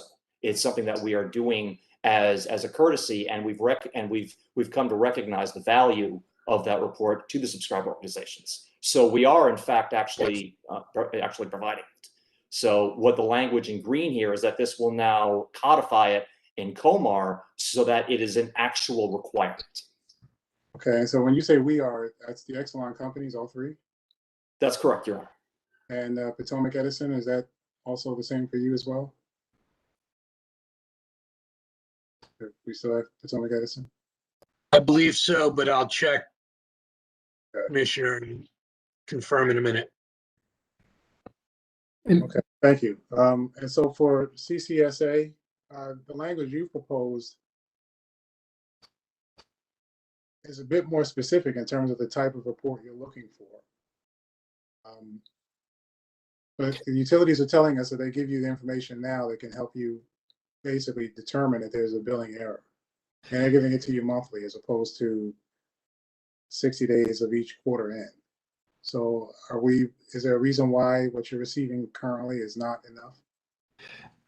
Yeah, thank you, Commissioner Linton. So yeah, so the host reports discussed in Section I believe, are in a requirement in every community solar market except Massachusetts and currently in Maryland. So we're pleased to see the Commission is considering requiring those in Maryland as well. As for the next section dealing with the other requirement, it's a completely different report. First, when it comes to these monthly reports, they have not been timely. We can't expect them, on a monthly basis. Then, second of all, if we can't always see if there's an error in the reports, because that is often for most subscriber organizations, that's the only source of truth that we have. So it's the only information that tells us, how much, what to subscribe to a customer. So if that's the only data a subscriber organization gets, they can't check and see if it's accurate or not. So so that hence the requirement of the next section, which requires the utilities to, only if large issues affecting 100 or more subscribers occur, to then notify the Commission, because that's something that most subscriber organizations can't monitor for today. I'll also just note that why the CSEX program is a little different. And, well, perhaps the utilities should be reporting more billing and crediting errors across the Energy Board. Subscriber organizations are completely dependent, or many of them are completely dependent on those reports for billing subscribers. So if there are inaccuracies, again, it's exceedingly difficult or impossible to accurately and fairly bill a customer. So accuracy and timeliness is at a premium for this industry, which is why why we strongly encourage the inclusion of this ad hoc reporting requirement. All right, and thank you for that answer. So I think on the first point you raised regarding the reliability and consistency of receiving the reports in a timely manner, I think that if it's included in COMAR, which is something I believe the utilities have agreed to, and by that I'm referring to the green language on the screen, that shouldn't be an issue anymore. And certainly, if it remains a problem, you now have a regulation that the company's not adhering to.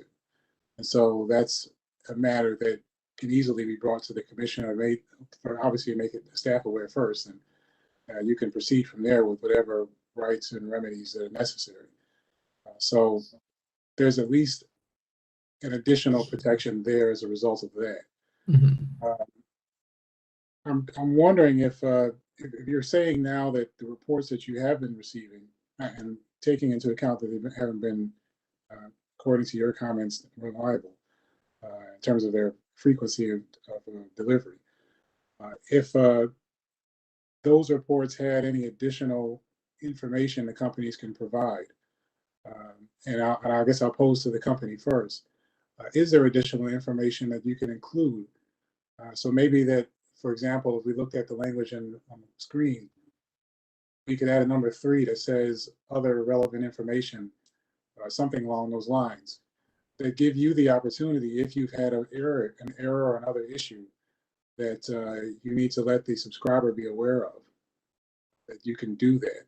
So I guess there's two questions there. One is there other information the company could provide in a monthly report along the lines of what you see in the green language? And number two, is there a way to add a catch-all to this section that would help address that, the availability of that information? Your Honor, I believe the utilities are amenable to modifying the information that would be included in this report.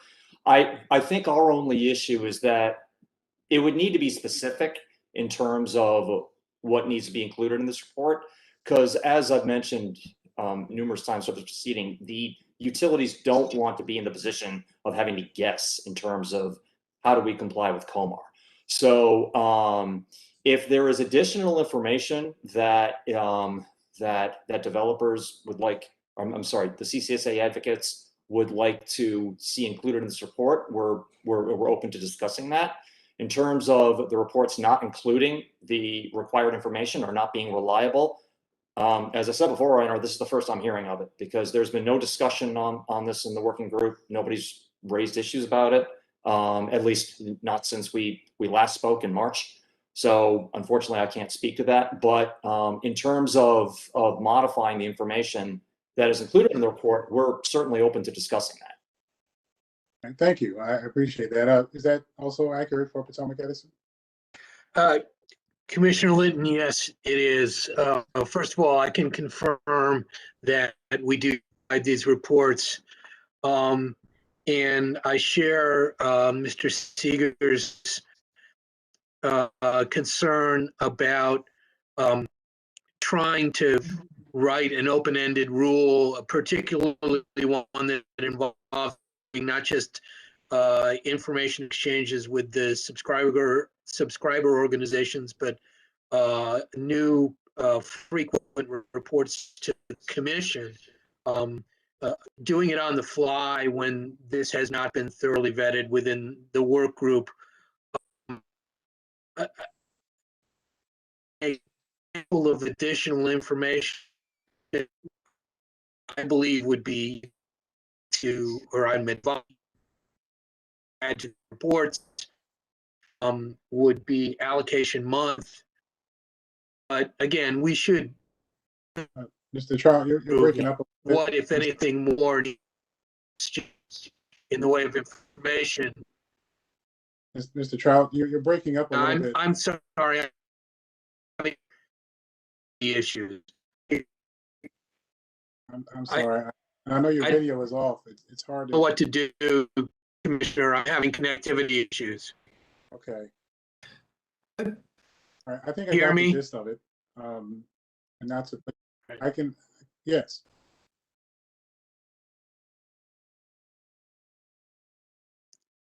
Okay, I think I'm back. Sounds better.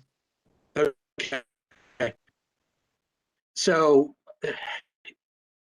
yes, we're providing the with me. This needs more before we expand beyond, certainly what in the land here, and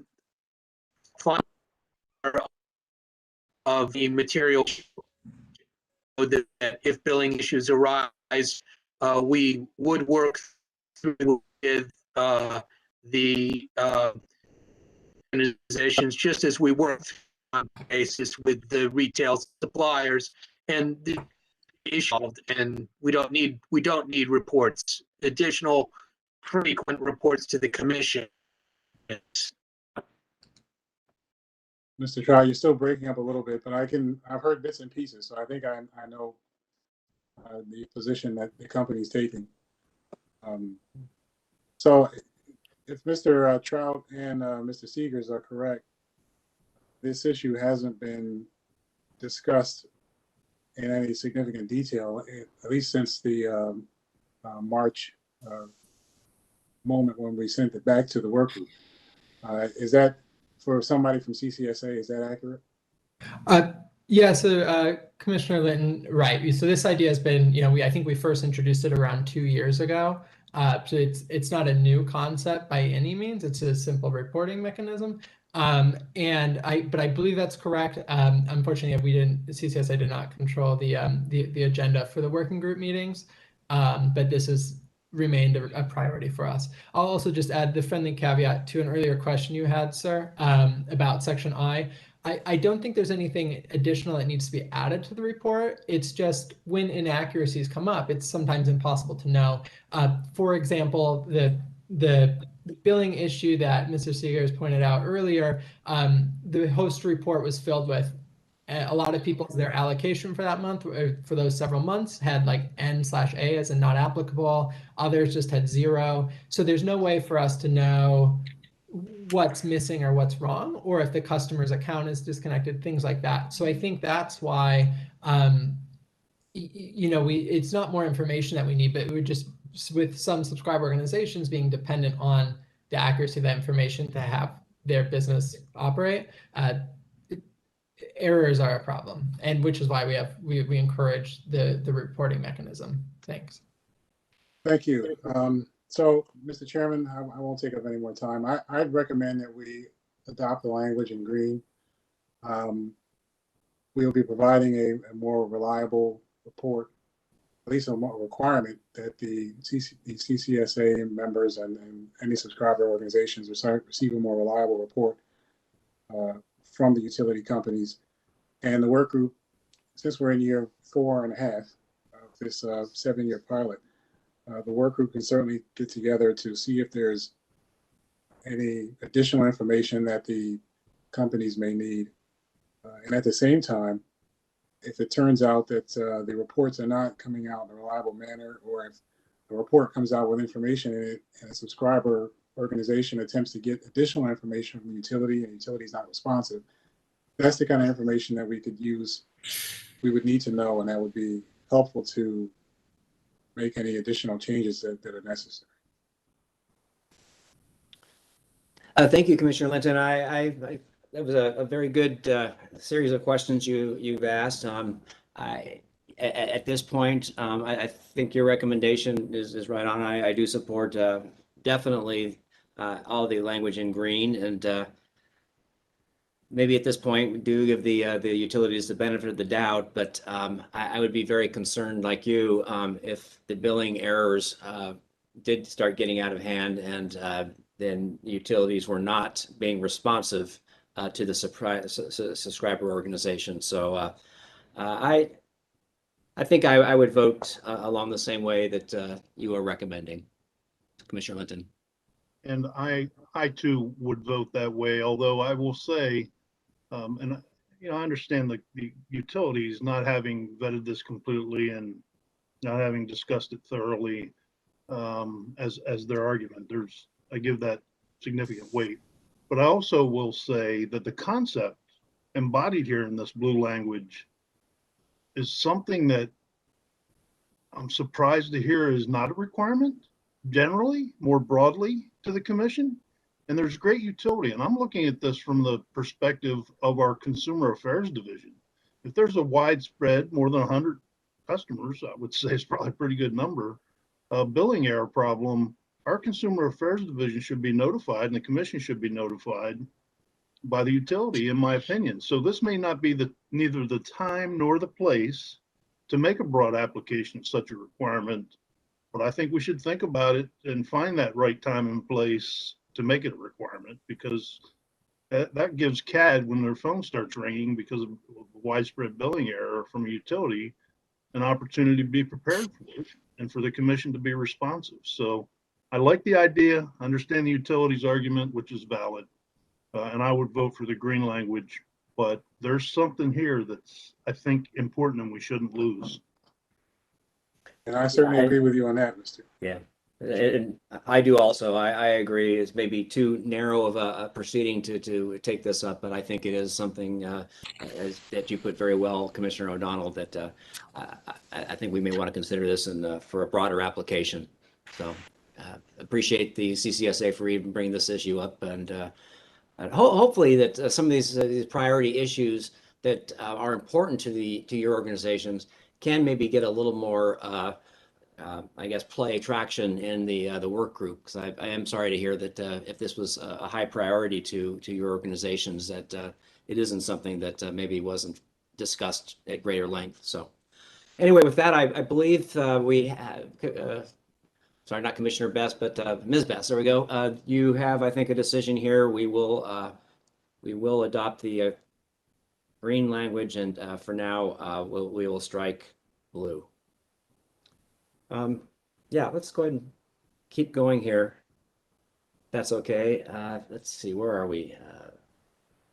Your Honor, this section is talking about cost recovery. Okay.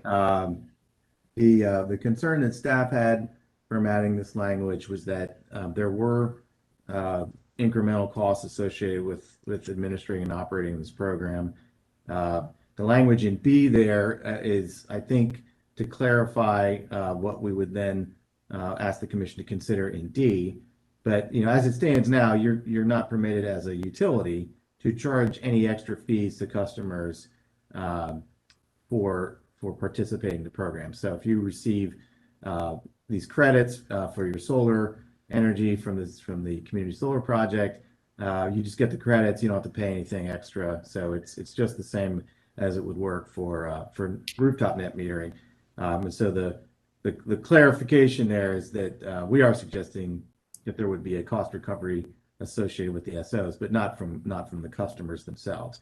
And then to the extent that the commission wants to consider this, we were suggesting with D that an electric company, if there were some of these incremental costs that were to be incurred as a result of either complying with some of the additional changes in these regs, or for some of the things that the subscriber organizations would want the utilities to provide, that there would be a cost mechanism that would sort of, following cost causation, impose that on the subscriber organizations themselves through some sort of a fee, much in the same way there are fees associated with retail choice that suppliers will pay for what they receive from the utility there.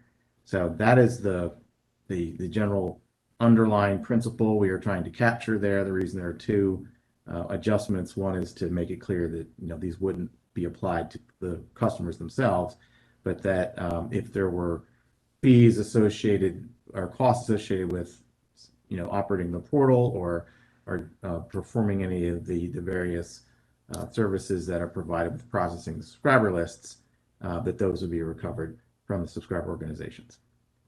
That's why that's there.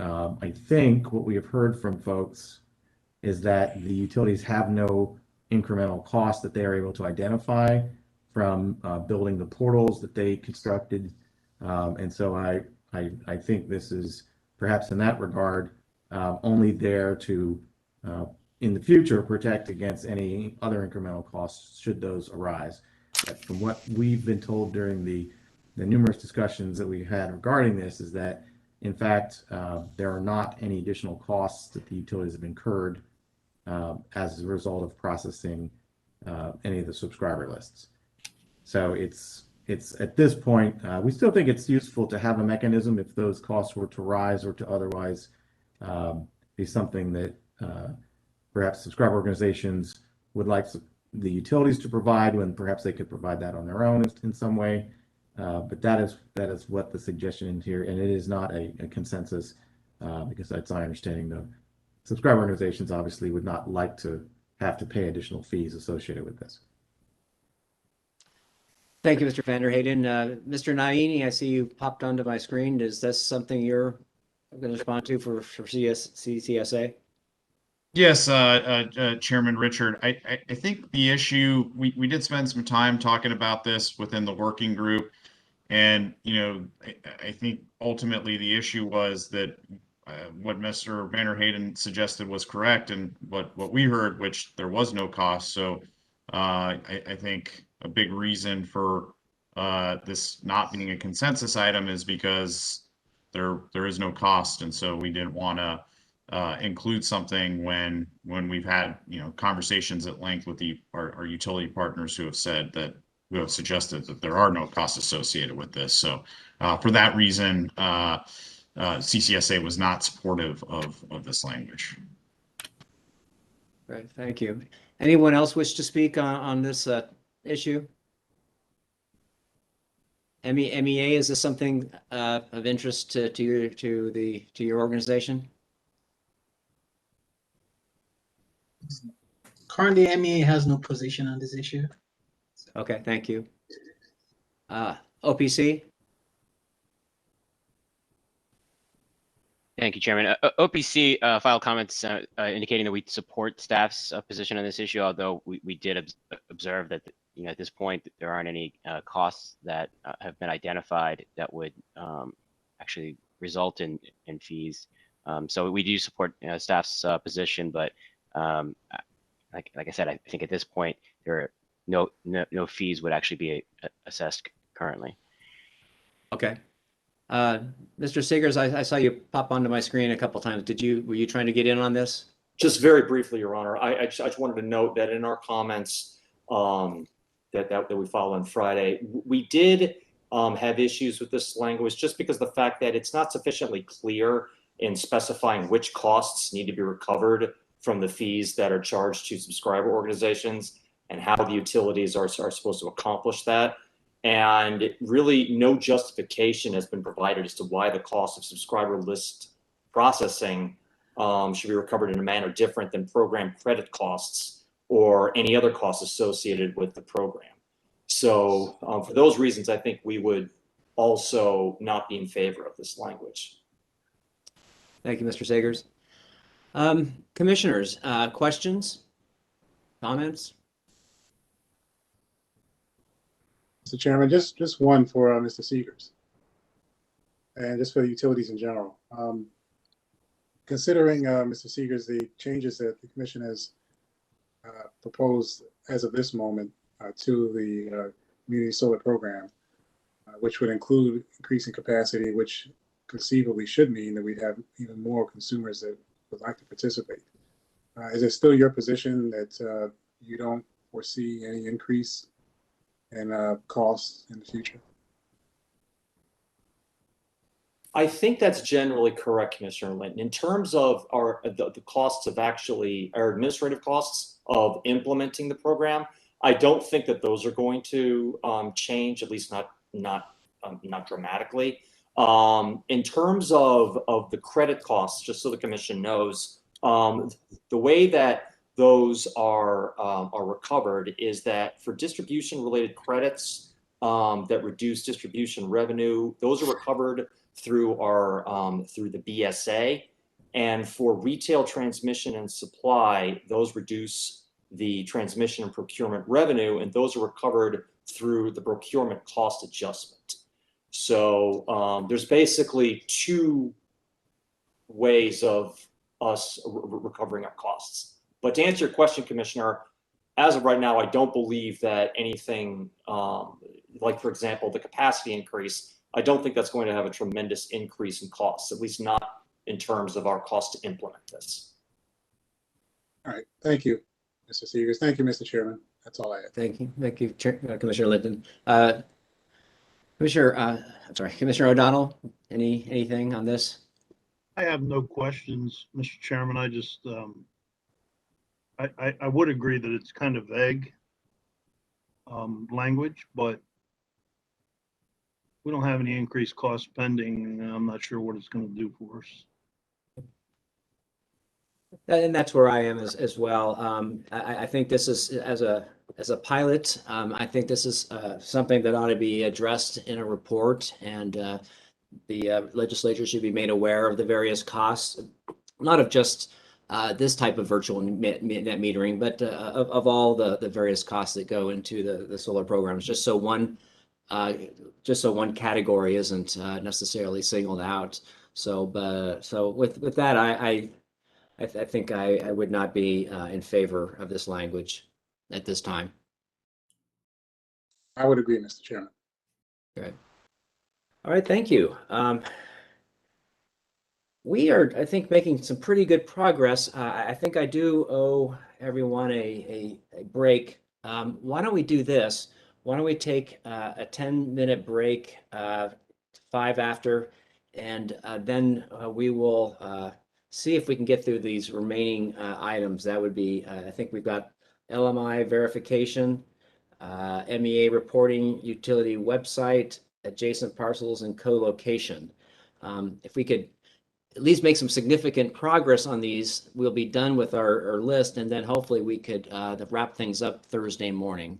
So let's see what we can do and get done by 4:45 to 5 o'clock. So with that, let's take a 10-minute break. Thank you.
Okay, we'll start here in about another 30 seconds.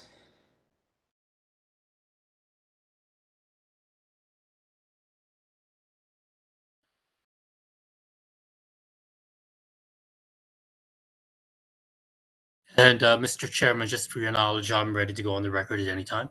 Okay, great. Let's go on the record now. We're on the Welcome back, everybody.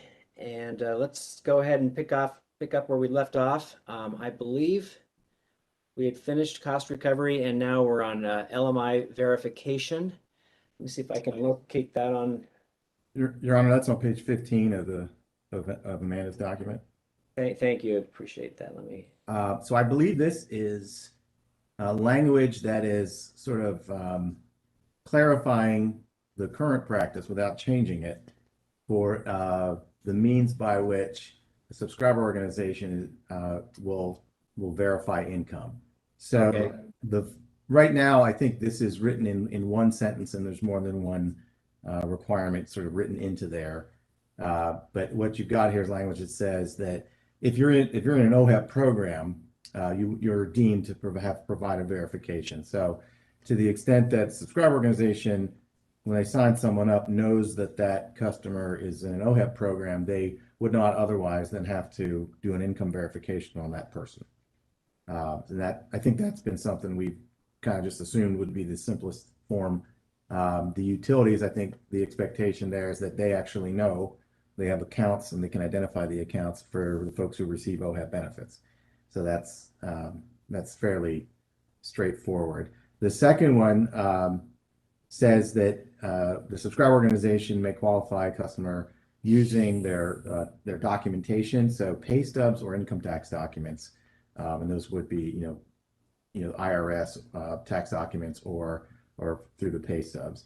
And then the third, this is not new. This is something the commission has already been doing.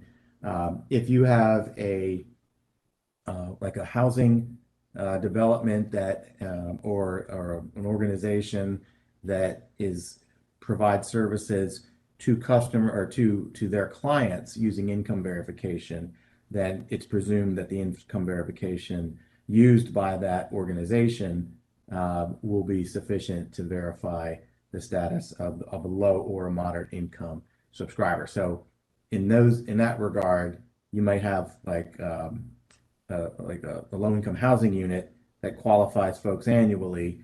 And what we have done, I think those are typically, there'll be a letter filed by the subscriber organization, staff writes a buck sheet, and then you approve those at admin meetings according to that. So this, I believe, is not changing anything about the way we are doing this currently. It is simply sort of breaking it out and codifying it in such a way that each of the requirements is laid out, and then 4 and 5 are just being renumbered. Okay, yeah, these all look very familiar. Okay, well, maybe I can turn to Susan Miller. Are you still with us? Is this something you would like to comment on? Yes. Hi, Mr. Chairman. We're fine with this language. We feel it just kind of straightens it up and makes it easier to understand. We agree with staff that it doesn't actually change anything on how verification is being done right now. So we have no concerns with regard to this change. Right, thank you. Any other stakeholder group wish to comment? Any other government organization wish to comment on this section? Hearing no one, commissioners. I have a question, Mr. Chairman. Mr. Vanderheyden or Ms. Miller, whoever. Use of pay stubs in 2. What if a customer, just for the sake of an example, a hypothetical, worked 2 jobs, one a full-time job and one a part-time job, and they only showed the pay stubs for the part-time job that qualified them and kind of kept the other pay stubs tucked away. What are the guardrails prevent that from happening? Your Honor, I don't think we have guardrails that would protect against someone who was deliberately hiding income in order to qualify. Ms. Miller?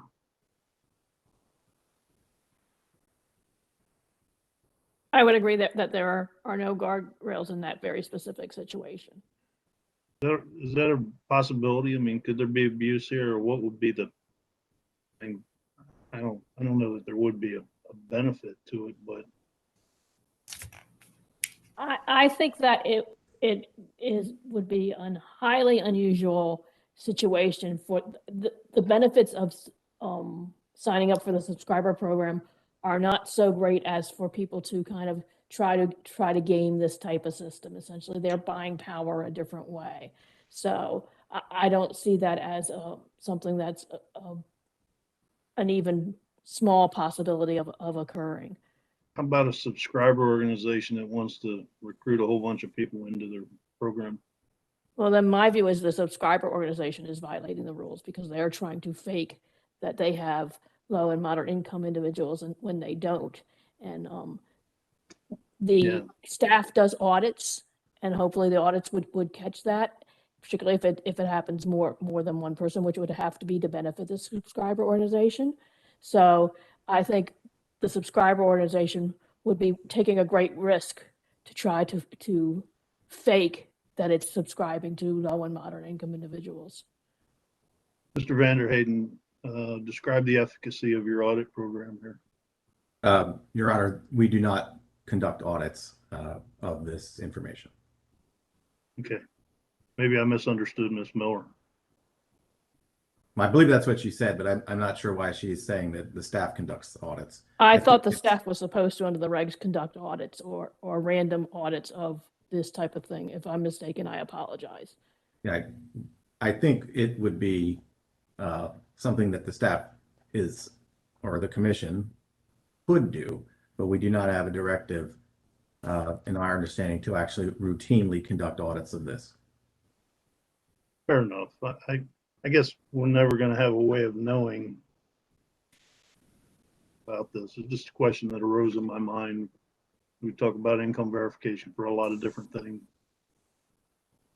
We've talked about it a lot with regard to COVID and OHEP programs. It just question rose in my mind. I guess there's probably no way to fix it here unless someone else has an idea. Your Honor, if you restricted pay stubs and only allowed tax documentations, presumably the tax documentation would be harder to hide. I think the number of ways that we've examined doing that is there are firms that are authorized to verify income with the IRS, and that is one means by which the tax documentation would be provided. And then conceivably, if someone was either providing their tax returns or if that tax is audited, then that would be a lot harder to cheat on. But unless you want to withdraw the pay stub verification means, and that might be a situation where perhaps someone is a moderate income customer and they either deliberately or perhaps even because they were unaware, they received income from a secondary job or something of that nature. But also, if someone received a lot of investment income like dividends, that wouldn't show up on their W-2. So there's a number of issues that would perhaps prevent that from happening. That might be something that once the program has significant volume and we would want to take a look at. But I think you're right in that without making a significant change here by deleting the pay stub language, there's not a lot we could do right now to impose those guardrails. My intention is not to make this harder than it has to be. I look at some of the things we've uncovered with certain third-party suppliers and practices violating COMAR regs. And I don't know, I'm always just on the lookout for that kind of thing, but I'll let it go for now. We'll just keep an eye on it, I suppose, Mr. Chairman. Thank you, Commissioner O'Donnell. Commissioner Linton, did you have any questions or comments on this section? Yeah, thank you, Mr. Chairman. I just had two, I'll say topics that I wanted to raise. First on D1, and this is really for the staff and maybe for OPC. As we know, over the course of the last OHEP fiscal year, we had a lower amount of enrollees for the OHEP programs. than we normally would have. Customers just didn't participate or didn't go out and get extra assistance for reasons of their own. Anecdotally, it's because of moratoriums and other things like that. So in D1, we suggest that current participants in the program are deemed to have provided low-income eligibility. And I'm wondering if we are, at least under the current time frame where we are now, are we without unintentionally restricting the number of customers that could participate because of their certification with the OHIP programs? Yeah, I just wanted to know, and I'm not going to propose language at this point. I'm just curious if People's Council or if staff has any thoughts on it. So, Your Honor, D1. I'm sorry, I can't hear. D1 is an avenue that can be used by subscriber organizations or who are enrolling low-income customers. It doesn't require anything than evidence that they're on EUSP or perhaps MEEP.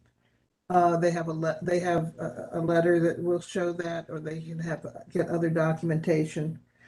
If for whatever reason they might be eligible for EUSP, but they did not apply, then the subscriber organization would have to qualify them under D2, assuming there's no other special thing that would apply. Commission has issued an order, as I don't have to tell you, that lists a number of things that would count as low income. So this is just stating what I think is obvious from the definitions of low income in Chapter 1, but this is more mechanical. Okay, so D2 is designed to capture any customers that, for whatever reason, might not have applied for energy assistance through OHIP. That's right. We know that each year a customer might be eligible for an OHIP energy assistance program, and they may have applied for and qualified the year before, and the following year they either don't apply, or for some reason they don't quite qualify, and that includes their application is incomplete, but they can qualify under D2. Okay. All right, so I think you understand where I'm going with this, or what I'm Yes. thinking about. Certainly, we've heard from OHIP that there's other state assistance programs that customers can apply for, and if they're eligible for those, and they're also eligible for OHIP assistance as well. But we've limited the participation in CSEG to just customers who are current participants in OHIP programs.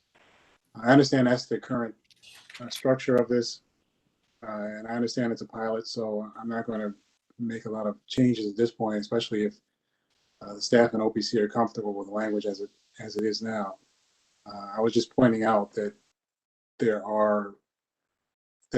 energy assistance programs and the low income measuring programs in the state are expanded already beyond what we've listed here.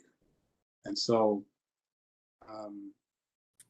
I don't know if limiting it this way is capturing the number of customers and potential subscribers that we may want to, or if it's necessary at all. But if everybody's comfortable with it, I'll move to D2. With my Commissioner Linton, I'm sorry if. I was just going to probably say what maybe you were going to say.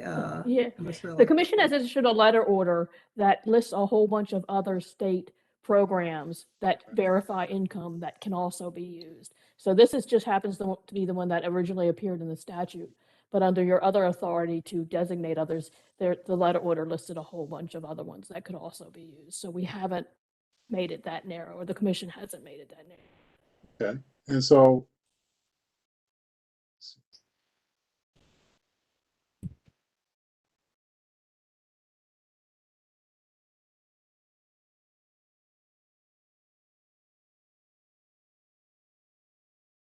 all right, well, that does raise another question, but I won't address that for now. Let me move to D2.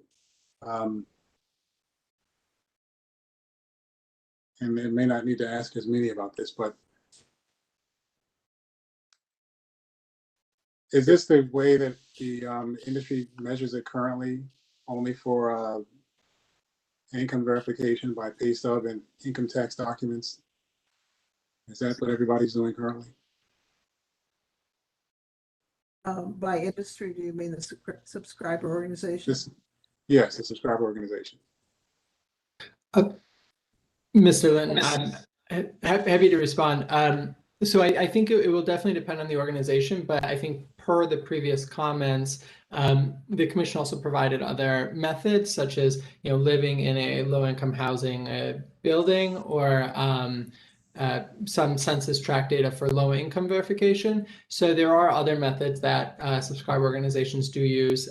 As per what percentage use D1 and D2 here, I couldn't say, but I think people do use the whole menu of options that the commission has made available.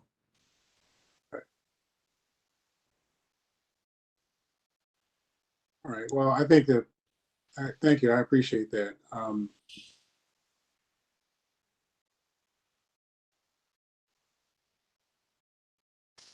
It's a pilot program for now. I think I'll leave it alone, but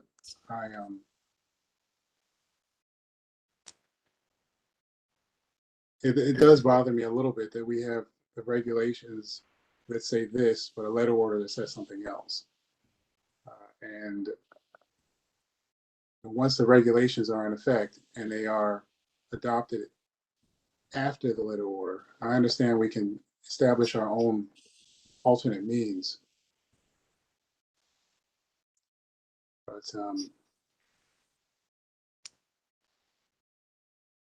the problem with doing it in the manner we are, at least right now, is that it always makes it difficult to find the alternate means. Regulation D1 and D2 state specific things, but then you have to find the alternate means. But if it's working for the industry and parties are comfortable with the language as it is, then I won't make a bigger deal out of it. Thank you, Mr. Chairman. Thank you, Commissioner Linton. And yeah, I appreciate your exploring that. I had some of the same questions about the letter order, and did we need to elaborate all those alternative means that we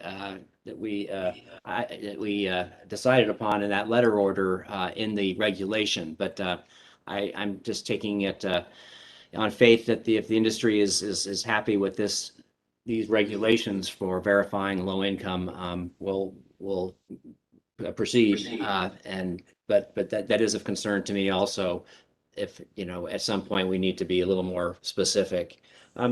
Ms. Miller, while we're on this whole topic, could I just ask quickly, just an update on the whole issue of EUSP recipients and using those benefits toward participation in community solar? Where does that stand at this point? And is that something, when there is language from the work group, we can perhaps do something by letter order, or will it require coming back and doing another rulemaking? Well, Mr. Chairman, where we stand now is the subgroup of the work group is still working through the issues and talking. Sometimes they were talking twice a week, and they're trying to figure out what the best solution is. And I can't answer at this point whether the best solution could be accomplished through a letter order or through a change in the regs, because the solution isn't close yet. But I can tell you that everyone is working diligently. That OHEP has joined in a few of the calls to explain how EUSP works. And the subgroup has been working diligently to figure out the specific problem and then try to come up with a solution it could present to the commission.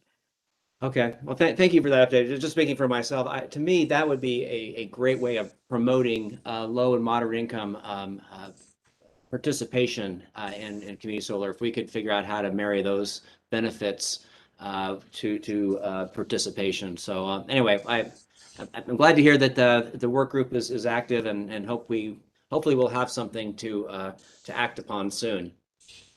Mr. Chairman, may I just address that briefly? Yes, Lynn yeah. Heller with the Climate Access Fund. The problem that we've uncovered, there are a couple of different problems, but the central problem, structural problem that we've uncovered is that because EUSP dollars only go to utilities and do not go to subscriber organizations, an LMI customer who is on EUSP does not get to benefit from the maximum amount of community solar that they might otherwise benefit from, because the EUSP dollars sit with the utility. By and large, they just sit and accumulate with the utility rather than covering community solar payments that low-income household might be paying. So that's just a brief introduction of the problem, which it is a structural problem that we see this working subgroup feels is really quite significant in terms of being able to marry EUSP recipients with community solar. And so we are working, as Susan said, diligently. We have some ideas of solutions, but we're not quite there yet. And we do plan to bring it to the working group as soon as possible. Thank you very much. Again, these are important dollars. These dollars, of course, are ratepayer dollars, and they're meant to assist. And it seems like this would be a great way to lower some of the energy burden for people who receive EUSB dollars. So anyway, and support an important state policy. Thank you. At this point, commissioners, are we good to go with these proposed regulations? Yes? Good. Yes, I am. Excellent. All right, let's move on to, and I believe these are the, let me kind of change screens here, but this is an MEA proposal, reporting requirements. So MEA, why don't I go ahead and let you lead off this discussion? Thank you, Mr. Chairman. MEA, working in conjunction with CCSA, has proposed changes to regulation where the PSC would require subscriber organizations to submit specific data on a periodic basis. We divided data into two main parts.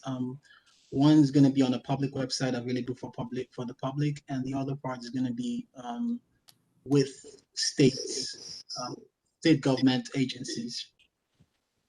We believe that MEA is willing to host this information on its website.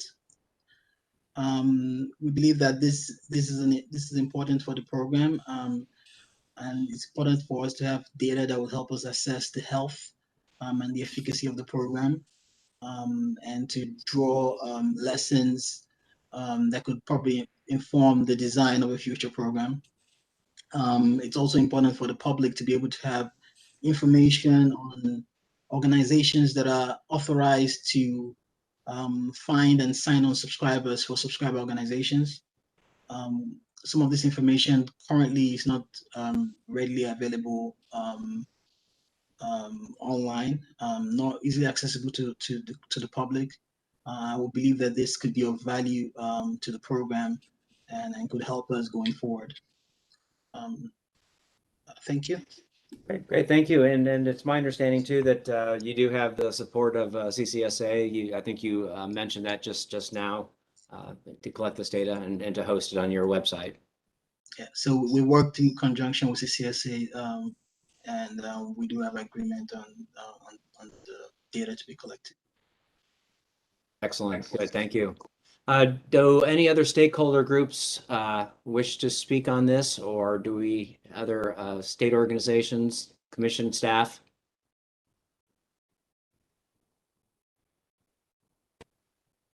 Hearing none. Commissioners, do you have questions or comments? No questions, and I support the MEA proposition. Great. Thank you. Commissioner Linton? Yeah, thank you, Mr. Chairman. This is probably one of my favorite parts of the whole proposed regulation, but I'm just curious if any parties are concerned about it, all of this being in Comar as opposed to something that the commission could direct the subscriber organizations to provide through an order or something of that sort. Since this is it's primarily just data that we're asking them to provide. And my reason for asking the question is if 6 months from now we decide that there's something else we'd like to get in addition to what's in the regulation. We now have a reg already, and so we have to take some other action, I guess. So again, I support the concept. I'm just curious if we need to have it in Comar or is an order better?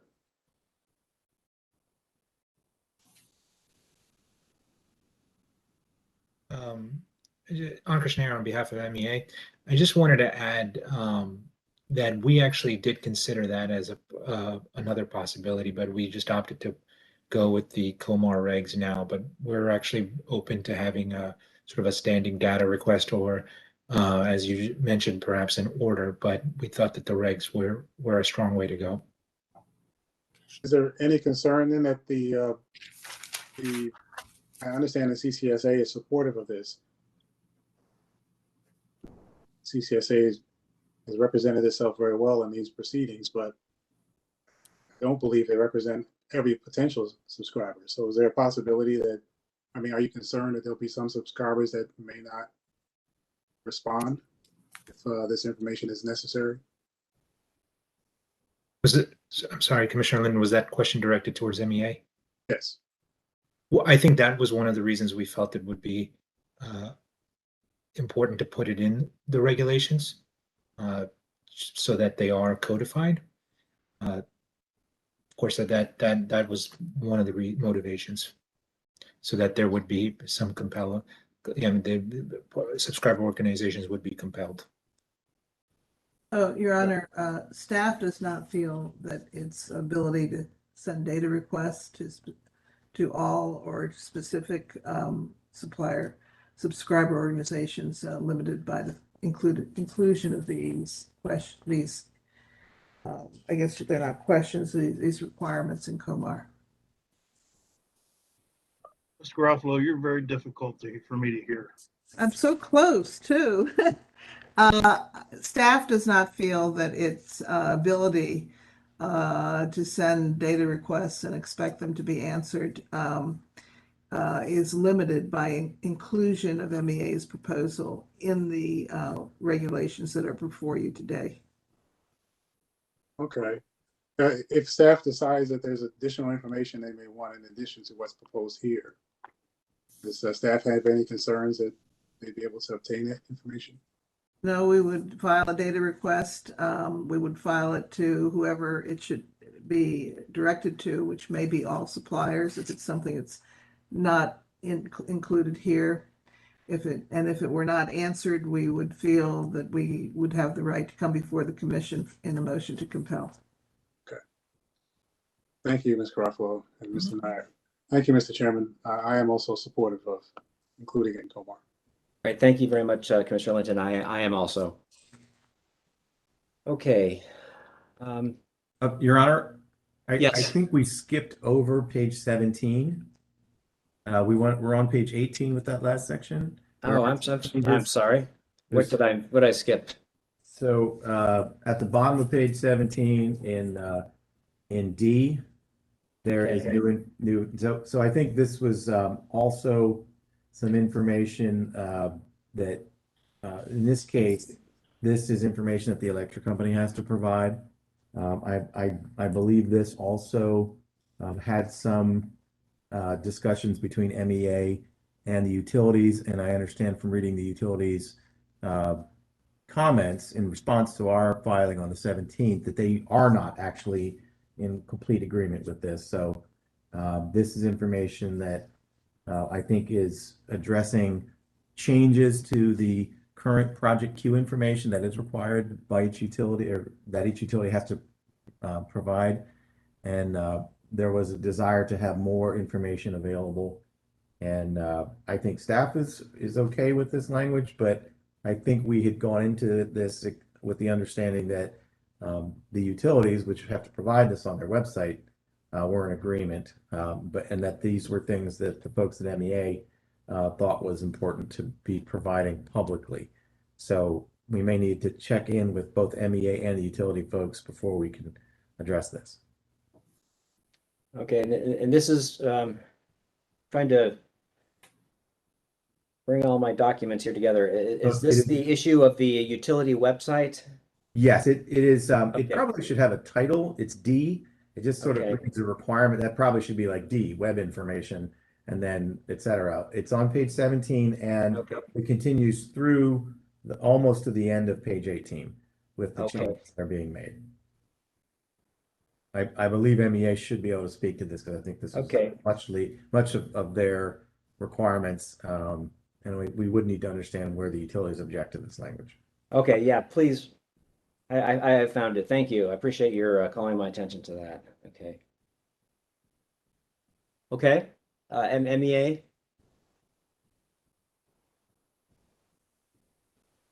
I believe on this issue, we'd probably need to consult more with the utilities if there are any objections. But I don't think anyone has raised objections so far to this, at least here. Mr. Segers, is that something you'd like to speak to? Sure, Your Honor. I believe that if this is the section that I'm thinking of, I believe that our objection was there was at least originally language in number 7 on the status of the application, where it would require the utilities to report on construction status. And we had submitted comments previously saying that that the utilities would not be in favor of that language if for the only reason that we would have no way of knowing the construction status. It looks like that language has been removed, so I believe that would address the utilities' concern. Ms. Best, can you scroll down just a little bit so I can see the remainder of the list? Yeah, I'm sorry, it's number 13. 13. Under construction. That language, as I mentioned, is problematic just because the utilities will have no way of knowing the construction status of a project. We have no issue with reporting reserve status, in service, waitlisted, withdrawn.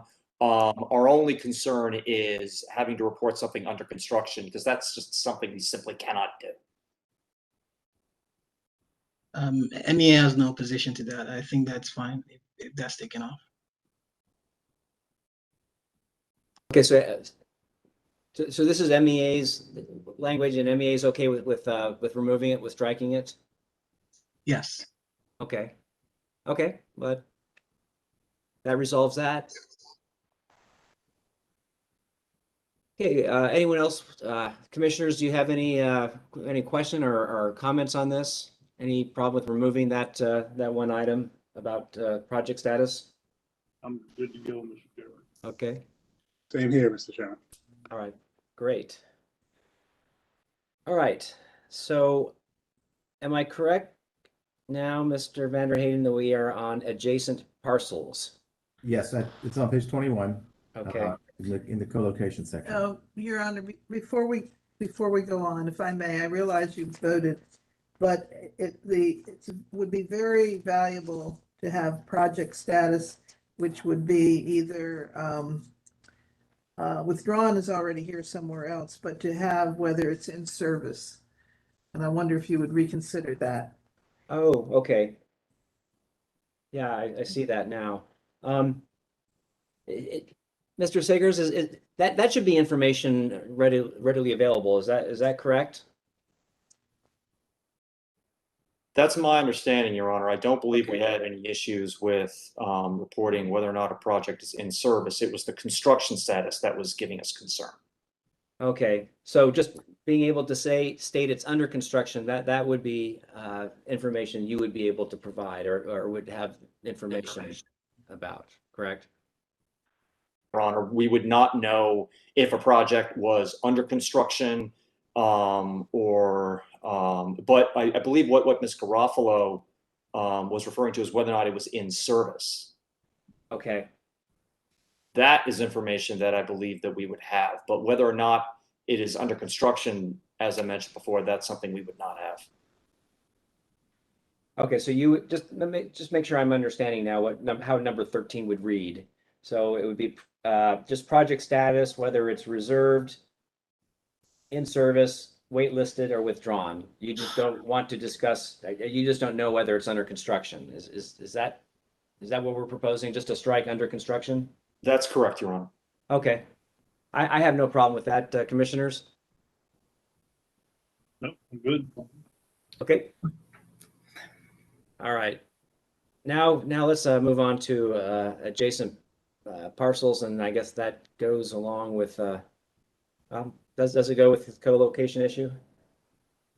Your Honor, I think so. The adjacent parcel language was to help us sort of clarify what we meant by adjacent, and that's needed because to the extent that you have something that's co-located, the co-location rules would be prohibiting, as would I think the legislation, that you can't actually construct something on a contiguous parcel per the legislation. I know we're using adjacent here. I think those are more or less the same meaning. But what we wanted to do here was to make it clear that if you had a piece of property that might have been separated by something that was like a railroad right-of-way or a roadway, or in the case of remainder parcel, I think is the term they use, a small piece of parcel that's only 75 feet wide. I think that's what we worked out. It just basically helps us understand when something qualifies to be located because it's not adjacent. So this is telling us that's adjacent if it shares a common boundary, if it's separated by one or more rights of way, so like a transmission right of way, or perhaps a railroad right of way. Those are considered to be adjacent, even though there is perhaps a piece of property in between, or a roadway or a highway for public use, so not a private road necessarily through private property, but a roadway. And then anything that's separated by a parcel that's less than 75 feet wide.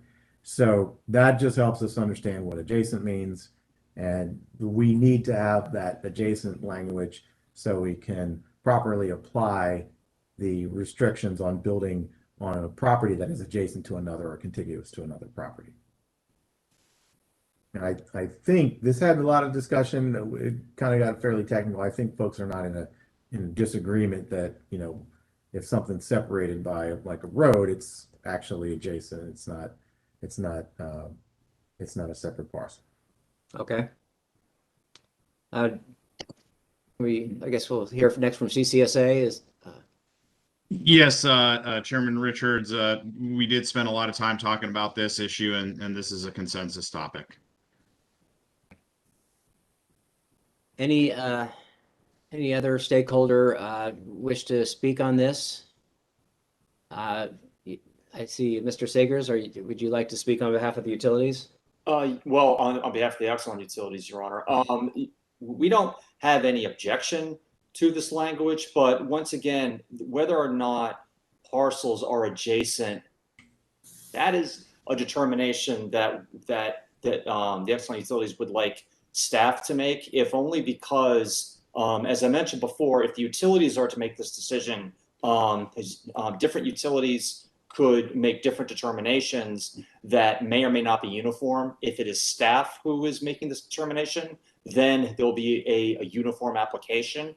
And one additional piece of information that the utilities would request, and we noted this in a prior comment, is that on the subscriber organization application, that subscriber organizations not only include the address of the property, but that they also include the Maryland the SDAT number, and I'm trying to find what that acronym stands for.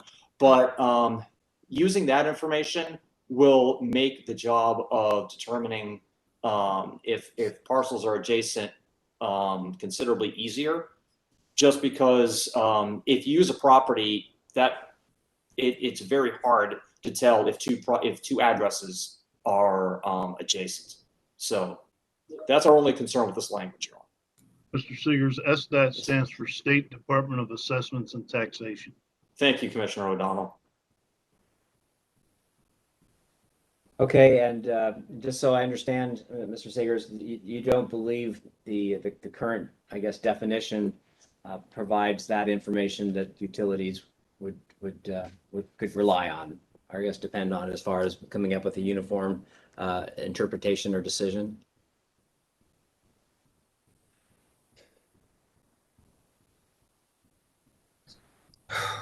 B and C, I think, would probably work. For A, parcels, if they share a common boundary. We've seen examples of properties where the entire property may not, where only a portion of the properties share a common boundary. So it leaves open the question of like, okay, well, how much of the boundary needs to be covered? And then on the last criteria, the parcels are separated by a remainder parcel that has at least one dimension that is 75 feet wide or less. I don't even know how the utilities would check that. So, and as I said before, we have no objection to this. It's just that it seems to make sense that that whether or not the interpretation of this regulation would make more sense to be a centralized party, and that's why we think staff would be the appropriate party when they're reviewing a subscriber application to make the determination about whether or not two parcels are adjacent. Okay. Mr. Naimi, what do you say to that argument? Is that something you would want commission staff to rule on? Yeah, the only challenge with that is we would be the where the process is for the application process. When we put in our CSEGS applications to the PSC, those projects still haven't even gone through an interconnection study. So at that point, they're still, arguably speculative. So I think our preference would be for the utilities to do this. I think where we landed here, if I recall, is that some of the existing language on co-location was a little bit vague, and so I believe, and Mr. Seegers can correct me if I'm wrong, but a lot of this work is already being done at the utility level, or that they would need to be the ones that essentially assess whether a project's co-located or not. So my belief is that this language just provides a little bit more specificity. So I think our preference would be to have this process still remain with the utilities to the extent we can. Okay. And Mr. Vanderheyden, if there's a definition, wouldn't that also guide and inform any decision that the staff would make? It seems like there's utility to having this this provision in here, provision D, but I am just trying to find out if there's a way to accommodate, I guess, the utility concern. Your Honor, I guess we thought that by adding this language, it would make it more clear rather than less. Currently, the utilities are making this determination because they're accepting projects based on their geographic location. I think as Mr. Seegers noted, it helps if they have the SDAT parcel number, because then they can pull that up on an SDAT map and they can look at the parcels, where if they have an address, that may not correspond to an actual parcel that can be identified by going to the SDAT website or wherever. So we would not propose to shift any of this responsibility from where it is right now. We thought we were adding language that made it more clear. However, I think it would be current practice that if there was a question, that staff's available to consult with the utility folks about whether or not they, if they come up with a kind of a question as to whether or not something's contiguous, and they're not sure, they could certainly reach out to staff, and I think we want to help them. But as Mr. Solar said, we can't actually make the determination in advance, because we see the applications, they come in, we qualify them for different reasonings than the utility does after they go through their interconnection process. So I think let's prefer not to change the way things are working now. If there's a problem, staff's always, there to help the utilities make this decision if they have an issue. Thank you, Mr. Chair- Vanderhaven. Chairman Yes. Richard, I guess one other thing I would offer is, the intent of this language was to hopefully make adjacent parcels a little bit more clear. However, if it's going to be overly burdensome, I think CCSA would be supportive of removing it in its entirety and not adopting it at all. Okay. Yeah, that was my impression, that this was intended to clarify, not to confuse or to shift, I guess, responsibility. But let me stop here and turn to my colleagues. Commissioner O'Donnell, do you have any question or comments on this? No, I think we talked this to death before, Mr. Chairman. I'm good to go. Okay, you're good to go with these language, okay? And Commissioner Linton? Yeah, same here, I guess. I'm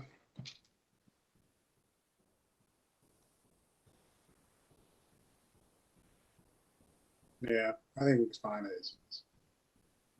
Okay, as am I. I'm fine with this language, and I would just, as staff offered, if the utilities need to consult with commission staff, then that's what they should do. So thank you. I think that takes us to our last issue, and that's a co-location of 100% LMI. I believe Ms. Miller, this is your proposal, is that correct? That's correct. It was in the joint petition, and the low and moderate income advocates are the ones who are intending on explaining it. Essentially, thank you. Essentially, we discussed this in March, and the purpose of this is to try to incentivize low and moderate income projects, which have more difficulty getting off the ground and more financial difficulty than other projects. And what this would do is it would create an exception to the co-location regulations to allow projects that are 100% LMI. That's an important exception to note. They would have to be 100% LMI to take advantage of this exception, to co-locate so that they could share costs such as interconnection costs and permitting costs and things of that nature, which it's our understanding that some of the projects have interconnection costs that have run in the hundreds of thousands of dollars. And so this would, we believe, would incentivize 100% LMI projects. Now, we recognize the last time we had this discussion, there were concerns raised by a number of parties and by Commissioner O'Donnell. So what we proposed is to make it more limited. We chose the 6 megawatts because that mirrored the brownfield exception. But what the proposal is to limit it to 4 megawatts. So it would be essentially two 2-megawatt projects could co-locate. And based on our proposed compromise language, you could only have one of these projects in each service territory per year, which I don't even think will achieve that, to be quite frankly. But in that way, I think it would hopefully take care of Commissioner O'Donnell's concerns that these would spring up all over the place. And it would, we believe it would be an important incentive to getting LMI projects up and running, particularly 100% LMI, which would enable an enormous amount of subscribers who are LMI customers to actively participate in the program. Thank you, Ms. Miller. Does anyone from CCSA advocates wish to speak on this? I believe all your filings indicated that you all are supportive.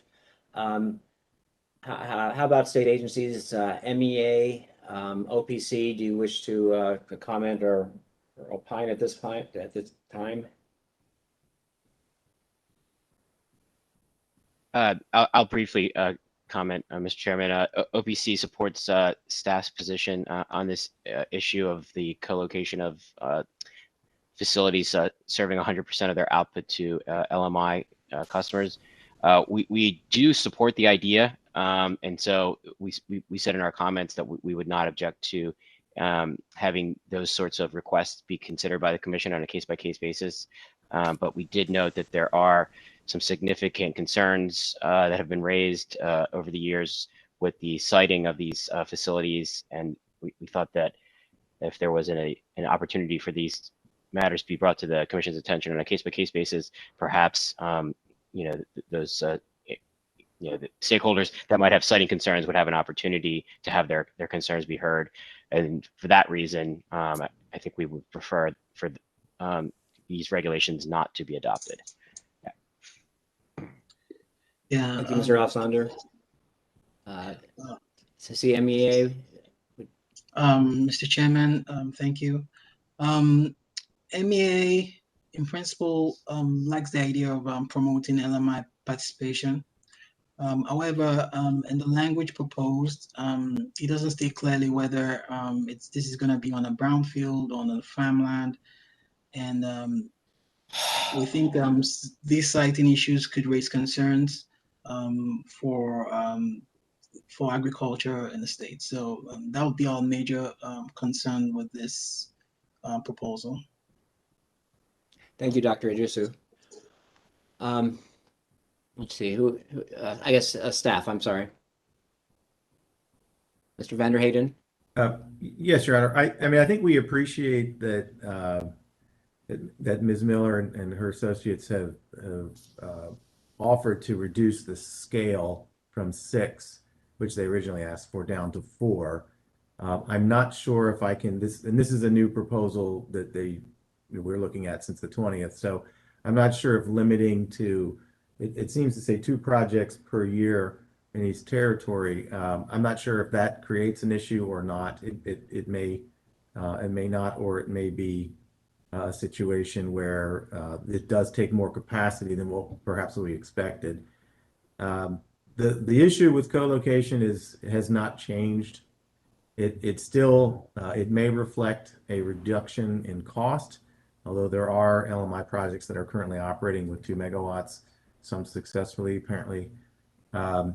So we understand the desire to make it easier to serve LMI customers in this particular way, but there still would need to be addressed the issues of how do we build a facility that's bigger than 2 megawatts, and if not, how are we allowing more than one facility on a single piece of property or an adjacent piece of property when there is not the clear sort of utility of making use of a brownfield, which can't be used for anything else. So our concerns always have been that if we begin to allow anything larger than the 2 megawatt type of facility, whether or not it's for a great idea like trying to lower costs for LMI customers, we still run into that problem that someone may take a look at that and say this is now 20 acres of space required to serve this. I think as noted, it would allow it to be constructed anywhere, not solely on brownfields. And so we think that this has not been worked out in such a way to eliminate any of the problems that may occur. I understand that one looks at the brownfield and says, well, why are those treated differently? But that's an attempt to use a resource that can't be used. This would be an attempt to provide an additional benefit beyond the carve out for LMI customers. I think it's a great reason to want to do that, but it's going to impose problems for other folks. So we stand with our original position to want to not accept this new language, but to the extent that there are unique cases that these problems don't have, I think we would like to be able to look at these on a case by case basis, and it's possible that maybe that will allow a couple of these projects to be built, but doing so in such a way that minimizes the impact to anyone around it or any of the other folks that would be affected by it. Thank you, Mr. Vanderheyden. Do we need any specific language if we were to go forward with that? I guess what you're proposing, that we just do this on a case-by-case basis, or is that something that we already have the authority to do? Well, I think I probably want to consult with our attorneys to make sure that the 2 megawatt cap is waivable or that the co-location regulations, if that's what is needed to be waived or waivable. Certainly, you've already created an exception within the rules for brownfields that both allows greater than 2 megawatts either on a single piece of property or to allow something that's built not on or built on a contiguous property, even though it doesn't have the legislative allowance, which would only allow that for rooftops. So there's some precedent there, but to make sure that we're doing everything properly, if granting a waiver to those particular regulations, I want to check with our legal folks and make sure that works properly. Okay, thank you. All right, I'll just say, I mean, I think it's no spoiler alert. I was supportive of this proposal in March, and so it's been scaled back. I continue to be supportive of what LMI advocates are proposing and CCSA. I believe this is an appropriate, you know, I don't call it experiment, but something that's worth trying at the pilot phase. This is has been identified as a public interest category that we are specifically supposed to be supporting and promoting participation in this program. So for those reasons, I would like to support. I do support this, and I'll listen to of course, my colleagues at this point. If that's not the direction, I would like to see if there's interest from the commissioners in perhaps developing language for a waiver process. But anyway, that's where I stand. Commissioner O'Donnell.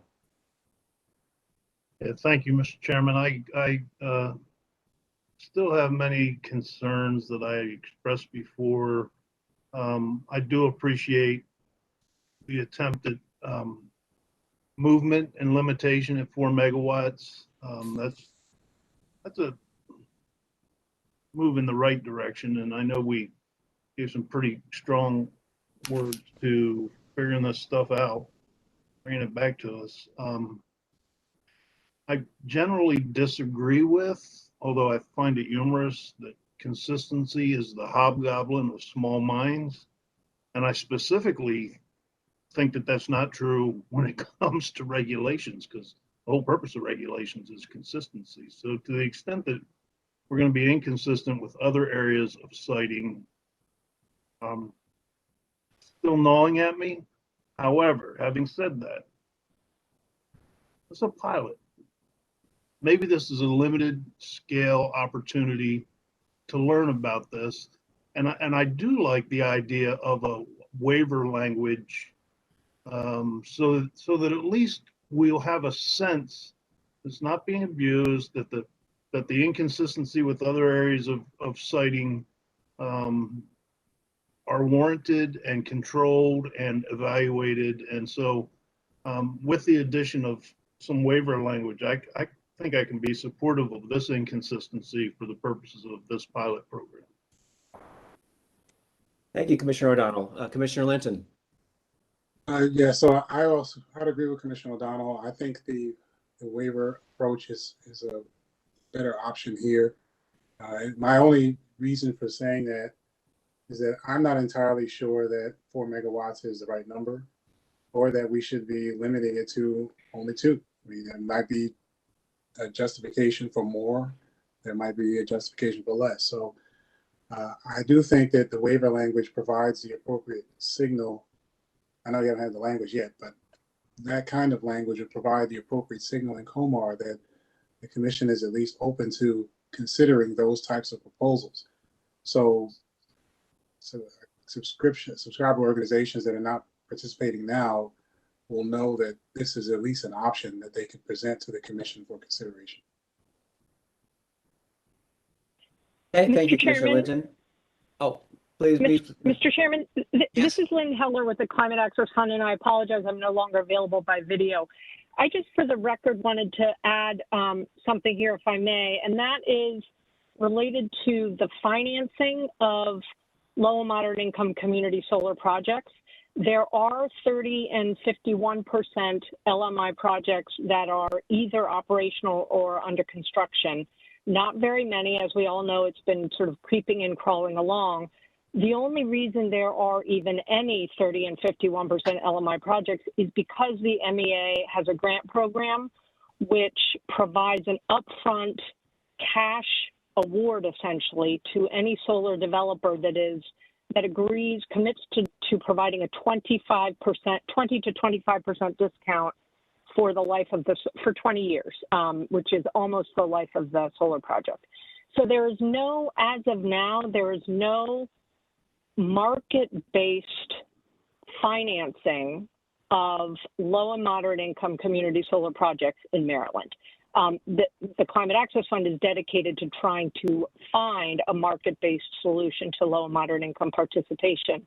But the reason I just want to emphasize the financing aspect of this proposal, and I understand that you're exploring the waiver idea, which of course we very much appreciate, but if we really are truly committed to LMI, to expansion of LMI participation, then we have to solve the financing problem, which of course is not the purview of the Public Service Commission.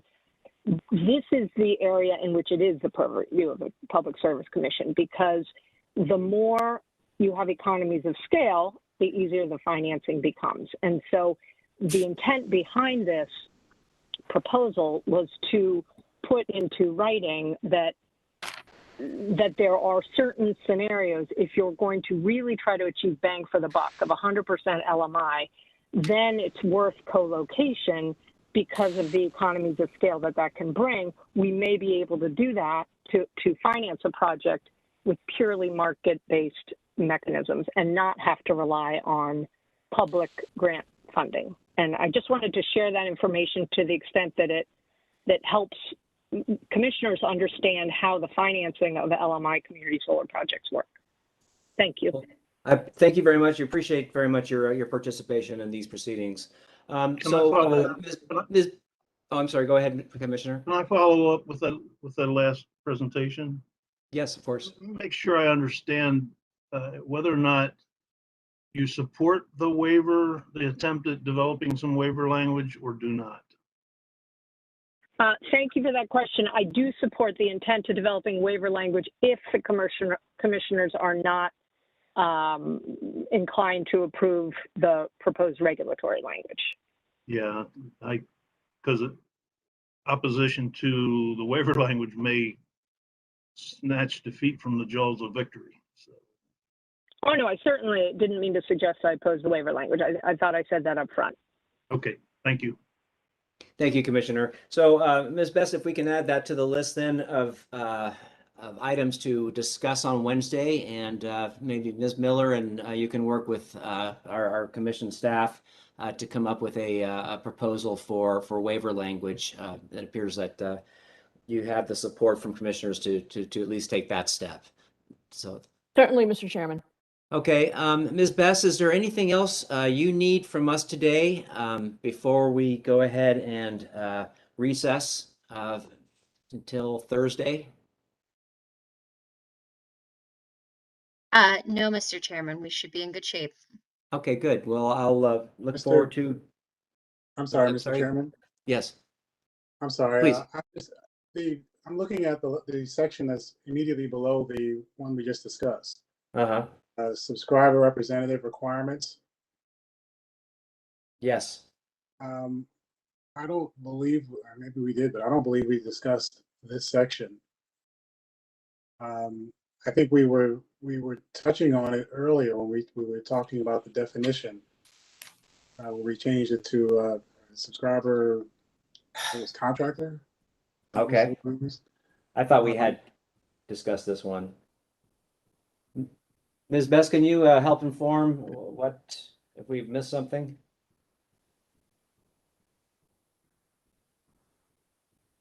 So we did lightly touch on this when we were discussing the subscriber representative earlier today, but there was no formal vote on a lot of the final details of the subscriber representative just because they were still working out some requirements. So if the commission would like to review this right now, we certainly could, or we could start off on Thursday and see if the parties need to make any adjustments to this based on the decisions made earlier today regarding the what's now being called the subscription,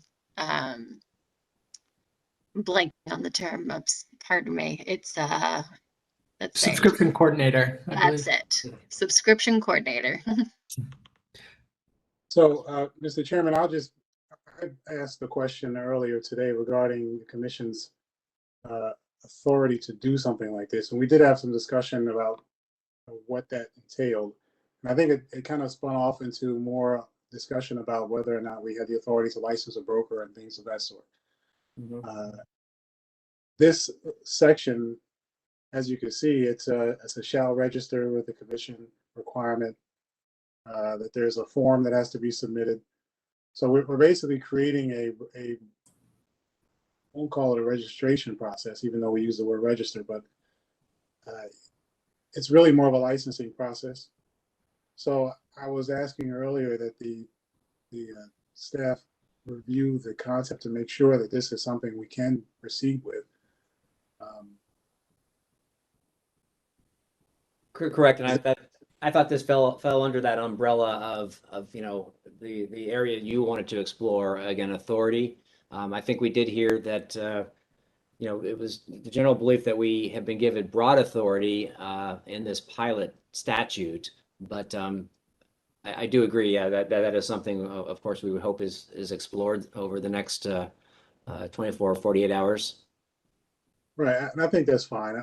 I'm not. We don't have to talk about it today because I think it's worth taking a moment to look to make sure that this is a new responsibility for the commission as well. So, my first thought was, what happens if one of these companies decides not to complete the requested form and submit it to us? What do we do about that? So, if we're going to pursue them or attempt to prohibit them from continuing to operate in the state, we should make certain that we have the authority to do that. So that's my general concern. And okay, just to make sure that the what we're asking for here is appropriate. I believe this is not, it's blue, so I'm assuming this is not staff proposal. right. Okay, yeah, I mean, some of these items, I think we're hopeful that over Wednesday that we'll be able to achieve some consensus on these items. I feel like we're close, but again, I don't think any of the commissioners have committed to the items until we see what comes back on Thursday. So at this point, I do. Unless, do we have any closing statements from commissioners at this point? If not, I will just say thank you very much to all the stakeholders, all the participants today for hanging with us through a long session, but I am very encouraged. I think we covered a lot of ground today, and I am pleased with many of the decisions we did make, and very hopeful about what we might be able to achieve when we meet again on Thursday. The plan will be to, I guess, start up at 10 o'clock. I believe that's what's scheduled. And, I'm hoping that we can get, most of these things done before lunchtime. We'll see how it unfolds. But again, thank you very much. And until Thursday, we are in recess. We're off the record.